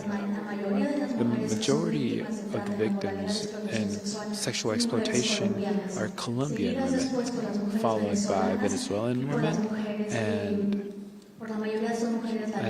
Latin women. Spain is a transit country, but it's also a destiny country, a destination country. And it's important for us to raise our voice and political incident for that law to be approved and for us to have exact data. Anyone else wants to say anything? Well, of course, we need to have the budget, because the international trafficking report and the report, like Erica mentioned, is every embassy asks for the numbers and refugees ask us and visits us for numbers. Unfortunately, is still a blank number, and there aren't confident studies, and we don't invest in studies and investigations. The topic is still unknown. Trafficking is still very clandestine. It's not easy to identify, especially now that they use social media, artificial intelligence to capture people. It's hard. And we've been invited to the United Nations, where tables and work tables, as it's been said here, we know politics, but what can we do for solutions? And we can all do something from our platforms. Guadalupe, I'd like to ask you a question. You, as a survivor, someone that I admire, that strength, what do you think that is the primary resource to advance the survivors, victims, so that they can go to a normal life after suffering so much abuse? For children, what do you think, besides having awareness, what is a universal resource for the governments or organizations? And what do you think is the most important? What would you ask if you had the microphone? Well, you have it.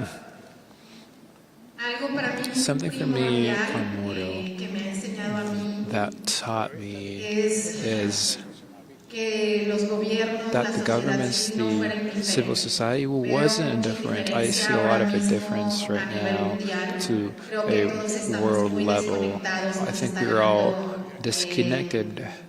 The disconnection is winning with us and with God, with governors, because first is personal interests, interests that take us to have power hunger, and the principle that we have to fight is indifference. And we have to have that compassion. And how are we going to connect again with ourselves is through connection with God, and connection that we have to search for. That right now is the true evil, is that we aren't connected either to our children or to our families, because first we have a screen, we are distracted, we are disconnected. And I think that as we reconnect with ourselves and we have that love and that compassion, I say mercy, because not everyone dares to touch these topics. We can advance. Our governors have to connect and have love, and because love is the good for others, desire the good for others, and everyone that is here has to desire the good for the rest. And either it is someone from your family, your friends, everyone. Truly, everyone has to. We have to connect with ourselves. Religion, whatever religion it is, love is that way. It is to desire the best for others. And from that point of view, to see it, we can do something for someone else and connect with ourselves and with God. So please, I ask from the bottom of my heart to desire the best for others, and for that principle to start working against human trafficking. That's important. We know that if there is no empathy or mercy, that comes from consciousness for children and for sharing. There are many children that are desensitized from children, and cartels, we saw it in many tribes, things like that. And later they're sent to do evil. And every child is born perfect in the image of God with a good heart, unfortunately indifference, and not incentivize, promote love, empathy. And remember that God gives us every day the opportunity. The opportunity is a decision that comes from free will, and that comes from being aware of love. And we have an opportunity. I am Christian Catholic. The last day of my life, when I give an account, I want to say about the opportunities that I had. And God, some of us gives resources, some of us He gives experience, some of others He gives a voice, others He gives links and able to unite. But we can't be doing nothing. A message that all of us here together can leave to go out and take action, because we can talk, but we need to take action. Action, either talking, either getting people together, either fundraising for Rosie or other organizations, either creating a directory, serving as an umbrella organization to bring all of the different organizations and efforts. But we need to be united and to support people like Guadalupe, una mujer valiente que admiramos todos aquí. Como ella es la voz de muchos. She is the voice for many that don't have a voice. So let's continue forward. And you can say in 1 minute, what would you like everybody looking at you on social media and here to do, like an action step? The first action step that I think we can all take is to ask ourselves, what can I personally do today to help stop human trafficking? And that might mean that you help and volunteer for an organization, but it might be that you're an attorney and you can donate pro bono hours, or you're even in marketing and you can help support an anti-trafficking organization. Whatever is in your hand that you are also passionate and educated and experienced in doing, for you to find other people who are fighting human trafficking and for you to bring your best resources to the table, that is how I think that we can all make that change. So I think it starts by each one of us saying, what can I do for the one? What can I do for the one? Because when we make it too big, and when we think about 27 million people who are trapped in human trafficking, all of a sudden it feels like they're just drowning in an ocean and there's nothing I can do. But when you actually think about what you can do, and it's not just giving financially, although that's very important, it's also bringing your strength to the table on behalf of someone who has no voice. Thank you.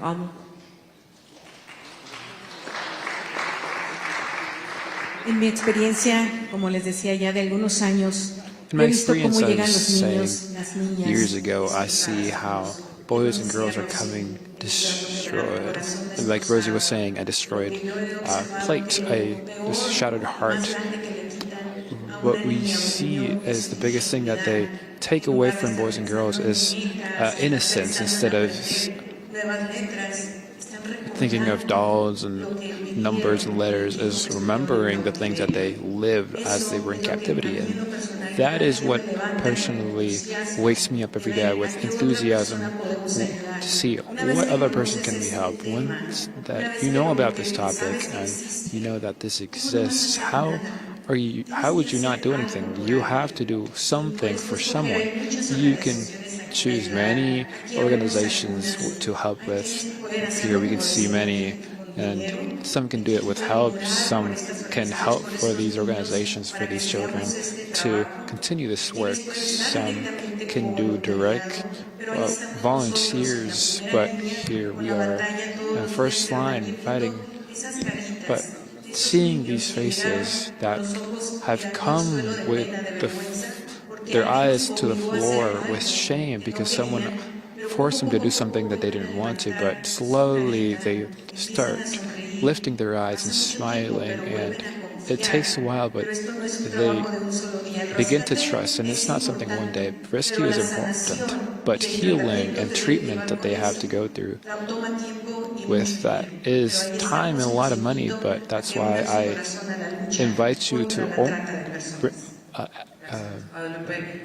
come along against the fight against human trafficking. 1 minute. Right now, you can scan the code, donate. We have arts and crafts, and I want to thank you for the space. I want to remind you that a survivor isn't defined by the damage they suffered, by the capacity, and for that they need opportunities to be heard. You need also to be informed, to share in the media, to help an organization, and above all, please listen without judging to your children. Because a young person that feels hurt is less likely to be manipulated. So thank you for coming and being interested for these topics and for sharing your grain of rice from your trenches. Infinite blessings. I want to say that I am proud Mexican, but I'm also a proud Spanish, because that is the community that has accepted me. And I want to share that there is a shared proposal that has been shared in Galicia to stop prostitution. And it's the first one that's been done in Spain, because it's been proposed from Vigo, the Vigo Galicia. And I want to say that you and I know is that human trafficking doesn't know frontiers. That is why our answer shouldn't know, our work shouldn't know it. And we need to raise up and to gather, to make it seen.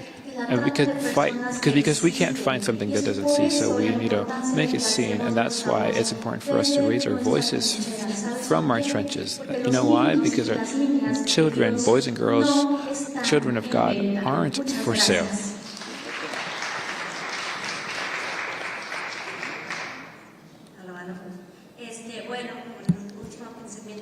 Well, my last thoughts from my part, I am in agreement with, thank you for all of you, for thousands of boys and girls that we've rescued, and for the ones that I've raised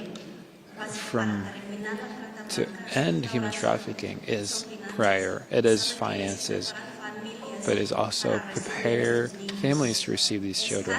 It is homes that there aren't enough in my country, not here or in Mexico. A warm home is like a strange word, and thank God Ms. Margot and my team has opened in Hidalgo and Chiapa where we're working, but to prepare to speak to senators and governors that they would open more families for Casa Acogida.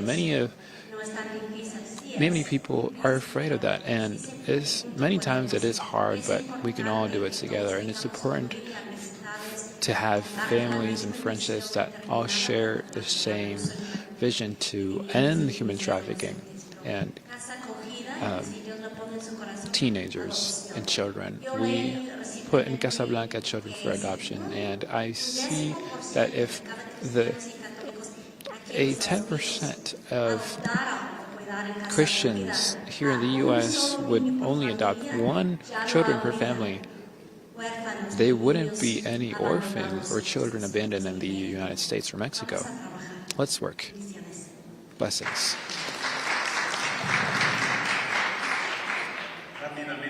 Quickly, 1 minute. I want to thank for all of the people that have made possible, like the cases that we do go forward. There are a lot of people. There are many people that support us, ex-agents of the FBI, of the DEA, of Homeland Security,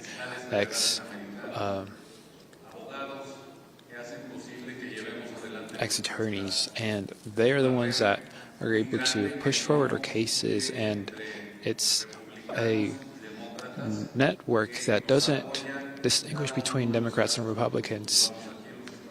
And it's cases here in the U.S., many attorneys that develop their activity pro bono.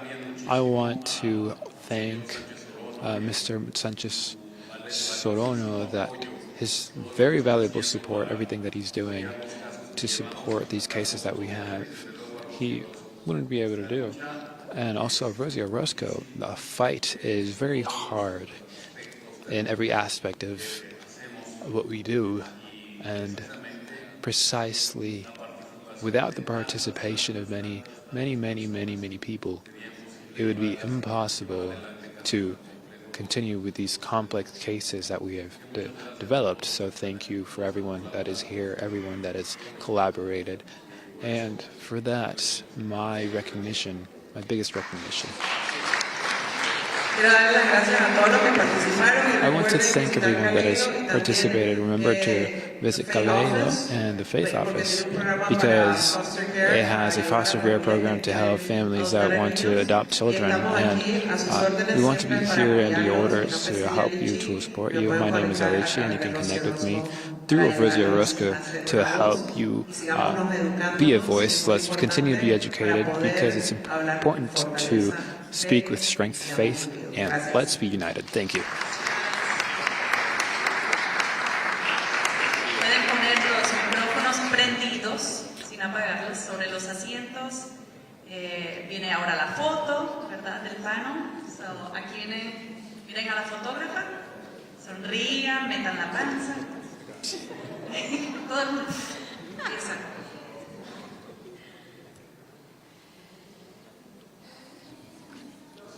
Eso, Rosy.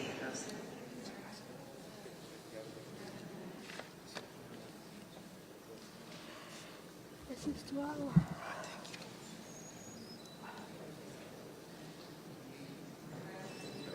Muchas gracias. Y pues, primero que nada, quisiéramos hacer unos agradecimientos juntas. Una muy importante a quien nos proporcionó el lugar, porque es un gran honor que esta persona tan importante en Estados Unidos la proporcionó. Yes, and I'll say it in English so that if he sees this video, he understands.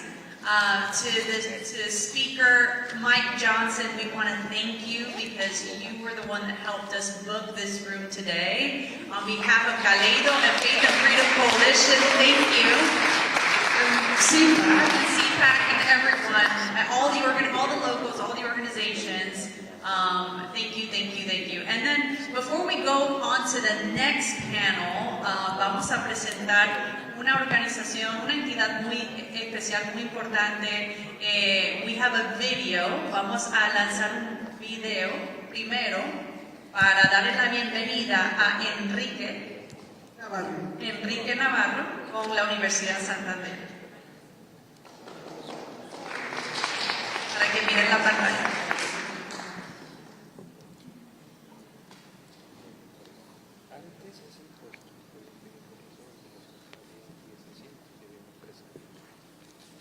Me prometieron un futuro, pero me lo robaron. Me dijeron que era amor y era una trampa con voz dulce. Me dijeron todo va a estar bien y luego me vendieron. Me apagaron los sueños, me borraron el nombre, me dejaron sola en un cuarto donde la esperanza no entra. Y así comenzó mi silencio. Pero en medio del silencio, alguien escuchó. Llegaron con palabras que no dolían, con manos que no exigían, con tiempo, con paciencia, con humanidad. Me hablaron de mí sin miedo. Me enseñaron que mi historia no terminó, que aún con cicatrices puedo reconstruirme. Millones de personas como yo, engañadas, forzadas, invisibles, pueden volver a mirarse con dignidad. Porque prevenir es no soltar la mano, porque sanar es volver a tener voz, porque acompañar cambia destinos. Instituto Internacional contra la Trata de Personas. Caminamos contigo, educamos, sostenemos, transformamos, porque cada historia interrumpida merece un nuevo comienzo. Y tú no estás solo. Nosotros somos la brújula. Universidad Santander, mi universidad, mi espacio, mi tiempo.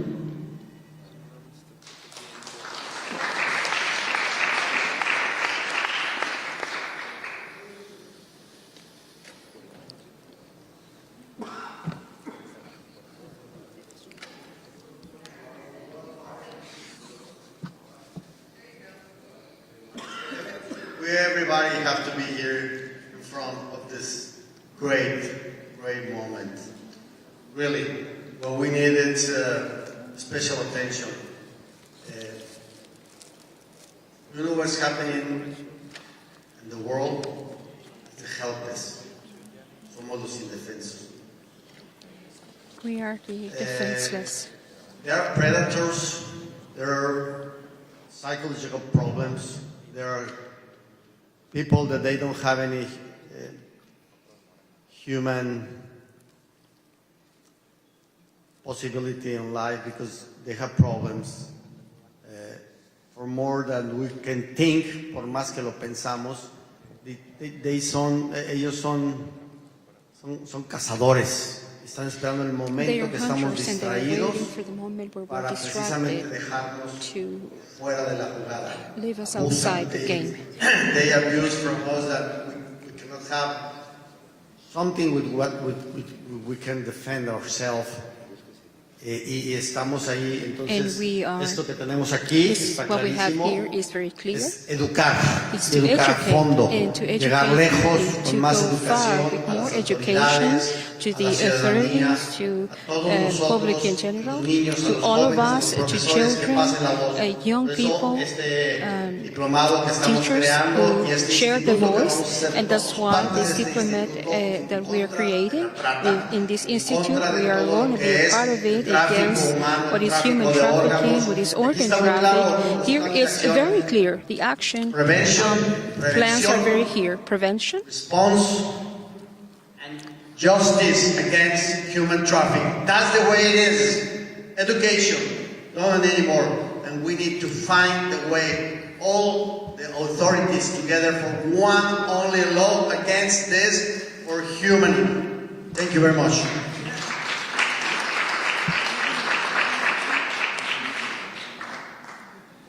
Simple words, but we need to work hard.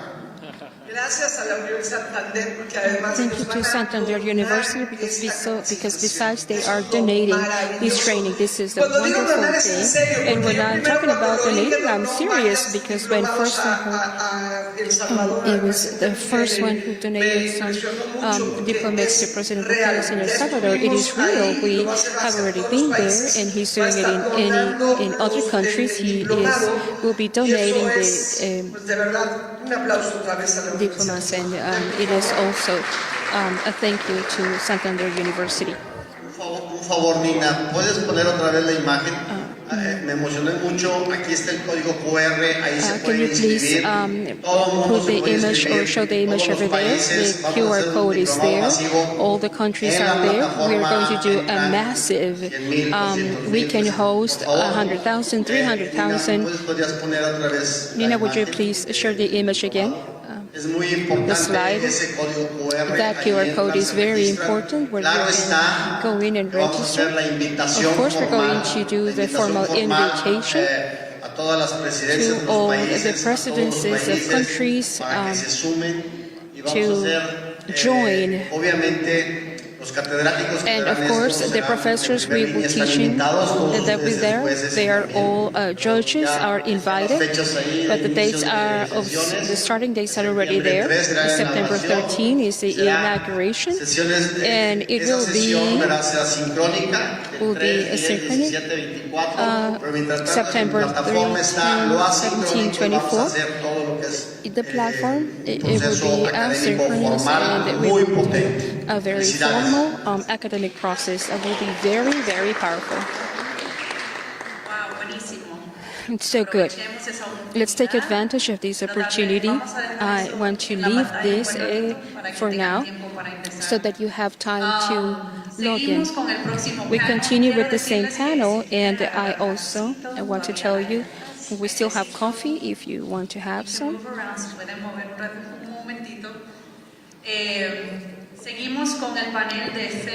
We continue with the panel of faith, civic, and community leadership. For the next panel, I want to call forward our moderator for this panel, which is Obispo Marcelo Sánchez Sorondo. So if you can come forward, Obispo. While he comes forward, I will call on everyone else on this panel. We have Travis Weber, Family Research Council, Raúl Rodríguez, fundador Movimiento Transformalia. Raúl Rodríguez, founder of Transformalia Movement. Job Massive is General Secretary. Global Forum Sadhu Sundar Singh. We also have Dan Holdridge, co-founder and president of Unbound Initiative, a nonprofit launched with his wife through Free Life Church in Leesburg, Virginia. Alejandro Treviño, Sandy Recinos, Alejandro Treviño, Sandy Director of International Relations of Gandhi Mandel Foundation. And Alejandro Treviño, I forgot to mention, pastor y autor del libro Alejandro Treviño is the pastor and author of the book Arrested by Grace. Travis was here in the morning, and that's why we came this. And he was already here. That's why I want to clarify that he was already here. You may be seated. All men here. It's all good. Please have a seat.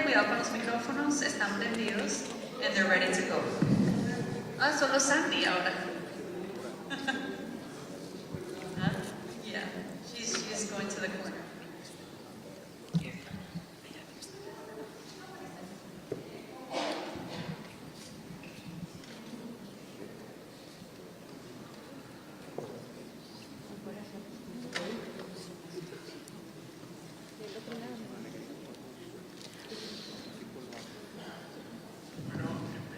Well, let's start.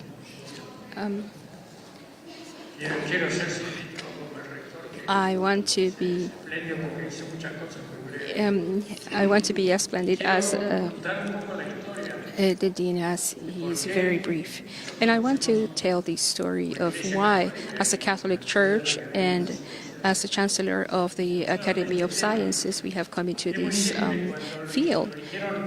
When Papa Francisco or Pope Francis was elected in 2014, we greeted him in the same envelope.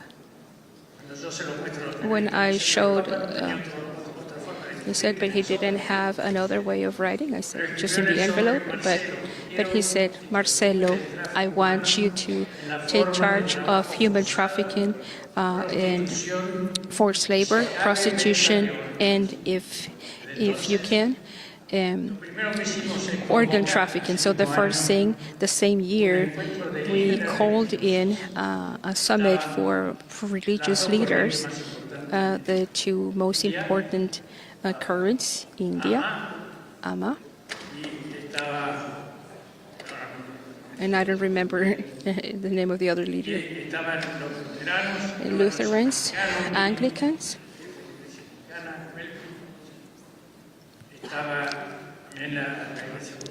Lutheran Church, the two currents, Muslims, and an Australian helped a lot that traveled in his own plane, and I believe Rosie was also there. I don't know, but she was there. And from there we got the joint declaration that we had prepared the text. Human trafficking is a crime against humanity. And when I showed it in the name of God, he said, the Pope, in the name of God. And of course, when God's topic show, well, in the name of God, but yes. So in the end, we all recognize that we can call God the name, the supreme being, the artist. That is indicated as God. So we started working the 3 fronts: human trafficking, forced labor, and I want to say that you Australians are the ones who have worked the most in an extraordinary way. They have the Episcopal Conference President, Michel Fischel, and he has published books about it. A topic that we have not spoken a lot, but it is very present in the West and in the United States. So it is something we need to talk about. Prostitution, and there are many leaders, but one of them is Rosie Orozco, that since the beginning showed to be a person who worked a lot in this field, in this area, and she showed us taking the super survivors, brought them there, and they spoke to us. One of them, I don't know if you went there, but one of them, I remember Carla, she would come to these encounters, so a very important front was opened there, and we achieved many things. The first one was that the United Nations goals would be 8.7 of human trafficking abolition, and we also achieved, I want to say this, that it was an enormous work that we did with another leader. His name is Franco Del Monco. He's a doctor. At that moment, he was the president of the International Association of Doctors of Transplant, formed by 200,000 doctors around the world, American, Argentine, Latin American, Mexicans, and also Chinese. We did what President Trump did, anticipated, not only criticize China, but go there and talk to Jinping and to establish game rules. And now we know that he is in agreement with Iran operation. Well, we did the same, and we convinced the then Home Ministry that China could not have a clear law against traffic. And so a law was acquired there, that it is impossible to have human trafficking, and that organ selling is not allowed, and that will be applied to each hospital that depends on the government.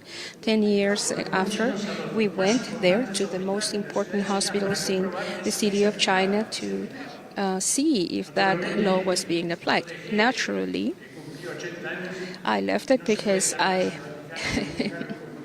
became 80 years old, and you can't be at the Vatican anymore when you are 80 years old, and so they accepted my resignations, and I don't know how that is applied, but I suppose it continues to be applied. And this is so important. If you open up internet and you look for reports about China, you will see that it is an objective thing. And I believe that the best thing we can do is to copy President Trump in this, as we did. Go and talk to the Chinese people and say this and that, and to agree with them to see if law is applied, especially seeing what's happening in the hospital, and not give the government things that are not being done. Even to establish a brotherhood, a real brotherhood. As we have said here, not speak about others, but promote justice and having a special of charity, but also respect for truth. Well, in a word, if you want to bring a balance, what we hope for the future, that it is the most important thing, I believe that we have done many things in the world. There are, let's say, good practices. And what's missing, it's a coordination. We intended to do this, we weren't able to do that. It is a very difficult thing. So what I would love to see, for example, in the United States, that there was an important institute, because of course what is made in the United States is copied and then it becomes a leader, and these meetings are very important, and we congratulate Rosie to be able to organize this in the Capitol. It's just, imagine what she's doing here. It is an enormous success in being a Mexican. Know that the United States and Mexicans have a little, some issues, but effectively, we needed to ask President Trump, or we would need to ask President Trump and the people who spoke here, government representatives, to organize an international commission with headquarters here or in other institutes in the United Nations to control this problem, because it is a big emergency. I spoke to about it. Rosie, we also invited her to speak to him, and she says, no, it's another commission. No, yes, we do need to do it because it is a concrete emergent problem, different from other problems, and we need to do something specific about this. So I believe we need to insist on this. Why? Because we need to communicate the good practices, to get to know what's being done, to copy the best models. It is absolutely necessary. And to create a school in all universities about human trafficking as a new emergency. Just as we have these classes for climate, there will have to be something for this. So I'm very happy with the initiative in a modern way to send these to air. And not only that, but perhaps an institute, that it would have to be there. The university just as has an institute for climate, we would also need to have an institute about human trafficking. Especially, I would add something else, which is so good, to be aware, take awareness. What we are missing is awareness of the country, especially in all generations. We need to go to schools to explain to them. I've been to some American universities, especially in Louisiana, where I belong to, in New Orleans, and another one in Baton Rouge. And the Louisiana University, we have also been speaking to a principal, and that institute has 80% coming from Catholic families, and a lot of them don't even know anything, and so they are victims because they do not know what's always showing up in these topics. So schools or classes, taking care of young people, teaching, creating an international institute. And I want to ask you, what do you guys think? What do you think? Thank you, Monsignor, for the opportunity. I want to add to what Monsignor is saying. Just think about at the beginning what Mr. Montaño wanted to say, but I'd like to begin with texture, putting context to a topic which exists in a paradox in our city, or a cycle in telecommunications where we're almost in extraterrestrial contact, where they're releasing videos left and right, where there's more social dismobilization like never. People don't inform, they question, they don't participate. And I was talking yesterday that they interviewed me about this phenomenon, the stupidization of society, where I don't include myself. But specialists talk about stupidization thanks to technology and artificial intelligence that prevents us from reasoning. There's an analysis, for example, that TV series I'm doing, where now through a repetitive way, they repeat from chapter 3, repeat chapter 2, and from chapter 8, they repeat chapter 4, because people don't reason. They have to process, like feeding a baby, they have to process content, and through that context in society, through majorities or minorities, particularly through women, they can convert into useful idiots where everyone is easily manipulated. Being gay, being a woman, being an immigrant, being young, and be turned into a political usefulness for interests. And like Monsignor says, it's a useful vaccine to inform yourselves. I use this to empower us in practices of success. I celebrate my dear Rosie Orozco as well, because another paradox is that the heroine she is calling out other heroes, where the true hero is you. And here, I think the name of the game is pragmatism, where I am receiving a lot of ideas because Rosie said to be brave. She knows that I'll extend myself. But here, in this contemporary life I describe, we can't allow ideologies to kidnap us, because we have to know to distinguish, and these forums allow us to distinguish the principles that are fundamental in our lives, and the other things are ideologies. And in this game, dynamics, pragmatism prevails because it's the antidote to prevent things like feminine causes where they're victims of political interests. And like Monsignor says, human trafficking requires a lot of information. Feminine causes become a political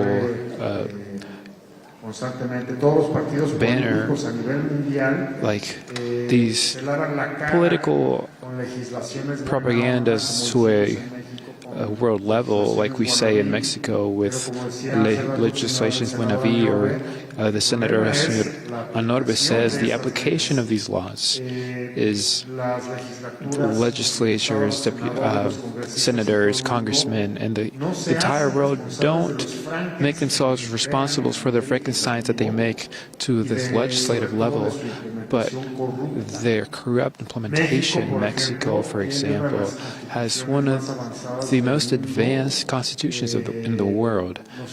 We have a legislation that's very complete in many areas. For example, our first woman president shows that the machismo and misogyny in a retired way, but the problem in the world is that what I'm saying is the interpretation of those laws that seem to be the nirvana here before I'm passing the microphone. Laws that seem nirvana to half the world, but in interpretation they're broken. They break lives and societies. To finish, I'd like to finish sharing that Transformalia is the organization that I am proud to lead, and we work in those phenomena that break the social tissue, and we've discovered that a lot of these phenomena that break the social tissue can be solved with punctual solutions, some that Monsignor mentions, but my dear Cesar Daniel that is here in the first row, he has developed so intelligently that artificial intelligence has detected that. We've detected that in some cases artificial intelligence has been able to reduce authority, margins of authority that is corrupted, and in this way we can help in a great way to diminish the impunity of trafficking, that is what we're speaking of today, and the participation of citizens, if we are in this phenomena, this mutilation of society, we see it to be a big threat to society, and to be a big dare for all of us to help in the information and what Monsignor proposes. And the Institute is very helpful in this movement. I think we should have all started there, started at the end instead of starting at the beginning, because as Monsignor says, is something that I'd say to end is that there's this lack in all the national states that to be established an energetic public policy of prevention. We consider that as there is to be established a prevention of policy of alcoholism and addiction since childhood. There's also has to be policy for basic education to form sense that conscious forming of living that is spread in all of our lives. We're going to India. That is naturally the continent of the future. And us in the Psalms, we say that light comes from the west. My friends, thank you, Rosie. I am from Gandhi Mandela Foundations. We promote value of Gandhi and Mandela, and it was initiated by Gautam Buddha. So I am from Nepal, and we represent the foundation from India through the world. What the message we want to give you, more important, we can have differences. We are humans. Humans have differences, but that can be fixed, that can be managed through peace and non-violence. And today's subject is faith, right? So we can have faith with the difference, you are Christians, I am Hindu, he is Buddhist. India has a much variety of religions, but we live each other. What more importance, what I believe today in this conference, human trafficking. Why we traffic? Human became trafficked, you see? Because they are looking for opportunity, they are lack of education, lack of knowledge, lack of encouragement. Our society, the community, it's our duty to give them courage, to support them, to give education. If they are going a wrong way, we should tell them, not this way. So if we together make all effort, I think everything is success. Not only the challenges, this challenge is here, is challenge of the world, global challenge. Even you see, I am from a very small village of Nepal, very small. Nowadays, I am almost 50 years. We don't have people in home, in town, because the people are looking opportunity. They go to bigger town to capital city. From there, they go to other. So when the people are, moving, they are going to exploit. Because when they exploit, because they don't know what to do, what is more important is the educations, okay? Educations. Thank you. So,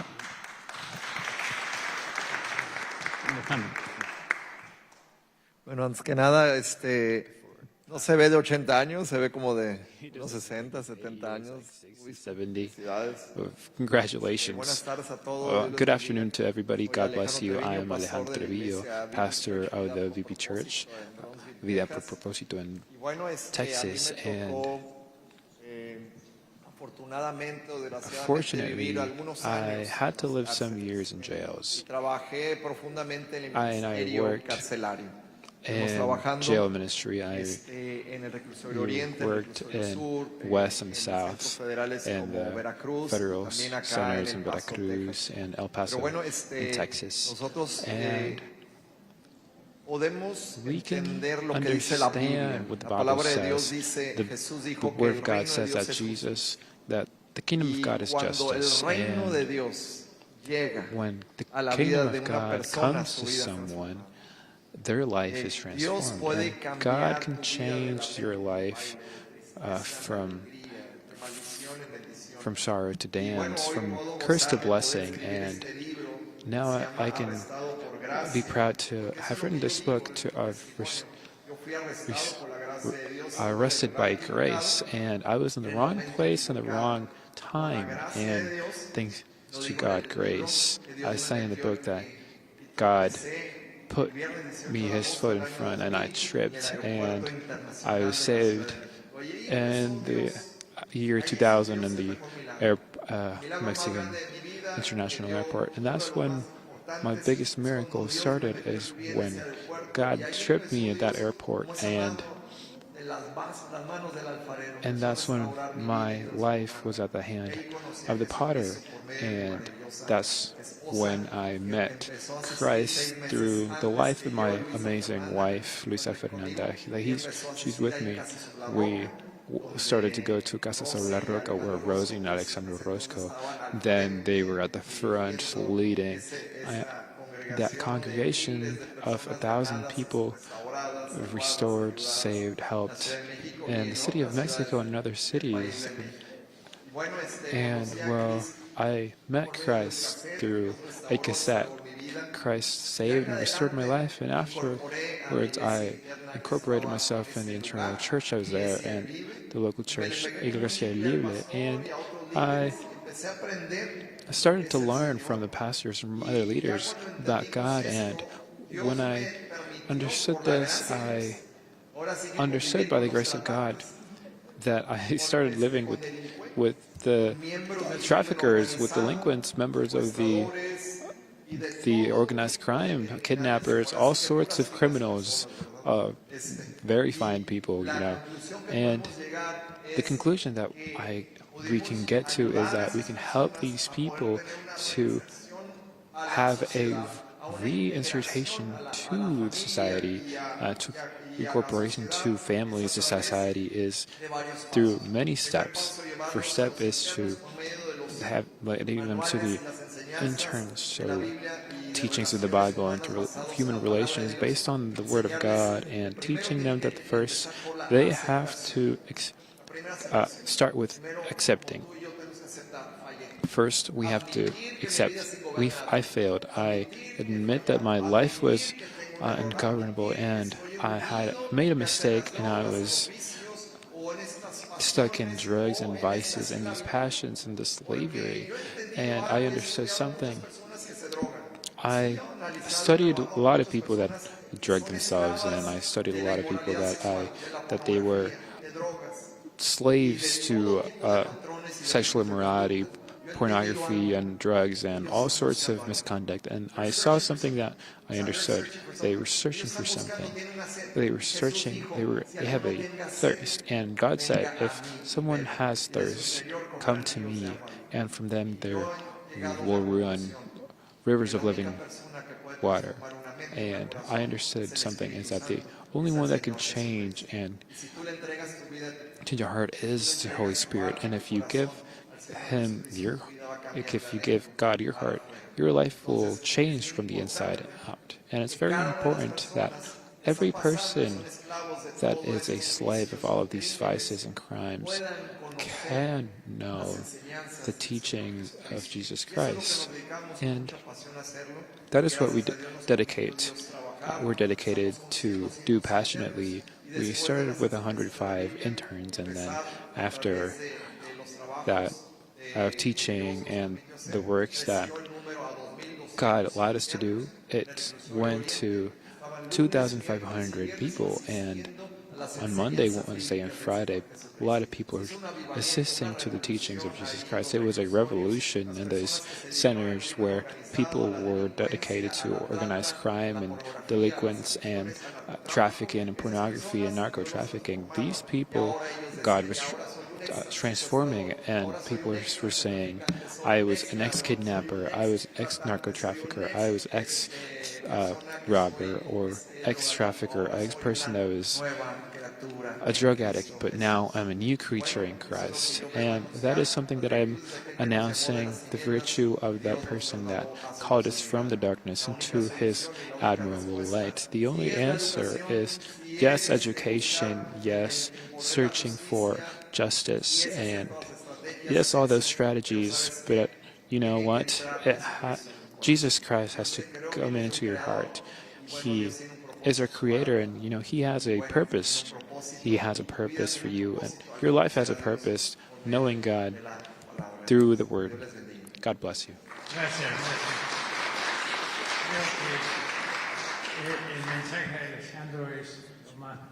I think the message of Alexander is the most clear and most important because, as he says, Paul in Romans, all of the purposes of human dignity, if they don't lead through Jesus Christ to be a new creature, it always leads to an error, and it never leads to human dignity.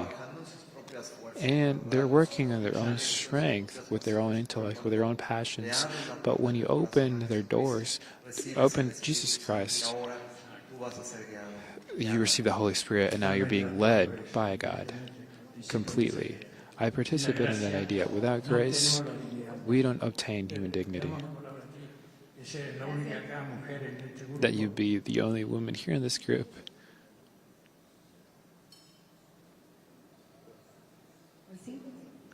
Yes. Thank you, Monsignor. For me, it is an honor to again be a second consecutive year in this summit that Rosie has. And Monsignor, as Monsignor says, what an honor to be the only woman in this panel. I'd like to share that 3 years ago, I left the government. I was a secretary against sexual exploitation and human trafficking. I wasn't going to begin my presentation this way, but I considered very important to do it because of everything that I've heard throughout the day and the panelists, how they have spoken, and I think it's very important.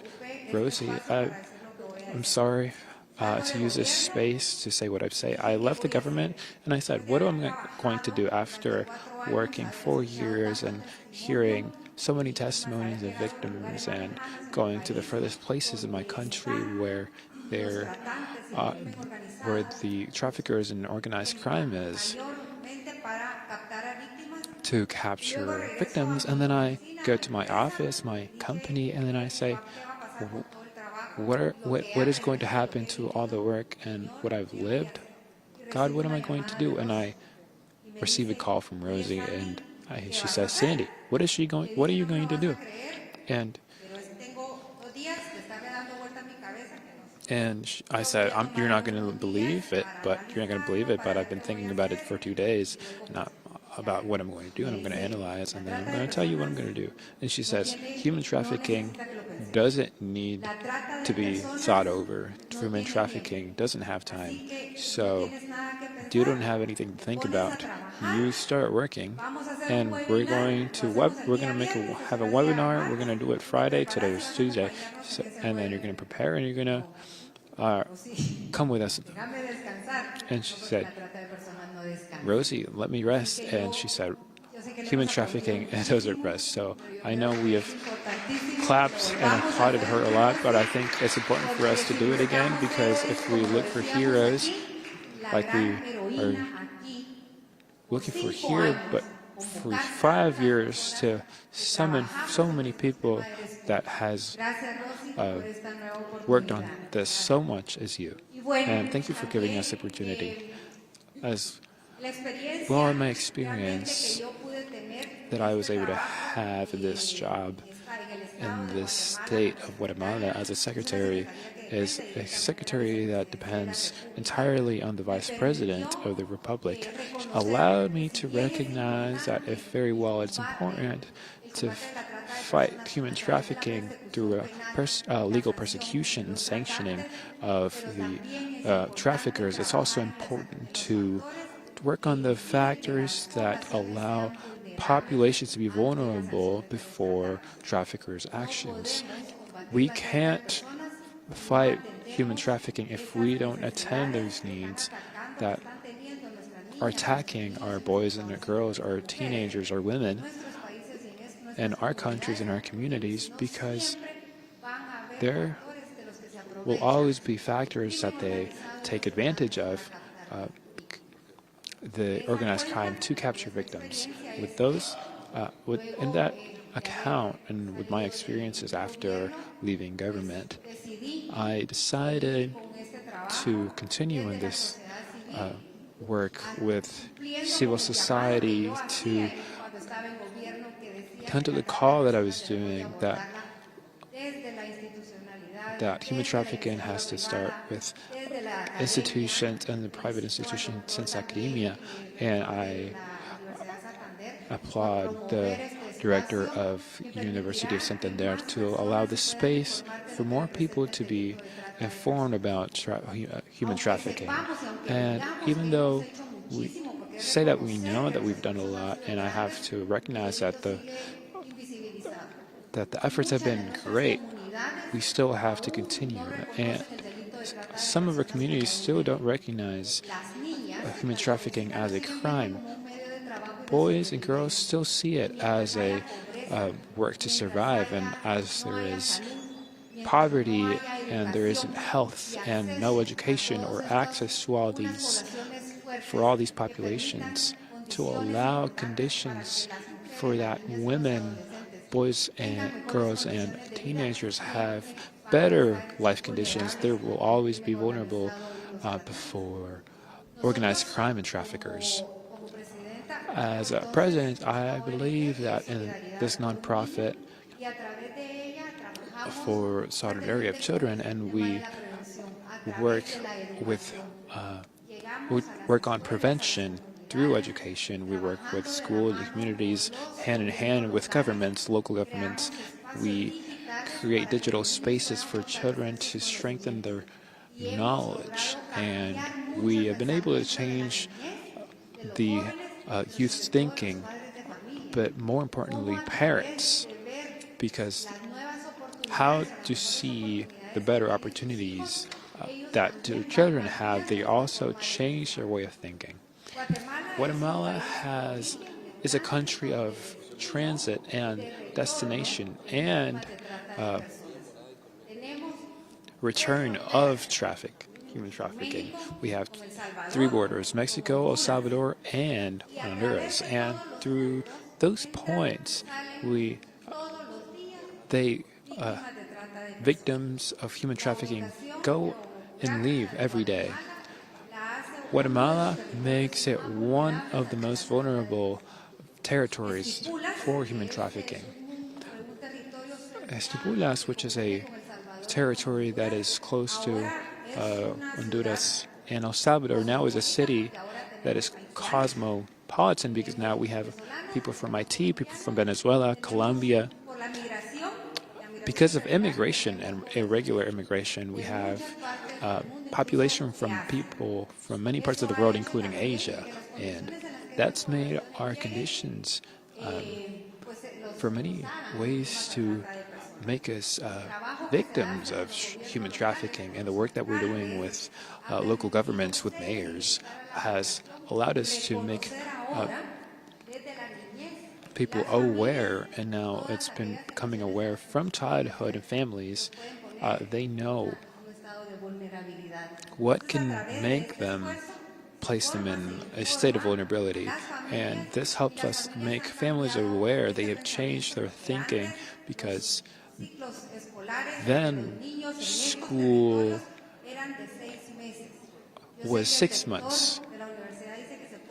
I know the doctor said that they were able to have careers in such short time, but children have to be in school for longer because they can be more aware and more educated. And school cycles, we were able to make them 10 months. They don't go to coffee plants anymore with their families now, because they are remain in the education system, and now we have taken technology. We are able to allow them to finish their school cycle and minimize their vulnerability so that they would have more knowledge about how to prevent, how to identify in social media the lack of opportunity, and have better dreams to form their life plans in a different way. Good afternoon. I'm Dan Holdridge, and my wife and I recently founded an organization called Unbound Initiative. And this came through a prophetic word that was over our church, Free Life Church in Leesburg, Virginia. So if you're not doing anything Sunday, we'd love to have you out. But on Sundays, we get the pleasure of worshiping with Rosie and her husband. And they've shared a passion with us around making a difference. And so we've started this ministry called Unbound Initiative, really dedicated to wake the church up. For too long, the church has stayed silent, has been quiet, and has been quite ignorant in this subject of human trafficking. And it is our call, a grassroots effort, to change that. So we're calling on the church to lead in awareness, in prevention, and rescue and restoration. And we truly believe through the power of the Holy Spirit, this can be done. Change can happen and will. We're trying to open the eyes of those that are blind. And while we lead always with caring for the victims of human trafficking, we believe that only slaves make slaves. What that means to us is that those that are buyers and those that are traffickers are also enslaved in something. Something that is motivating them to do the unthinkable. And if we can just bring the power of God into their life, to open their eyes, we believe in transformation.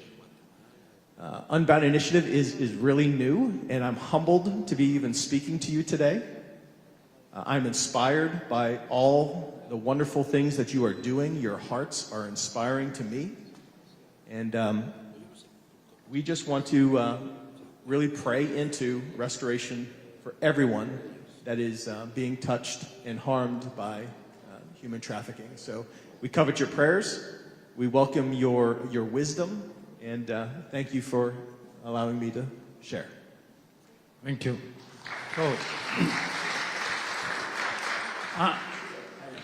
Yo pienso que, en definitiva, el hecho de la nueva forma de esclavitud significa que una persona no es libre porque depende contra su voluntad, parcialmente o totalmente de otra. Y la forma de liberarla de esa dependencia is to free them from that tome dependency, conciencia de la propia dignidad, to be aware of their own dignity. I know that really is difficult through the help of the God. But also, and that's why I believe that Mexico is stepping up, as St. Paul says, where there is abundance of sin, there is abundance of grace. Why? Because in order to achieve full freedom, full independence, criminalizing and penalizing those who have used it is needed. And so what we're doing in Mexico, I don't think it's been done in any other country, is to achieve, and I would like to celebrate over here, the attorney Samuel, that he has achieved that the same victims, not coming from up, but coming from the same society, from the victims, to be able to sue those who have victimized, and I hope that they're able to have good results, because that will really move the entire society, and it will strengthen many other attorneys that have done the same thing. I don't know, for example, in your country, if there are some other people who are behind bars, those who have trafficked and enslaved, because there are so few of them. But that's the question. What is this topic? How to implement, as a matter of fact, perfect freedom, which is to get those who go against the human dignity, especially in freedom, in sexual slavery, can go to jail and justice can be achieved? That's the question. 5 minutes, I'm asking a question. We get them to know the truth. There is a portion of scripture that says you will get to know the truth and the truth will make you free. So yesterday in the Capitol it was cited here, and also it was cited by many the presidents. So getting to know the truth that is Christ, the inmates get to know the true freedom, and they are free from slavery of any chain. I believe Hosea 4:6, I believe that it says that my people was destroyed because of lack of knowledge, and I believe that ignorance has made crime advance a lot. So if we get people to know the truth through the Word of God, they will be free, and problems can be solved. And when I get a chance to speak in front of churches, this topic is very heavy, and it's very dark. It can be overwhelming. And one of the things that I try to leave folks with is that everyone can do something. Whether it's having a conversation, it's talking to your children about protection online. Everybody can do something. You can mentor an at-risk youth. You can take a meal to a foster care family that is having trouble. You can give and donate to a restorative home. Everybody can do something. And if everyone wants to take one step, we could help eradicate this from the face of this earth. Thank you. We don't have more time. Thank you very much. Congratulations. Finish. Thank you. ¿Pueden dejar los micrófonos encima de los asientos, por favor? Stay for the picture real quick. Una foto del panel. Para una foto, sí, claro. Para eso sí. Sí, miren la cámara, y está la cámara profesional también. Smile. Muchas gracias. Un aplauso a nuestro panel. Thank you very much. An applause for the panel. Oh, be careful. Y vamos a terminar con el último panel en el tema de academia, education, arts, media, technology, and specialized leadership. Entonces, quiero invitar a nuestro moderador de este panel, Moisés Resnick, experto en liderazgo, quiropráctico y autor. O sea, después de esta cumbre necesita una cita con el quiropráctico, porque después de correr de aquí para allá, necesito ajustes. I need an adjustment after this. And then I want to call the rest of the panelists, which are Cesar Daniel González Madruga, entrepreneur with App Gandia, Elías Huerta, Colegio Doctorados en Derecho, Mariana Villavaso Martín, actress and entrepreneur, Cindy Luna, actriz, directora, escritora, productora, Sean Parry, performing artist, author, composer, executive director of Promethean Spark. Thank you, because it was all together and I would have butchered it, so thank you so much. Also, Luis Villafuerte, presidente ejecutivo del Grupo Fuertes de México. Come on up here. Of Mexico. And then also Igor Lichnowsky, futbolista profesional, selección principal de Chile. Soccer player from Chile. We have a mix of business, athletics, education, and arts. So thank you so much. It's going to be a wonderful conversation. Are we missing someone? Oh, who are we missing? I'm sorry. Oh, Moisés? Yeah, that's he's. Who are we missing? Okay, so are we waiting for him? Oh, then come. Come up. Yeah, come. We're waiting for you. I called you. And make sure the microphones are on. Make sure you put them close to your mouth so we can hear you clearly. And if you have any issues, just switch mics with the person next to you. Thank you. ¿Quién habla inglés? ¿Quién habla español? Creo que ganamos la votación. De todas maneras, la final del mundial fue en español, así que Who speaks English, who speaks Spanish? So we have the majority here speaking Spanish, so we will do this in Spanish. Me cambiaron el panel en el último My panel momento, was changed at the last una minute, disculpa so porque hice mi I tarea. apologize because I did my homework. Una disculpa para los que no But voy a apologies for those that I will not present because they were at the same time. But the Bible says that the last ones will be the first ones. So good afternoon.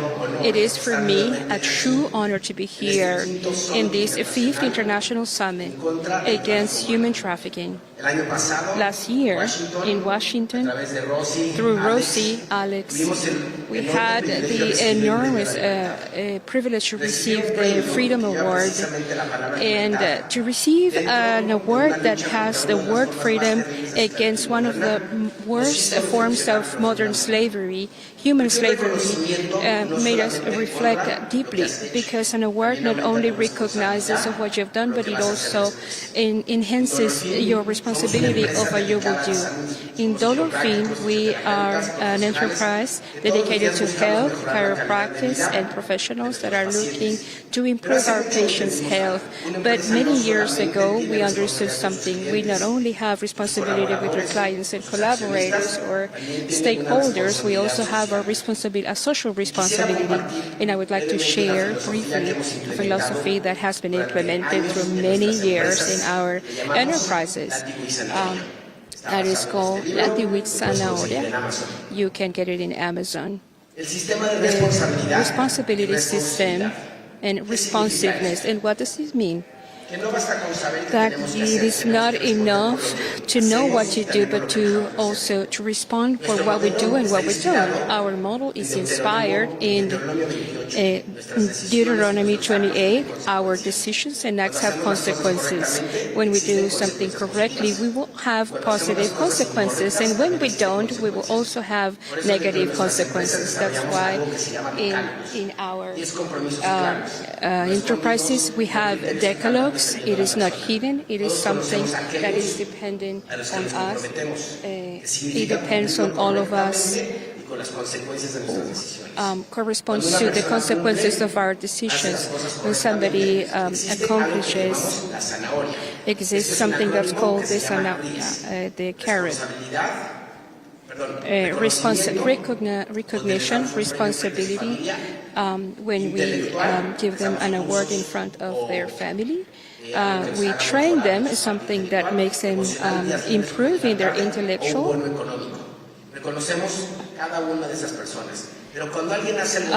But when somebody does something wrong, we also have a financial consequence. And that financial consequence has gotten us $250,000 of donations to our patients. When they do not go to their appointments, we charge them $5, those $5, but those $5 go to the foundation. And when they don't go to their classes, we charge them $200. When our employees don't do anything good, then we charge them a 1%. This became part of who I am.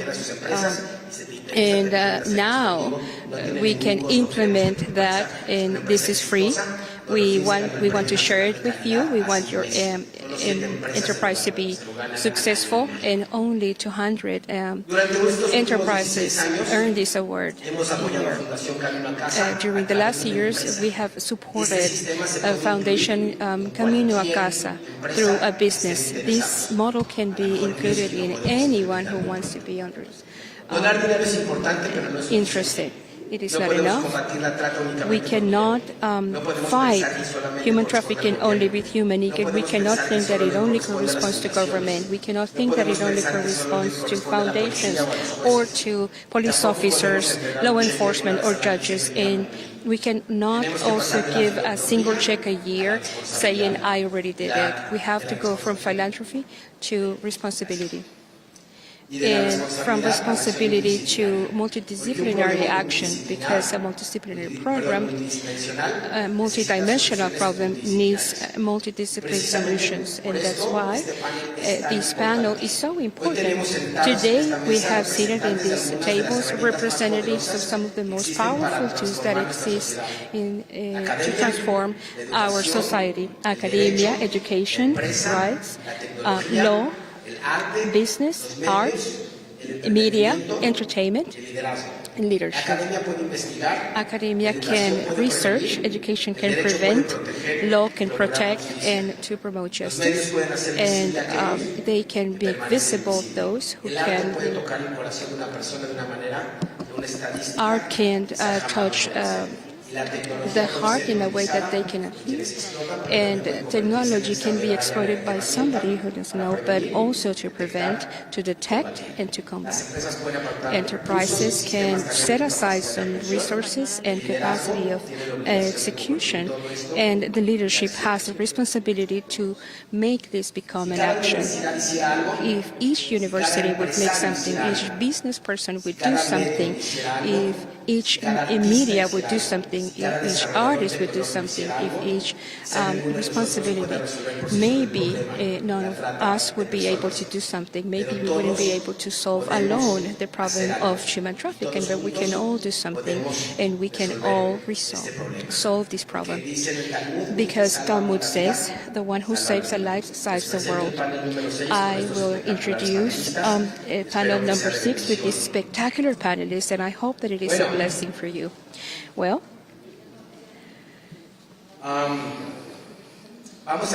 we will start with the business people. We have Cesar Daniel here. He will talk about business and technology vision and allow how to put these to the service of protection and service. How would you say your business can contribute to this complicated problem as human trafficking is? Well, I have been working in this cause for 17 years of combating human trafficking since activism and since active life. I have been 2 years researching AI in social media and social media and video games applied to kids. And what that led us to develop a product that's called Candia Gaming and Intelligence Assistance, and this platform is designed for kids. First of all, it is a platform that is totally safe for them. It is a platform that monitors 24/7 the interactions of children with AI, that at the same time they can upload to the internal social media of Candia, and here is our first proposal. Of course, when we speak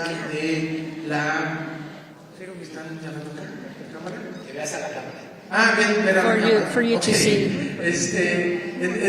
So in this case, social media, when we are sharing this information, we monitor it 100% in their conversations, and that's what we, if as an adult we're told, of course, we are invading privacy. But when we're talking about children, well, we are called to see that those interactions, there isn't a possible trafficker or predator or a pedophile, a possible pedophile. And what we do with the Mexican authorities is that we would detect those behaviors, unusual behaviors. We call the authorities immediately. The account is blocked so that the authorities can investigate.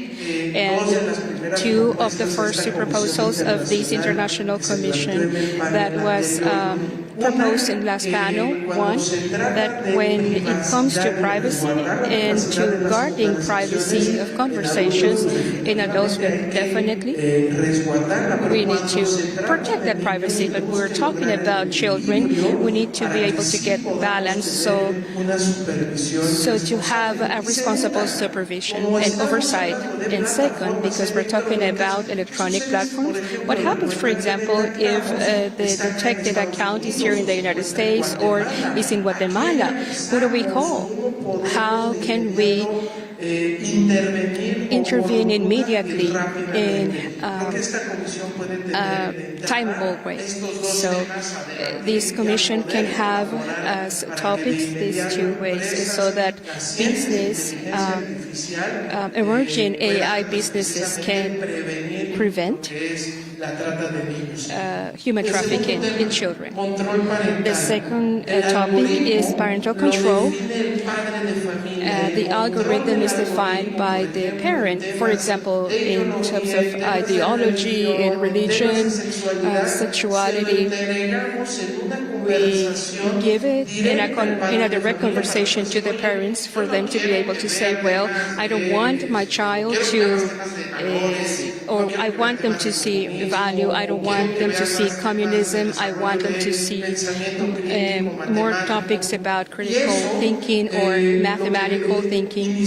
And what initially was brought as a parental control to take care of kids, we realized that it's also good as an adult user as well, because you can define how you want your algorithm, what you want for it to show, and not, for example, to allow the algorithm to TikTok or Instagram or any of these businesses that we have no idea what interests those algorithms are defined. And third, it is a platform designed for children, and we proved it in research, be more creative. The education and pedagogy pyramid, the Bloom taxonomy, leaves up the bottom memorization, evaluation, analysis, and just on the very top, creativity is found. The maximum inspiration of pedagogy is for students to be more creative, and we have demonstrated with Kanya. So I want to say that we have scholarships that through these meetings, we have given 30,000 of them in Guatemala, in Spain, in Mexico, and here in the United States. The same that are amounted to financing of 20 million pesos. And we do this so that victims can find a mechanism where they can continue their studies, be more creative, and on the other side, to be able to bring democracy, safety, the access to AI. I would like to ask you, how can we identify risk signals, something practical for people that are not so technological or tech savvy? How can we identify a risk signal in our children, and how can we prevent it? I believe that we need to involve ourselves. If you want to play role, it doesn't work when you prohibit. We have a school with more than 700 kids, and what happens to children that are prohibited, say Roblox? Other children don't speak to them because they meet to play over the weekends, and that's where they have their social interaction. So what I recommend is go and play Roblox with them, go and play Fortnite with them, play all the platforms. Why? Because it is better for a parent to understand what their children are looking and to be able to guide them than just say, no, don't do this because they said it's bad. No, I invite you to be involved with your kids and what they like and their video games. Thank you, Cesar Daniel. Elias Huertas is here. from the College of Law School. Now let's go from education to law. We have authority institutions, and nonetheless, human trafficking continues. From your law perspective, where is the main breakpoint in investigation and impunity and protection for victims? Good afternoon, everybody. Thank you for the invitation, Rosie, that clearly come along in this important citizen effort. I would like to say that I met Rosie Orozco back in 2010-11 when she was a federal congresswoman. She was promoted the general law against human trafficking, and in the end was a model not only for Mexico, but for Latin America and maybe for the world. And I wanted to say that the best law, the one that was published in Mexico, and it was launched by the Orozcos. I had the opportunity to get to know her there and join this fight and research in the analysis and research of this law, and it turned out to be an excellent law. But we have also said that good laws, if they are not applied, they are just dead words. So I have been able to come to terms under Rosie's leadership and walk this journey and continue to think how we can fight against this human trafficking that not only goes against human dignity but also in freedom, with hopes and dreams of many boys and girls in our youth. And so we have been able to prove through 5 international summits that have happened over here in Washington, D.C. I've been able to participate in 4, and I was called by Rosie into this excellent meeting that we had in Vatican in 2016, launched by Pope Francis, and also led by Monsignor Sanchez Alonso, where attorneys and specialists participated, like from 150 countries around the world. And nonetheless, it is still a very big effort to coordinate these efforts, since in 2019 it became another summit that was sponsored by Vatican City. It is just so impressive that after 10 years, it will still look like we advance many, many steps forward. We go back so many steps. It looks like we aren't doing anything, but my experience and my conviction, first of all, the satisfaction of being able to be here in these events and see that I can find people and get motivated to have many Rosies Orozcos in these places, many people who are interested, men, women, and everyone here, and some of them that are absent, that are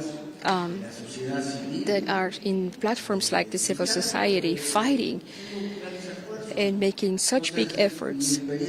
My experience is that unfortunately politicians and public servants, particularly from Latin American countries, are only thinking in elections, are thinking about votes.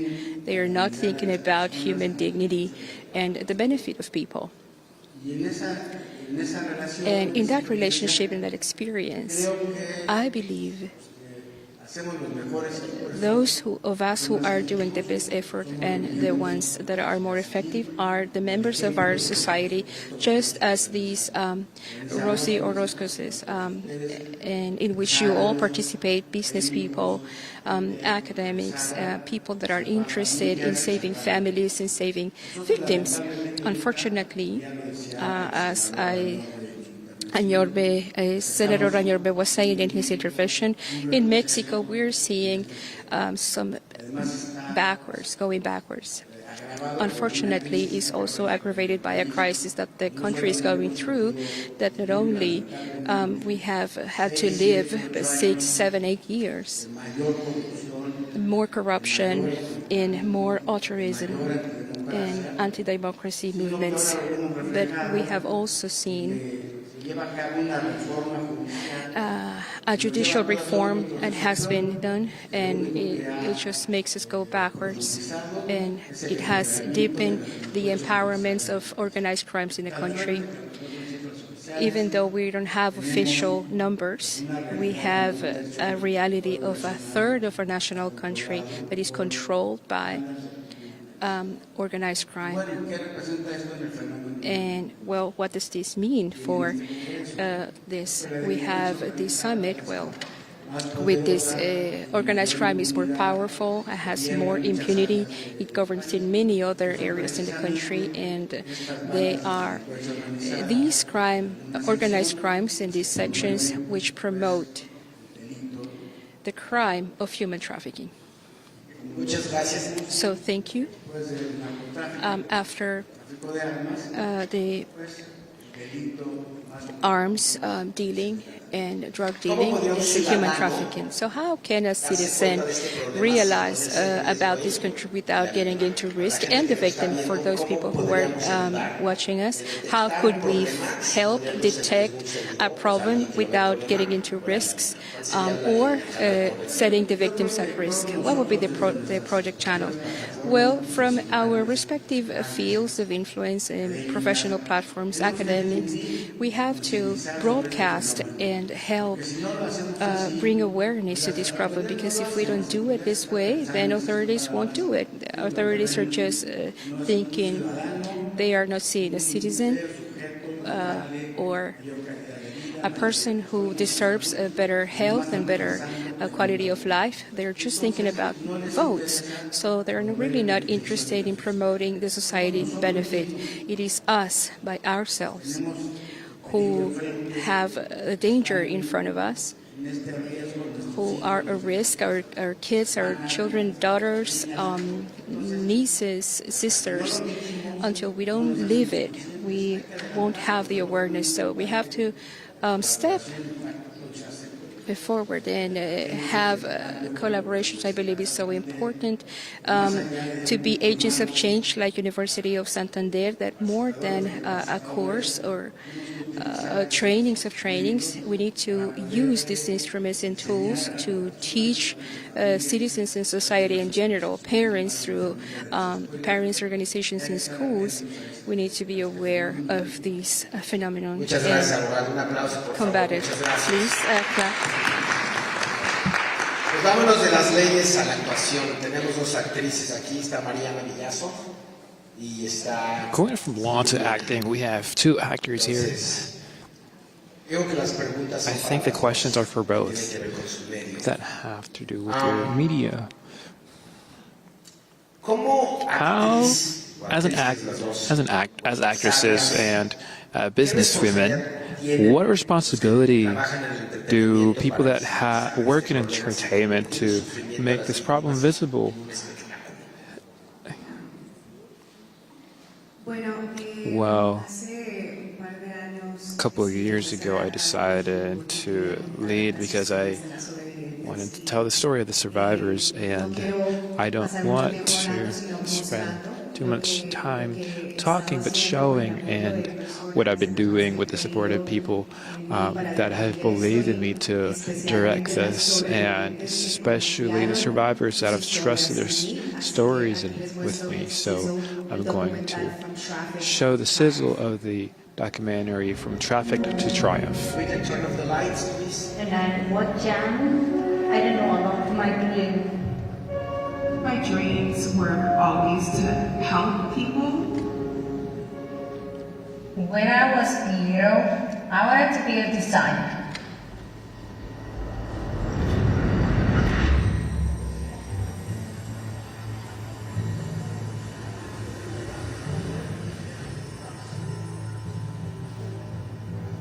My husband, when he done too much, he blocked me. A little school, not easy for me to find a good job. And so much for me to go to Pasaya. In the bar, everyone had to go with the man. Korea is the sex tourism destination in Asia. Families have experienced poverty, and so they send their daughters into sex trade. It's human trafficking. I grew up in Bulgaria. My first trafficker was my boyfriend. Nothing appeared out of ordinary till one day he's telling me it's time for you to get a job. He sold me to another trafficker. Red light district in Amsterdam. He lived across the street from me. I was 12, he was 17. I didn't know I was being trafficked. I didn't think that human trafficking can happen to little black girls.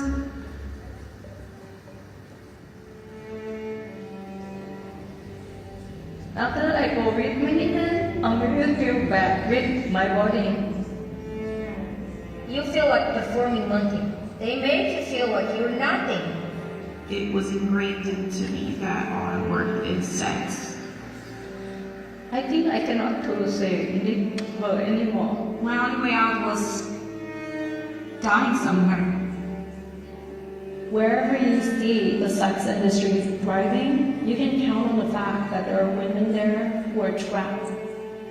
Human trafficking happens all over the world. It's not just in Asia, it happens in Africa, it happens in Europe, it happens in the United States. We lived in a middle-class neighborhood that is still considered human trafficking. So it's not all the time your child is being transported to another country or even to another state. I wasn't ready to confront my story, but I always felt like there was a small but loud experience with me, and it gave me hope to keep going. Someone killed me. Police? God love you. One of my regular clients said, we're gonna go to the police and we're gonna get you the help you need. This problem is astronomical, but we can all play a role in seeing this end. We just need more people who are awakened to this cause. I see so much hope. I turned my pain into purpose by starting Survivor's Hope, which is a survivor-led nonprofit based in South Florida. I do presentations and awareness on human trafficking. I want people to understand how it looks and what you can do to intervene. We have only one life to live, and traffickers takes enough from people's lives. What's happened to me was horrible, but it's not my mistake, it's not my fault. But I'm not gonna let my trafficker to dictate my life. Because of what I went through, I never thought I would have a family, I never thought I would have a kid. I developed a tool which helps victims of human trafficking to identify themselves. We are saving lives. We are giving these victims their voice back and their choices. God came to me to open someone. He changed my life, I really love to outreach our people in the bar to tell about Jesus.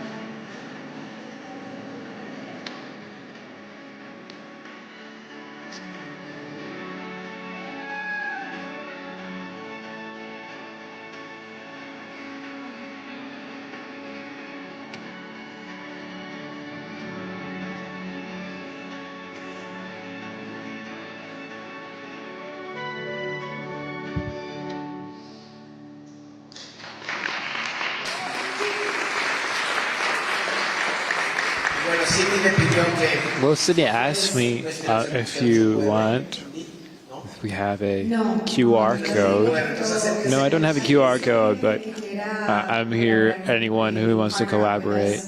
More than welcome. This is one of the. I've been on many shows, and I have done a lot in my career in front of the camera. But this is something that I'm incredibly proud of. So I've given them the voices. Thank you, Cindy. Thank you. Mariana. Well, before anything, thank you very much to everyone for being here, for allowing us to be here. It is an honor to be in front of true heroes like Rosa Orozco, who I know for about 15 years and who I've watched in this fight against human trafficking with being with Senor Chasmarongo, who is touched by the Holy Spirit, with lawyer Samuel, with so many friends, Daniel, heroes in daily lives, friends who we have made throughout the years. Before anything, gratitude, because we are here from freedom. We were born free, and we can still walk free. And between us, there's also survivors that didn't have our same luck.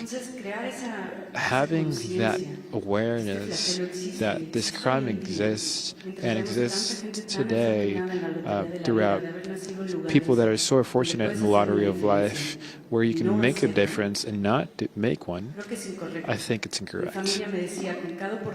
I think my family would say that with the opportunity to study in the outside, we have a responsibility, and one day you'll know how to give back. I have the privilege of have the right of having a bachelor's in policy, a master's in policy from Berkeley, and also be an actress. Because when you touch these topics, you have to have the right tools. One, we have to legislate to the state level, to the national level, and in every state. But not just legislate, but we also have to have the organizations that make these legislations be taken into effect and correctly, like Dr. Elias says. We also need politicians that know to follow these laws, to follow, and within the organizations, not just know, but want to. And so here we speak of a triangle of execution, speaking of the other triangle yesterday, but today I invite you for us to take this into account. Like Sanchez Rondo said, I want to add myself into what he was saying, and to do it together we need the organization internationally against human trafficking. This is a wicked problem, and what does that mean in a public policy in English? It has lots of aspects. If we just attack one, it's not going to solve itself. If we do it from one country, it's not going to get solved. But we need all the religions, all the countries, and the different sectors to really do a difference, make a difference. And we have to remember that here we fit so many children of God, and God has already won.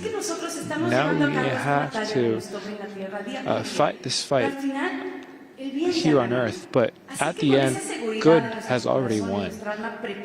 So we have to prepare in our hearts and our souls. And like we all do, I congratulate you, but we have to educate ourselves. And education is the tool that gives freedom. And with that freedom, work together to use freedom, to use it correctly, giving dignity to every human being, treating a domestic service well. In Latin America, how many people have domestic service without schedule, as they sleep from 6 a.m. to babies go to sleep to 12 at night, that the last person leaves?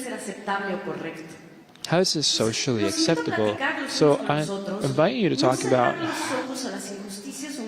not closing your eyes to human injustices, as small as they seem, because treating your small circle well makes the world change. And referring to film, I was able to produce a film that's about human trafficking, and God led me to know about this topic, and Rosie Orozco, who allowed me and invited me to this event, and the magnitude of the people that can hear us. Thank you so much, Rosie. But that movie took me to the topic, and we look at the world through the lens of a movie. If we don't see the light in the actor, you can't see the scene. If there's a director or a producer that's gathering the money We all are the same. The scene doesn't work without anyone. No one is more important than the other.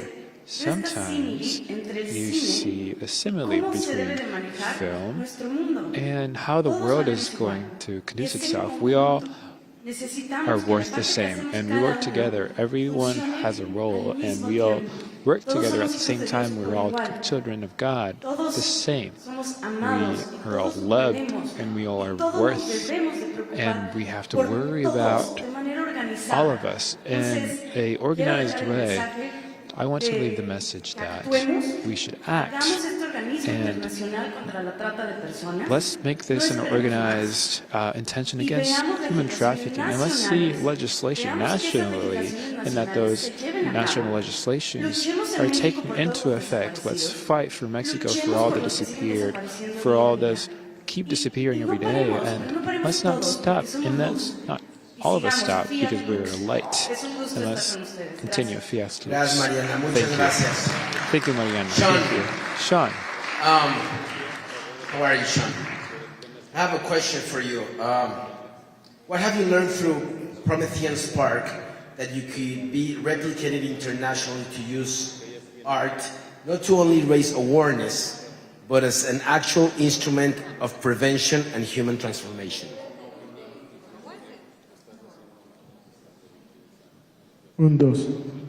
Check. There we go.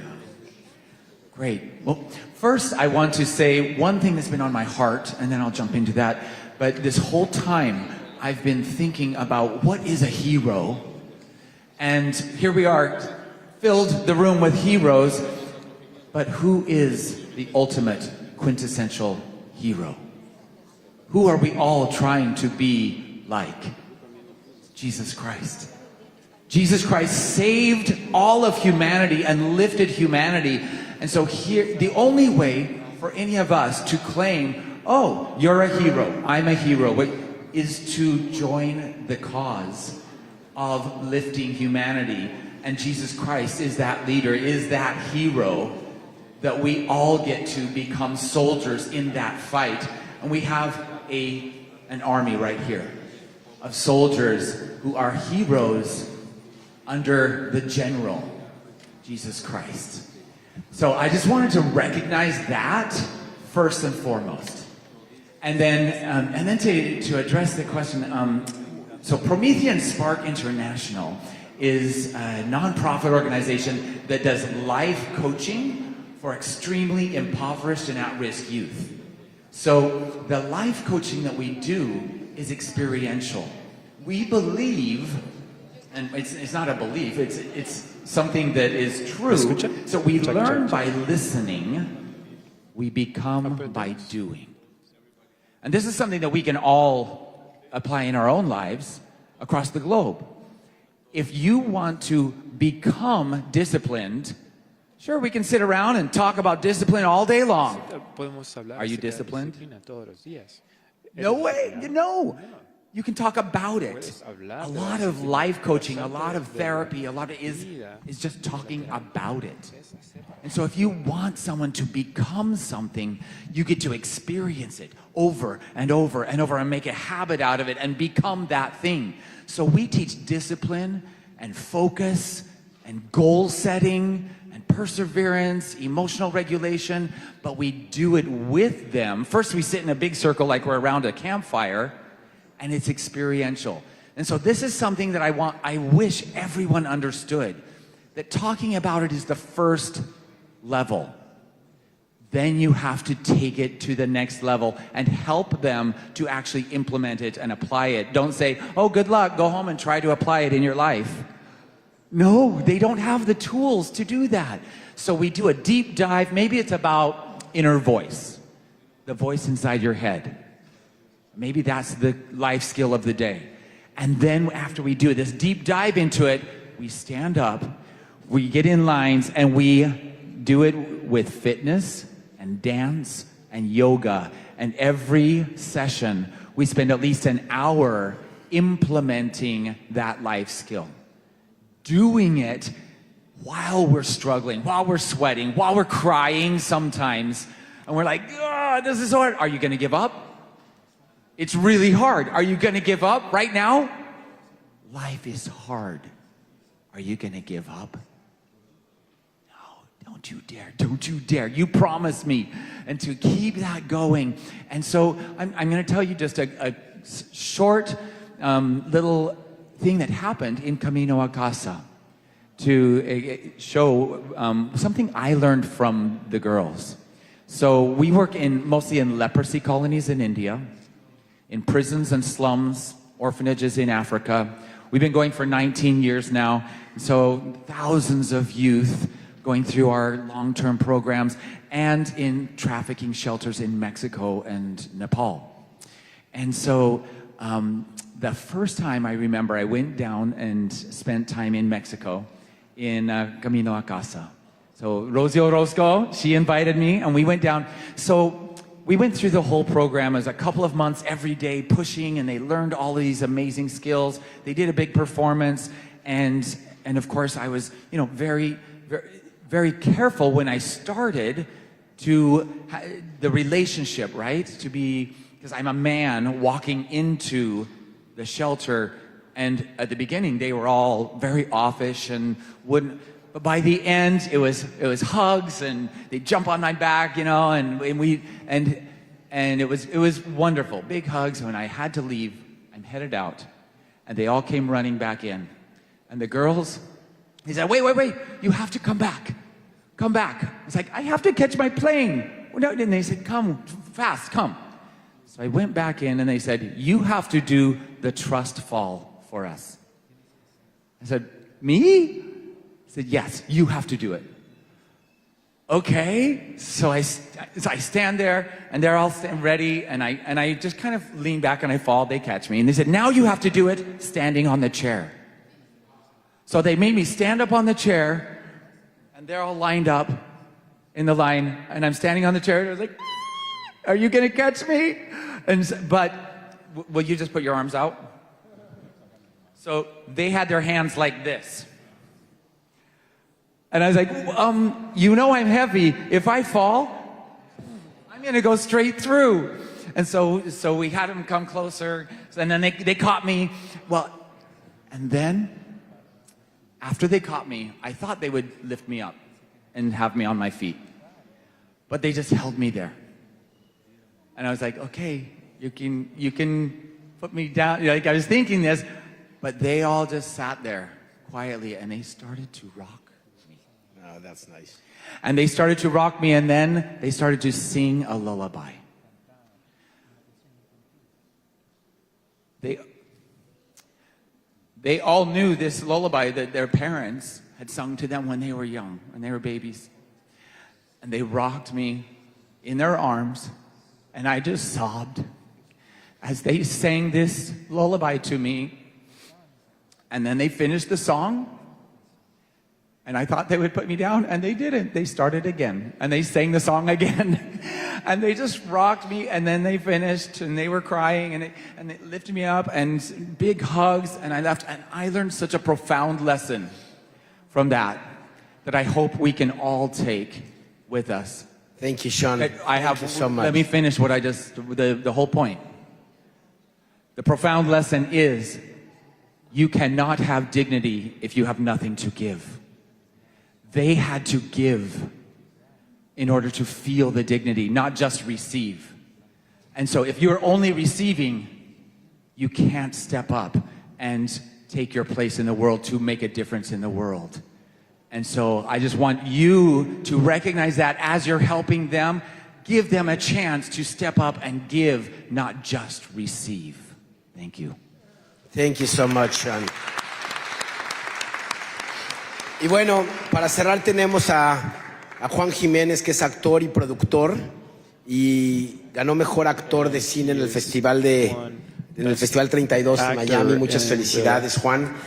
¿Cómo tú, qué responsabilidad como actor What's your responsibility as an actor? Do you have this topic that's so complicated about human trafficking? How can you inspire the rest? Well, creo que inicialmente I think in this show, this is being here, tomar el conocimiento taking the knowledge and practically give and not to just expect to receive. So I came to give, I came to say like, here I am, whatever I can do as an actor, as a filmmaker, that's the best way to help. In filmmaking, you have the set, and then you said, everyone please quiet down.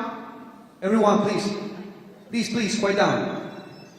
3, 2, 1. And then it comes the action. Without the action, nothing starts. So we need to take action, and what a beautiful action we have over here with all of you. That's faith without action is dead. So we need to do something. Little by little, a little becomes a lot, and we need diversification. Not only in one aspect, but in all of the aspects. I think that's pretty much what we are doing. As a filmmaker, I have a movie that we're doing. A mother lost his 3-year-old little kid in Colombia. His little brother, 5-year-old, the other brother, he was with the desire to find his brother and bring him back to his mother. 32 years after, he found his little brother and brought him back to his mother. Real story. The kid ended up in Norway. The brother was searching in the United States over here because the kidnapper confesses 7 years later that he did it and that he was with a wealthy family here in the United States. So it's a real story. 3 countries, Colombia, Norway, because the kid ended up in Norway, not in the United States. And we are developing the story. It's a national television, and it's a wonderful story that God trusts in my hands because it's the story of my mother, my brother, and I. So it touched my heart when we want to go there. In this case, we have a happy end, a beautiful story. But there are many stories out there, many mothers out there that are like knocking the door. Like today, they were saying in the government, mothers that are just pretty much crying out there to trying to find their kids. We need to do something. And we are just little by little doing something. Muchas gracias. Ya nos vimos en este panel que no importa si eres empresario, actor, académico, abogado, doctor, comunicador, desarrollador de tecnología. No todos podemos hacer lo mismo, pero todos podemos hacer algo. Dios los bendiga y muchas gracias, Rosy. Thank you, Rosie. Una foto con el panel, por favor.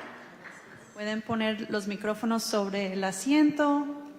Miremos las cámaras. Rosy, métete en la foto.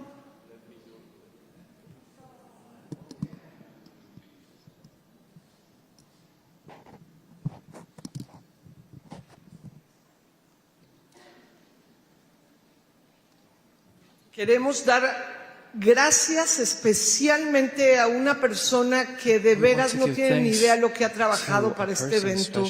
Y ella es Nina Corona. Quisiera que le diéramos el más grande aplauso a Nina Corona. To give a big applause to Nina Corona. Everything that you've seen with such an excellence has been Nina Corona. Thank you for what you've done. Thank you for this. Thank you for Faith and Freedom that's been coordinating the movement today with Frank Russo and CPAC that's been providing. We'd like to have a picture for the people that did us the favor to record with the TV Epoch Times CMTV. We were at the rooftop of the buildings that were in front of us, beautiful buildings, and we were doing the campaign Heroes Wanted, and out of nowhere, the person who provided the Speaker of the House, Mike Johnson, arrived. And he just didn't arrive, but he also came with us because we were red, white, and blue, like the U.S. flag, and he came with us, and we didn't believe it, but only God can do these miracles. I want to thank Faith and Freedom because he brought to the year, and Frank CPAC. He said that he's going to be with us. Faith and Freedom is going to be with us. Family and Reserve is going to be with us. And thank you, Frank, for everything you've done for this event to be successful. He is the one that's guilty of all of this. And thank you, Frank. You are congruent with what you say and do. And you're a person of admiration in this country. And what you're doing in this U.S. is heroic. You are one of our heroes. And July 30th, he's going to be with us in a Zoom to launch the campaign Heroes Wanted to the world.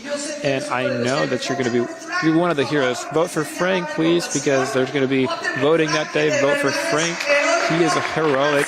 Marcelo is going to be in the videos. Marcelo Sanchez Sorondo. He's going to be. Julieta Fernandez is another of our heroes. Mariana. There's going to be many. Celia is another of our heroes. Please, Frank, if you can come accompany us, Marcelo. We can pray at the end. And Frank, please, last words. Thank you. And although I can understand, I still cannot speak well. But I will say that I'll be voting for Marcelo. Even though I can't speak too loud. He is the best. Thank you for being a part of Vote por Marcelo. Gracias por estar aquí. Gracias por viajar y gracias por estar en este. We can't do it alone, and too often it feels like we're alone. But we are not. And we are not alone, not just here in the United States, but across the world. This is only the beginning of the work, and we're going to continue together long into the future until we win this fight, and every trafficker wakes up scared of us, not the other way around. Thank you. Antes de que cerremos, por favor, si pueden pasar, el futbolista, me dio un gusto enorme que después del fútbol tengamos aquí a un futbolista que quiere también decirnos algo muy importante. Gracias de verdad por eso.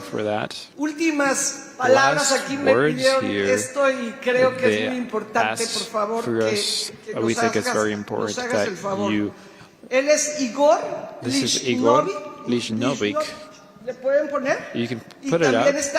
And José Luis also Villafuerte. José Luis Villafuerte. Buenas tardes. Good afternoon. Rosy, muchas gracias. Thank you. This is the first time we can share with you and from the actors from Mexico, from the foundation. We come with the cause of this big project. We want to walk with you because we believe that that project has to be into the entire world. I am original from Chiapas in the south of the country, and we are convinced that from the house comes to come out for boys and girls to have better opportunities. Rosie and everyone, thank you. Congratulations for this great event. Thank you. Apologies, Rosie. When you called us, we were going out. But this is what I like. I think when you don't live this day to day, it's very evident to fake it. But what can I tell you to two things in these 2 minutes that you're giving us? There's two crazy people here to children.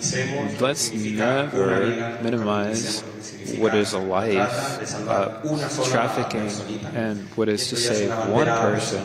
This is a personal banner in the name of foundation, which the foundation, not just mine, but my family. I think today the crisis doesn't have to do with politics or situations, but has to do with about awareness. If we all have that development, human development from the people that are suffering and even the people that are acting, we all would have, it would all be better, it would be solved. Today, why do I speak of not minimizing a life?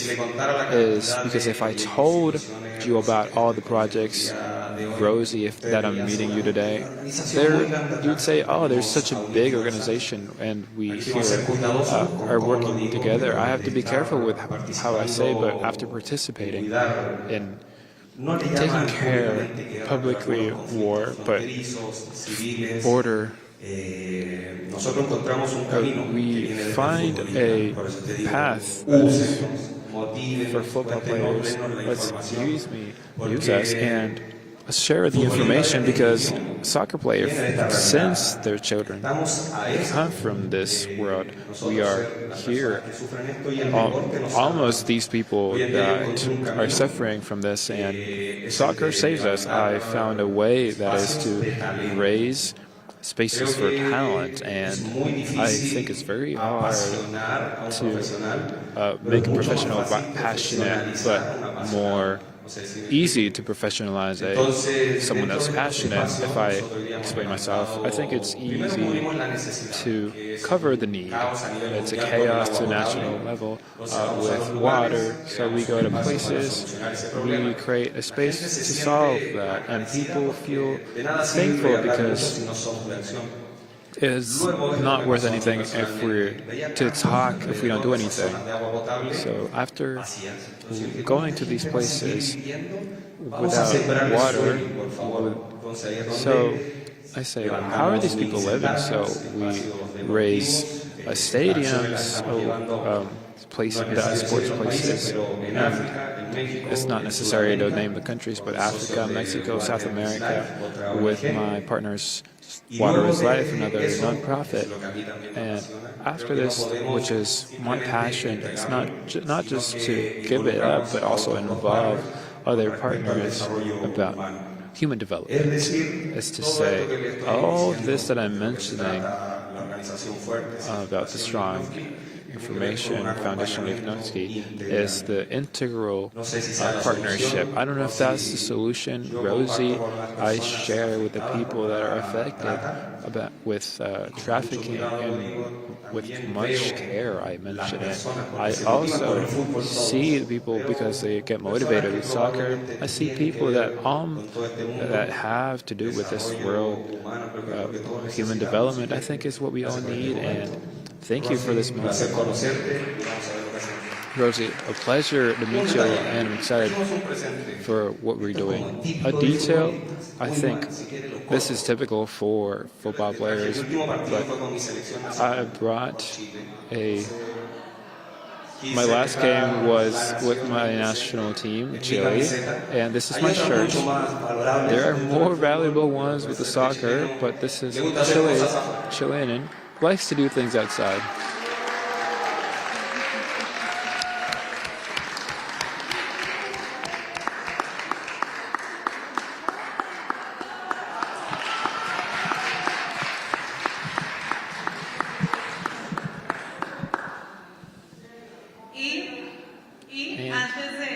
Before we close, I'd like to call Leslie, that is also as an award, a recognition for Rosie.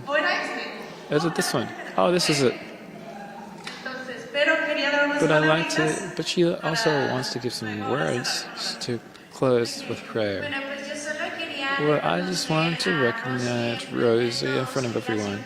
She's been a woman that I know for more than 20 years. She's a hero that risked her life to save children's lives. She doesn't just speak, but she also acts. And I've gone with her to rescue children. I want to give a big applause for everything she's doing, and give God the glory, and invite people to support this organization, Kaleido.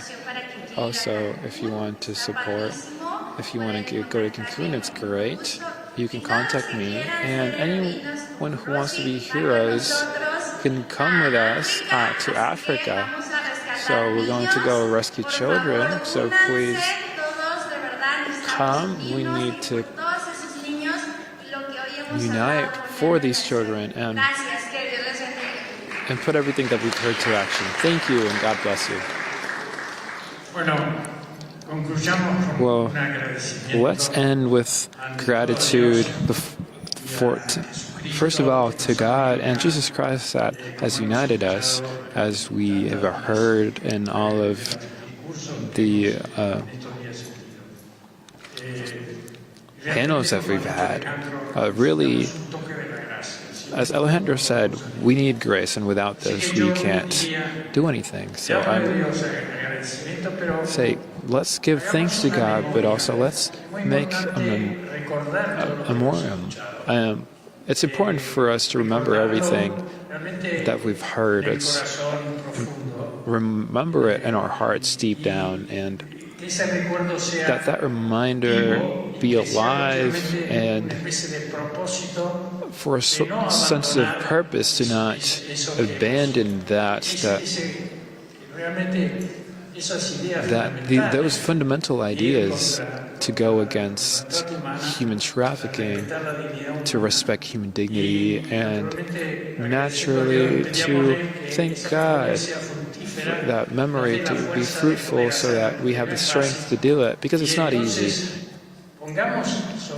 And above all, let's place on the topic of victims the fundamental, and let's help these victims, the current victims, but also the possible victims. And trying to continue this, let's have an account the suffering of these victims, and let's have an account the solution to this. I've spoken, even to the victims that I've spoken, always has through a religious dimension. That's why we are present here, because there's no way to understand the suffering that someone has gone through, and if not to understand it through the lens of Jesus' cross. And God's allowed him that suffering for our salvation, and that suffering, as Paul says, because I recommend him because he is the great author of the New Testament to us, but that suffering is even full of joy, because through that suffering we're also purified in love, but also we're also able to win the rest. So let's thank for that light, and let's ask him to give us strength and have a fresh memory. And let's thank God and ask him to unite us in truth, like Alejandro also said.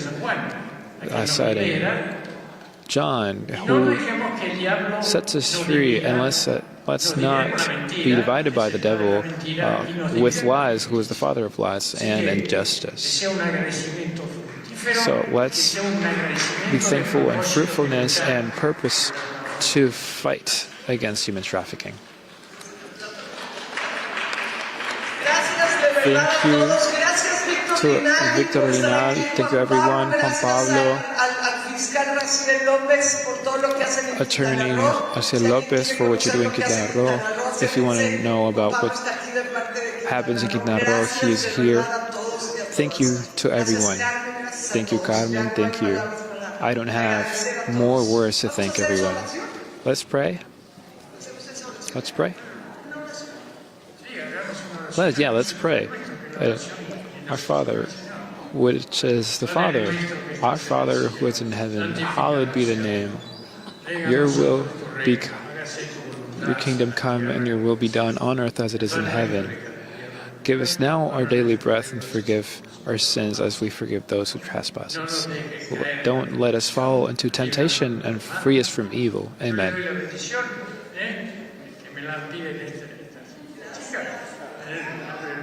In the name of Jesus, in the name of our Father, the Son, and the Holy Spirit. Amen.